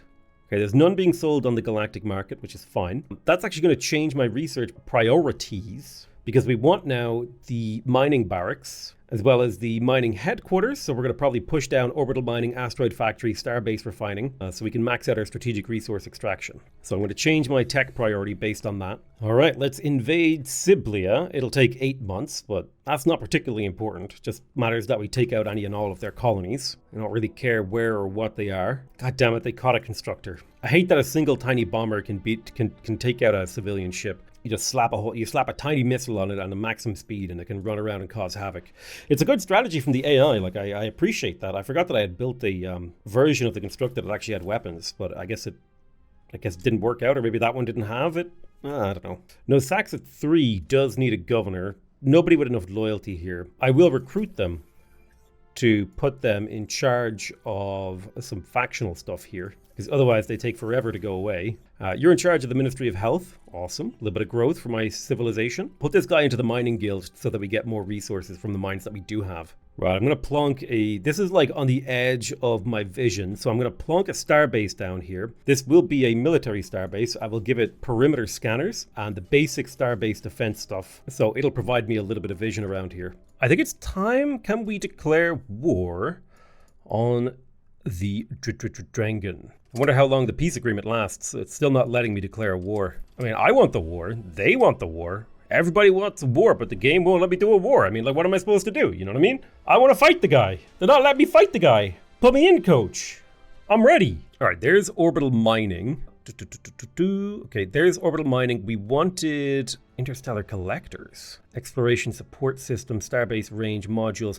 We definitely want these sector scanners because we want our starbases to see further, but then we'll pick up the asteroid factories for the raw resources. Already, actually, this starbase, its scanning range is paid off. It found this Hades fleet here, so the Claw can pick up some kills. Now, you might take some light casualties on our lighter ships in this fleet. It should be a pretty quick, clean battle without any issues. And the Claw has leveled up once again. Lesson learned, never declare peace. All right, that's the lesson I took away from not being allowed to declare war mechanically by the game, is never, ever go to peace. Nope, not me. Peace is now a crime in this empire. Okay, with the siege ship, I think the main goal is to make sure that it can survive small engagements with light units.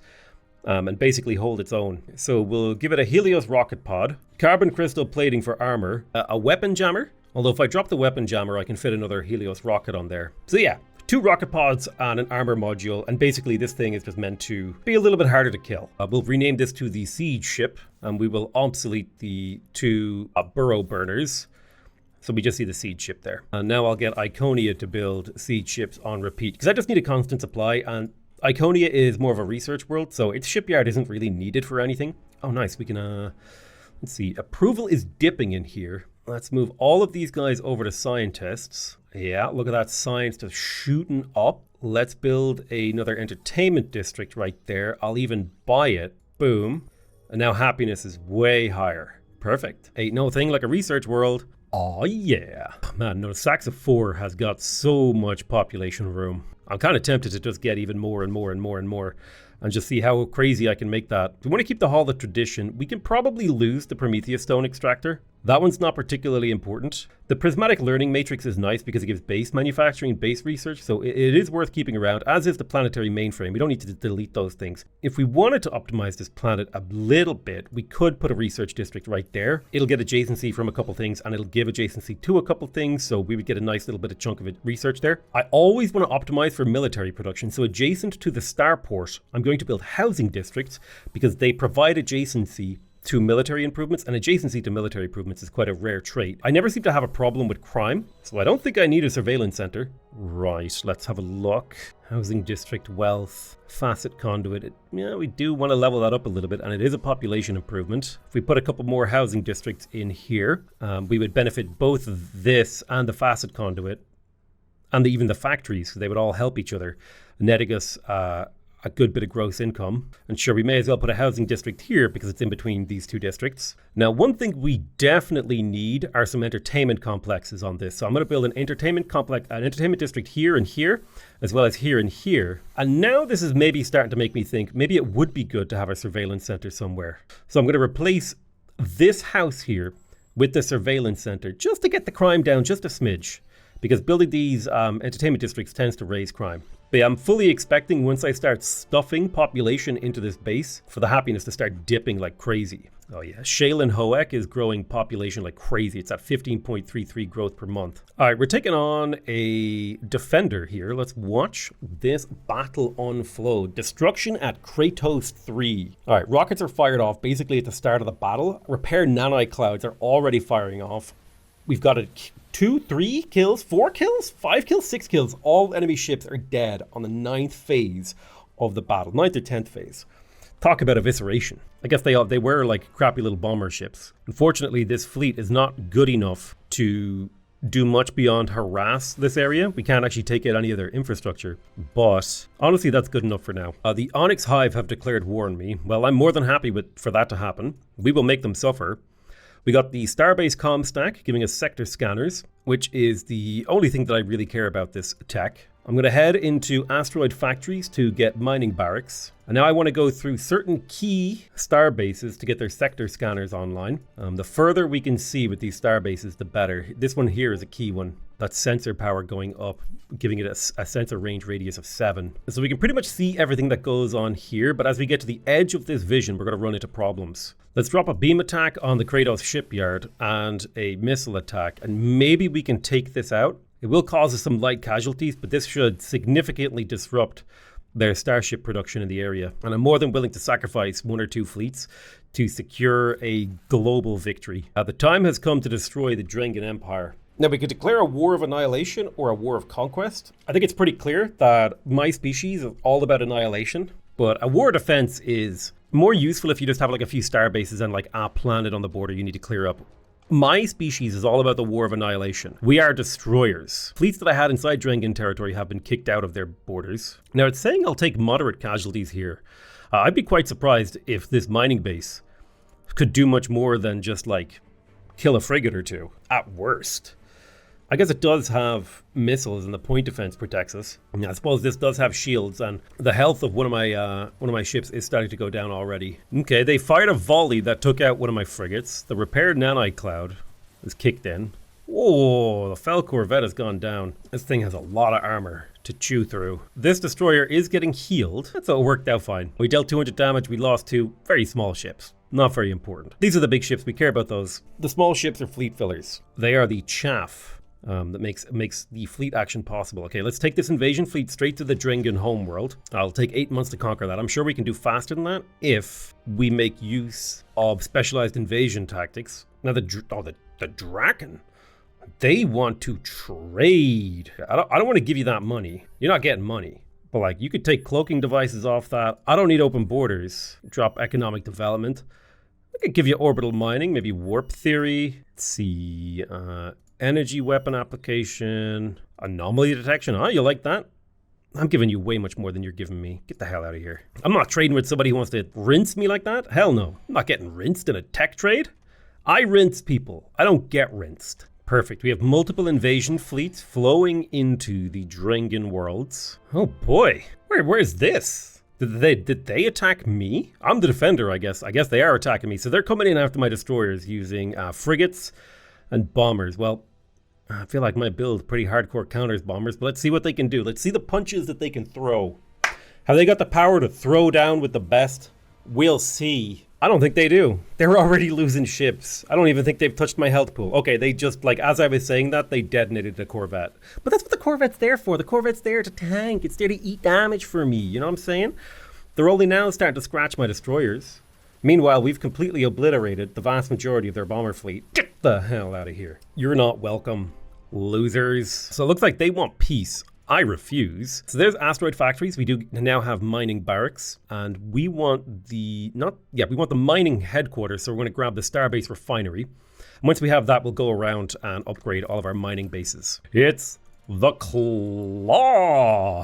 We got the Claw in here doing his little thing. Ooh, the Claw could invade this planet. Well, let's go invade that planet, shall we? I'm expecting the Drengens to fall incredibly quickly. Like the number of fleets that I just drove over the border would make a Drengen's mustache curl. You know what I'm saying? They can only dream of fleet maneuvers like I've just pulled off on them. Okay, this fleet's job is to sit here and prevent the whatever these guys are called. I can never say their name. What are they called again? The Inturi aggregate. The aggregate. Oh shit, this might be one of their last worlds if it's pulling in resources from so many places. Prevent them from building a shipyard there. That's our goal. Okay, these Drengen starbases have got hands. Because a lot of my fleets are like, oh, we're going to take heavy casualties if we touch them. So I think I'm just going to sidestep the Drengen fortresses and look for easy pickings, easy planets I can just scoop up. Like Grathis here that I can invade in a single month. Oh yeah.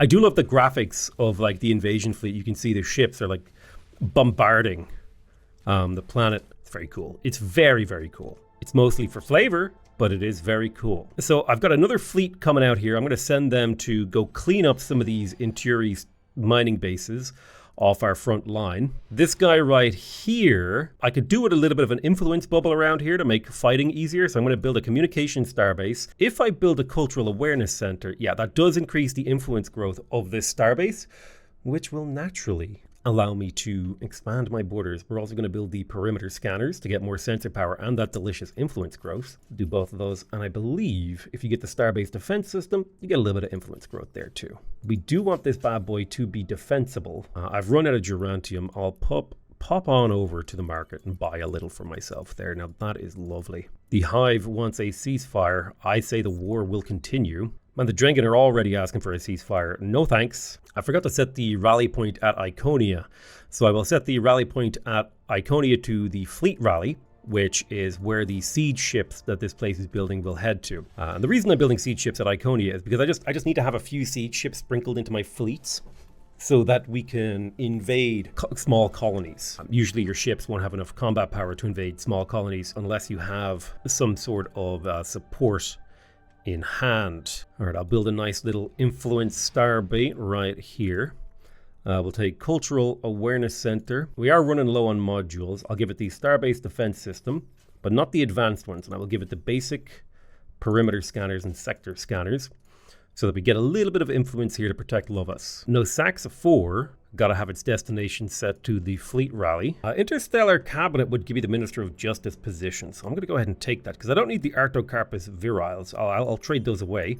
I'll always take a tech if I can. Speaking of the Minister of Justice, reduce the crime. Well, congratulations, Casa Getachew. You are my new Minister of Justice, reducing crime on my planets by 5%, which saved me approximately 3 money per turn. I love that the civilization can like just so deeply run an insane deficit off the cash reserves from scooping up the old planets. The defenders of the Drengen homeworld have been eliminated. We're going to begin the invasion. This is going to be a boots on the ground invasion, I think. Ooh, biological attacks kills 50% of the citizens. Well, we do like the citizens. That's kind of our thing. Is we like to keep the citizens alive. Orbital bombardment is awesome. It's so fast. Ooh, propaganda. What does this do? Positive approval. So we can invade them. We can invade their minds. EMP attacks. Oh, kills 50% of citizens. Shatter attack. Use target frequencies to silicon-based life forms.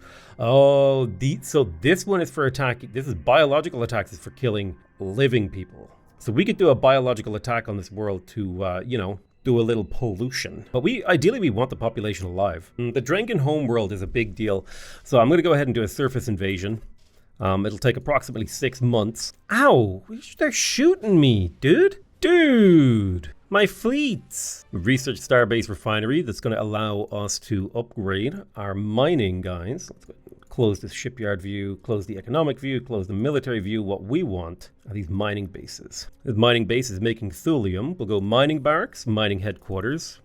That will massively increase the amount of thulium we're getting. I'll just rename this to thulium 1 x2. I guess thulium 2, whatever. So it's got 2 thulium. This place is doing gerantium and promethium, so I won't rename that because the name that came to mind was slightly inappropriate. DP2A. Don't know why. Something in my brain tells me that there's something inappropriate about that name. Antimatter mine. Boom. This is what we need to produce destroyers. So we're going to need a little bit more antimatter, but for now, that's pretty good. We'll get those perimeter scanners. It's always good to get those scanners online, no matter where they are. Give you that little bit of influence. This will be antimatter 1. Then we got antimatter and Illyrium in here. We'll build those mining bases. Now we're making antimatter and Illyrium. Love it. And the Icos Star base is making gerantium and promethium, so we'll finally upgrade all this. All right, we got all our mining bases upgraded. However, there is a gerantium deposit over here. So I'm going to come into Agent Kadvaris Knif and cancel its construction queue. Build.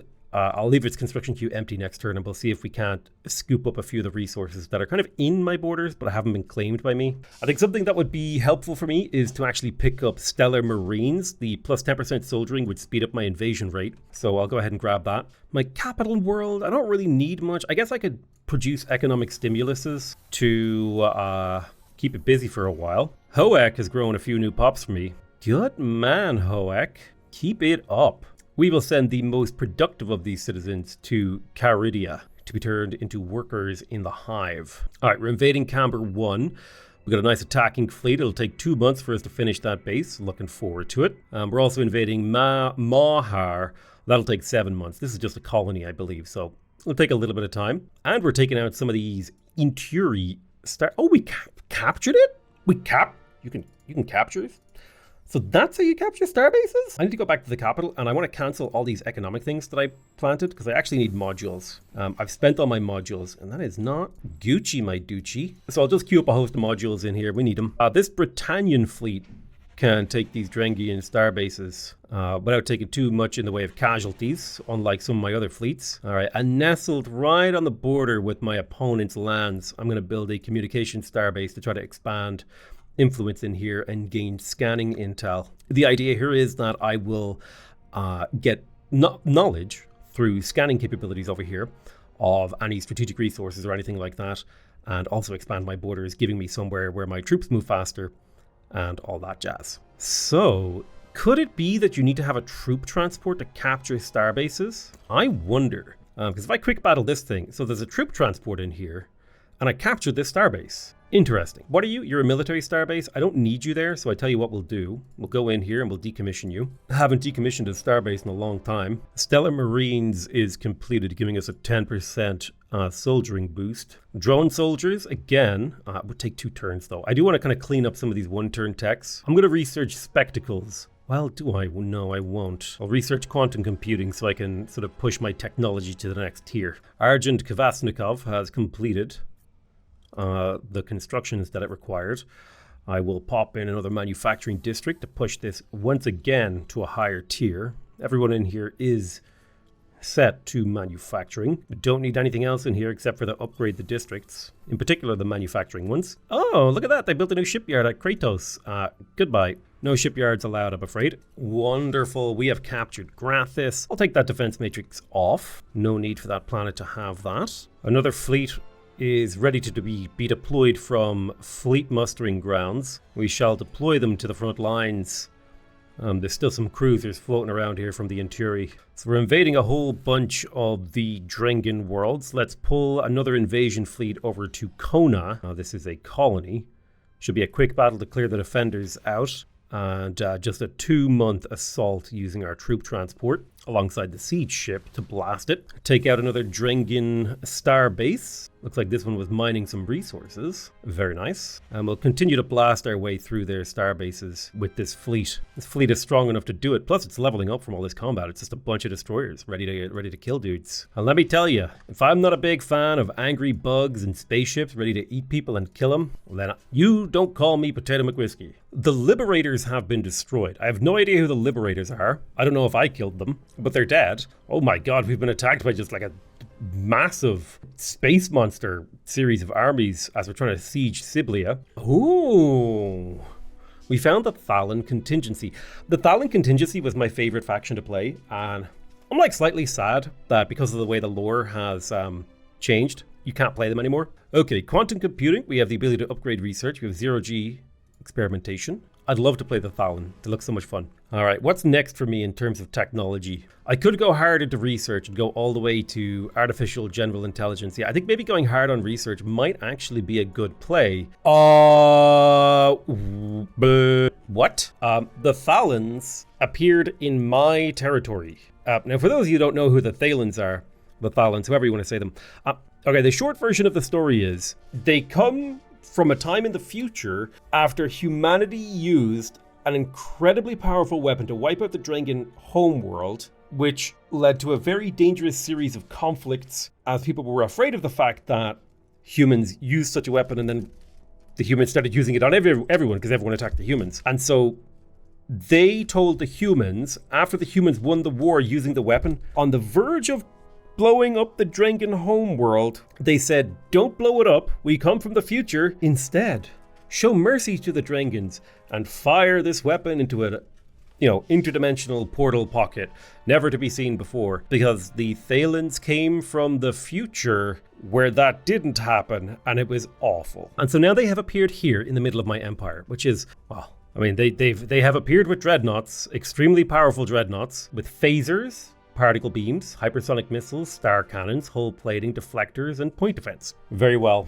Now I gotta deal with those guys and invading their world. So unfortunately, we are immediately at war with the Thalans, and extra unfortunately, the planet that they appeared beside is my science world. So this just became the most important war in the galaxy. While they aren't as strong as me, this situation threatens me at a level that none of the other wars do at the moment. So I'm going to start pulling back some of my fleets to do something about that. All right, nice. Let's go ahead and get ourselves another starbase, a mining starbase on this Prometheon here. That'll bring in another 0.5 Prometheon. We're bringing in 1.5. It's a pretty damn good amount. Computing substrates has been completed, which will allow us to upgrade our research in Iconia again, or ICOS, or whatever it's called. Let's go ahead and get regenerative gels. That will be a step towards getting our population enhanced. Argent is a surprisingly small world, so it might actually be a good idea to get a medical center here to maximize the population growth. I will send the high production dudes on this planet to the capital. Now, Liam Moore is another planet where I do believe building the medical center could be a really nice thing. It's a relatively low population capacity place, so I'll go ahead and destroy this improvement.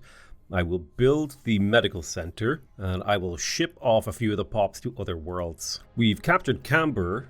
We can't capture Kratos. We could get a construction ship over here. I will see if I can get these fleets to swing back and maybe get a couple of kills. I know that the Interior have got to have some shipyards down here to the south somewhere, because I keep seeing cruisers just pouring out of shipyards down here. Need to get those shipyards dead. I've definitely seen a reduction in the number of cruisers they've been throwing at me, as I've managed to kill a few of their shipyards. I'm going to go ahead and design myself a new flagship. Now, the flag module does give you a pop cap, and it can have some mass and construction cost, all that jazz. Got sensor range, survey anomalies, and it's upgradable. Now, what's great for a flagship is base health, because you can earn a lot of stuff. And also, surprisingly, the probe module. It gives an extra 3 moves and an extra 3 sensor range, and it's relatively cheap. 10 mass is pretty hefty. You always want to have at least one of each of the best weapons you have available. Armor, shields, all that stuff isn't as important, because this is a ship that's going to tank with its health. The repair nani cloud could be big. And then the only other thing that I might consider, like super important for a flagship, would be, honestly, sensor range. The sensor range of this ship is currently 8. You kind of want something closer to its movement rate. So if I put a couple of deep space sensors in there and a targeting computer, you could definitely make a point for things like point defense. And I mean, there's also the argument to be made, right, that all of the weapons that you put on this should be like this enhanced particle beam. It should be the better one. And that's actually just a perfectly valid argument. It's not what I'm going to do. Another really good argument is these ships tend to level up a lot. So putting hull support on them can be really helpful because this will get multiplied by the ship's levels. But I'm going to give it the sensor range so it can act as a really nice scout for me. And I will just call it the old flagship. Well, let's go ahead and build a flagship in No Saxa. It's quite expensive, but it is a great ship. The Thalans want a ceasefire, but under no circumstances will I ever give anyone a ceasefire ever again. None of it means I can't kill them. Not while I'm playing the Festron hunt. We are invading Siblia 4.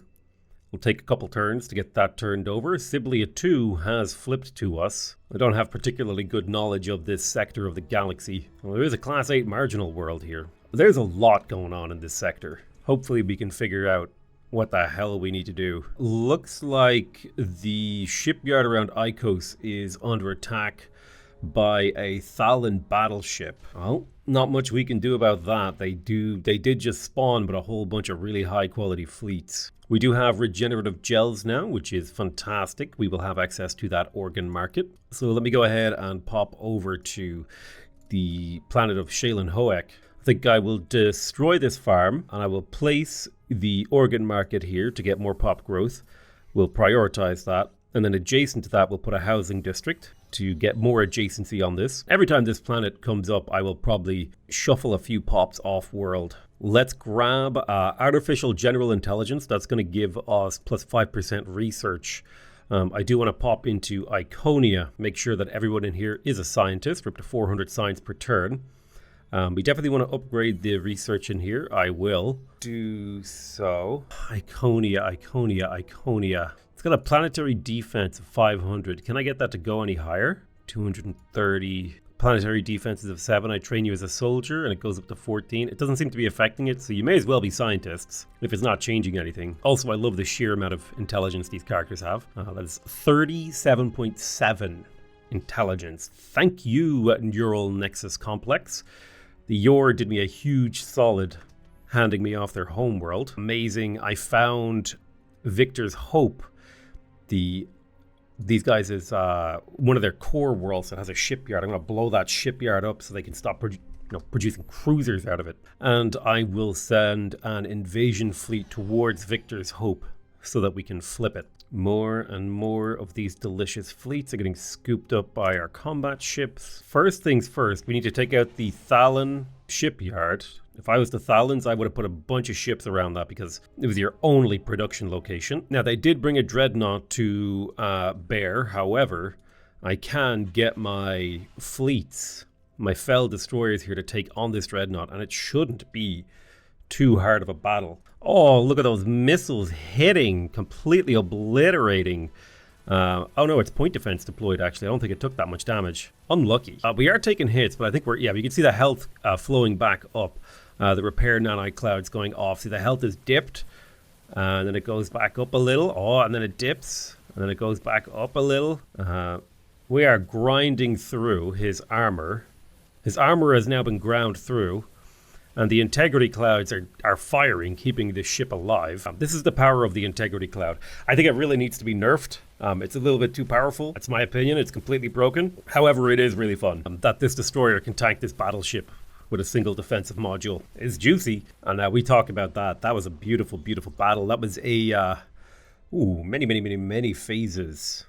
It was a 69 phase battle in which constant batteries of missiles. It'd be kind of cool if we had a little bit of a more breakdown, like 300 damage dealt, like how much damage did you do in what capacities? This Fel Destroyer 40, holy shit, it did like and so did Fel Destroyer 35. They did the majority of the damage. I see. Do you know what it was? I think it was because they're at the bottom of the list. The other guys broke all the shields, or maybe the Fel Destroyer 4 were of a higher tech actually. Yeah, I think these are higher tech destroyers. That's why they did a lot more damage. It goes to show you, like these old Like, this fell cruiser did not do a whole lot. But these destroyers, yeah, the destroyers are so much better than my cruisers. I should probably stop producing cruisers, but I got to give the AI a chance, you know what I'm saying? Let's also take on this battleship. I'll just quick battle this one. You don't need to see my ships grinding them down once again. Now, we'll step right up adjacent to these guys. We'll beam them, and then we'll fire missiles into their formation. And then it should be a pretty easy cleanup for this. This is a bunch of cruisers. Let's see how it shakes out. All right, so all their fighters are missed by, Alpha Strike on the Corvette. Some of these fighters get a little bit close for comfort. They get wiped out pretty much immediately, however. I don't even know if they broke my shields. I don't even know if I need shields once I'm healing my health. This guy is getting battered, completely obliterated. Amazing. We are not done hunting down these Thalan fleets. That could be a real threat if you weren't prepared for it. Thankfully, I was in position. Killing more stuff, are we? My. We got a Drengen fleet over here that we need to missile volley and strike. It's finally time we can take out some of these deep space star bases owned by the Onyx Hive, floating around causing me a nightmare for God knows how long. Artificial general intelligence has been researched. The Drengen Empire has been eradicated. Unregulated research is now available to us, as is research. Let's go ahead and grab genetic architecture. It'll take 4 turns, but it will massively increase the value of our population. Britannian, I am not growing pops here, but I could be if I replaced... People here are still super happy. Could replace this housing district with a medical center to grow more pops. I kind of like that idea. Need to buy some Durantium. So we pop into the market. We have so much money, by the way, from invasions. I think when a civilization is defeated, or well, honestly, I would be speculating if I finished that sentence. So I'm going to just leave that there. But we have a lot of planets. Who was I interacting with again? Britannian, that's right. Let's go ahead and shove a medical center on this planet right there, to give it some pop growth, and I'll start shuffling pops to no Saxa 4. People on this planet have a really high intelligence rating. Neat.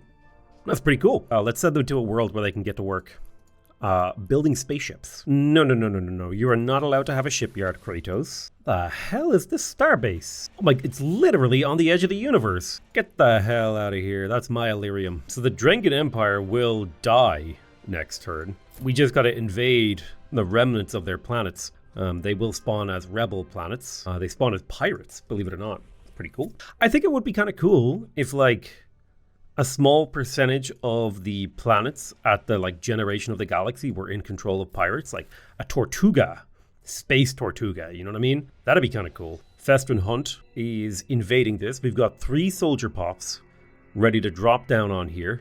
We get a nice soldiering bonus. Let's have a look here. We can invade in 2 months, or we can do a surface invasion and do it in 1. Let's do that surface invasion. I love a good surface invasion. Drop a few troops, make things all nice. You know what I'm saying? We got Love Ass here. Now, Love Ass was it was an old Drengen planet, actually. Oh no, it was an Eterni or whatever they're called. So what the hell do I want to do with this planet? It's got a fairly low population limit as well. It's got a core world capital. It's got a few little pieces of old technology in here. You know. If you know, then you know. I think it would be a bit boring if I just built only production planets, but I mean, that is the thing that has been winning me the game. I do think that production is king. You know what I need to look for? I need to look for my survey ships. I'm going to put those on auto survey. Well, no, I shouldn't put them on auto survey. I should manually survey with them when they're done blowing up shipyards, because these capsules and artifacts can be extremely valuable if you find good ones. All right, we got a pretty big fight here, but these are like frigates and a siege ship. We'll just do a quick battle. We don't need to see our enemies getting eviscerated over and over again. It's become boring to me. Show me something new, like an entire planet getting turned into rubble. Barney rubble. Now that would be interesting. I could pop the mother hive in here. Could build a medical center. How badly? I guess growing pops ain't so bad. Put a house right there, put an agriculture there, put an agriculture there. That'll boost up this medical center. I'll do a planetary conversion. Well, we don't need the population cap, do we? I'll do a planetary conversion right there. It's the claw. Let's go ahead and invade Victor's Hope with the claw. It'll take 6 months, but that's fine. All right, we've got a mining base for Illyrium here. Let's make sure we level it up. And we'll also get the perimeter scanners to give it a nice sensor range. I actually need to get the sensor range tech on my star bases. Which one is that?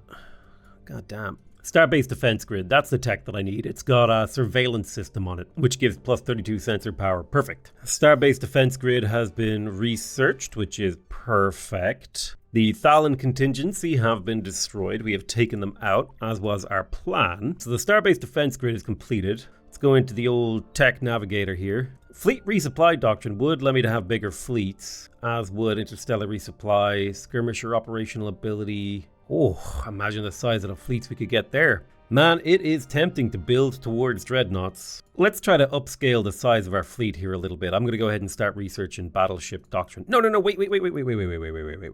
Genetic architecture. It's important that we get that. What we want to do is we want to find the most intelligent pop on this planet. I'm talking a real smarty pants. 4 is about as good as we're going to get here. And we want to turn him into a scientist. And then, supposedly, the rumor is, if you launch a scientist onto a flagship, they generate more experience. How true is that? I have absolutely no idea. But normally these ships will get 5 experience per thing. So we'll find out. Let me pop in here to this starbase. I'm going to go ahead and pick up surveillance system as well as the thulium sensor array. That'll bring our sensor range to 16, which is fantastic, by the way. We'll do the same down here. Nice sensor range extension. See deeper into enemy territory. Pretty much everywhere I have these star bases that are acting as listening posts, I will go ahead and do that. God damn, time passes so fast when I'm playing this game. I'm really enjoying it. Now, I am curious about a few things that have happened. We can go for the hive mind, which unlocks post-sentience technology. So we just unlocked hive mind. Now, I don't know what that means. Allows units and cities to act in perfect coordination. I have no idea what that means. But like, if I come to my capital now, I try to find a collectivist. Train some of these guys as workers. Hell yeah. I don't know what I'm supposed to do. Oh, post-sentience. This gets me the augmentation center. Increases the intelligence of citizens across our empire.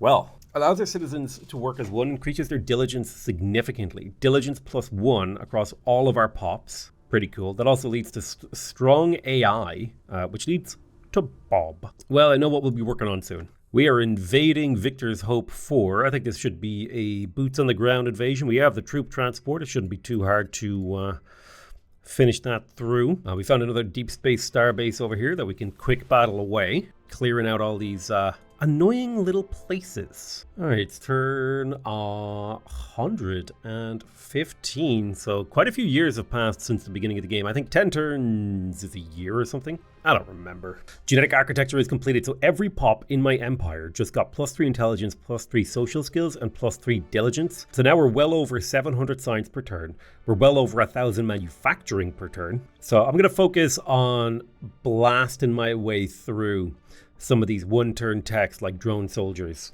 No, Saxa is a city that I am definitely not gonna try to grow pop on, just because like the sheer amount of growth you need to grow pops on a big planet like this is just insane. What I will instead focus on is getting my recreational districts as high as possible and my manufacturing as high as possible to keep this city pumping out ships. Oh, nice. We found Onyx Prime. And apparently they had a couple of colony ships kind of floating about in here undefended. I definitely think protecting the shipyards is a place where the AI falls down. If you can just get through... Oh my god, there's so many ships here. How many ships are on this tile? Okay, I guess they just had a whole bunch of colony ships. You know what I really need to research? I need to get my better beam weapons. So I'll get to work on that. We're taking out the Onyx infrastructure in their home system and now beginning the invasion of Stone. It'll take about 4 months to finish invading the planet of Stone. It is only just a colony, but it's a step in the right direction. All right, nice. So there's plasma beams. We have access to the plasma pod. What we really want to get to is the beam weapon augmentation, I believe it is. We want that gluon disintegrator. It's the last beam weapon that is mass 4 with no Illyrium cost rather. And so it makes an extremely mass efficient and therefore production efficient and a logistics efficient fleet. All right, so we've wiped out all of the ships around Onyx Prime. We just need to clear the defenders as well. There you go. Onyx Prime is ripe to be invaded. I don't see any more planets in this southwest sector to be invaded, so I'm going to go ahead and move on to Schultz and Victor's Hope and all the planets down here. We have successfully invaded Victor's Hope. And honestly, at this point, my empire is so big that I can't even pay attention to everything that happens in it.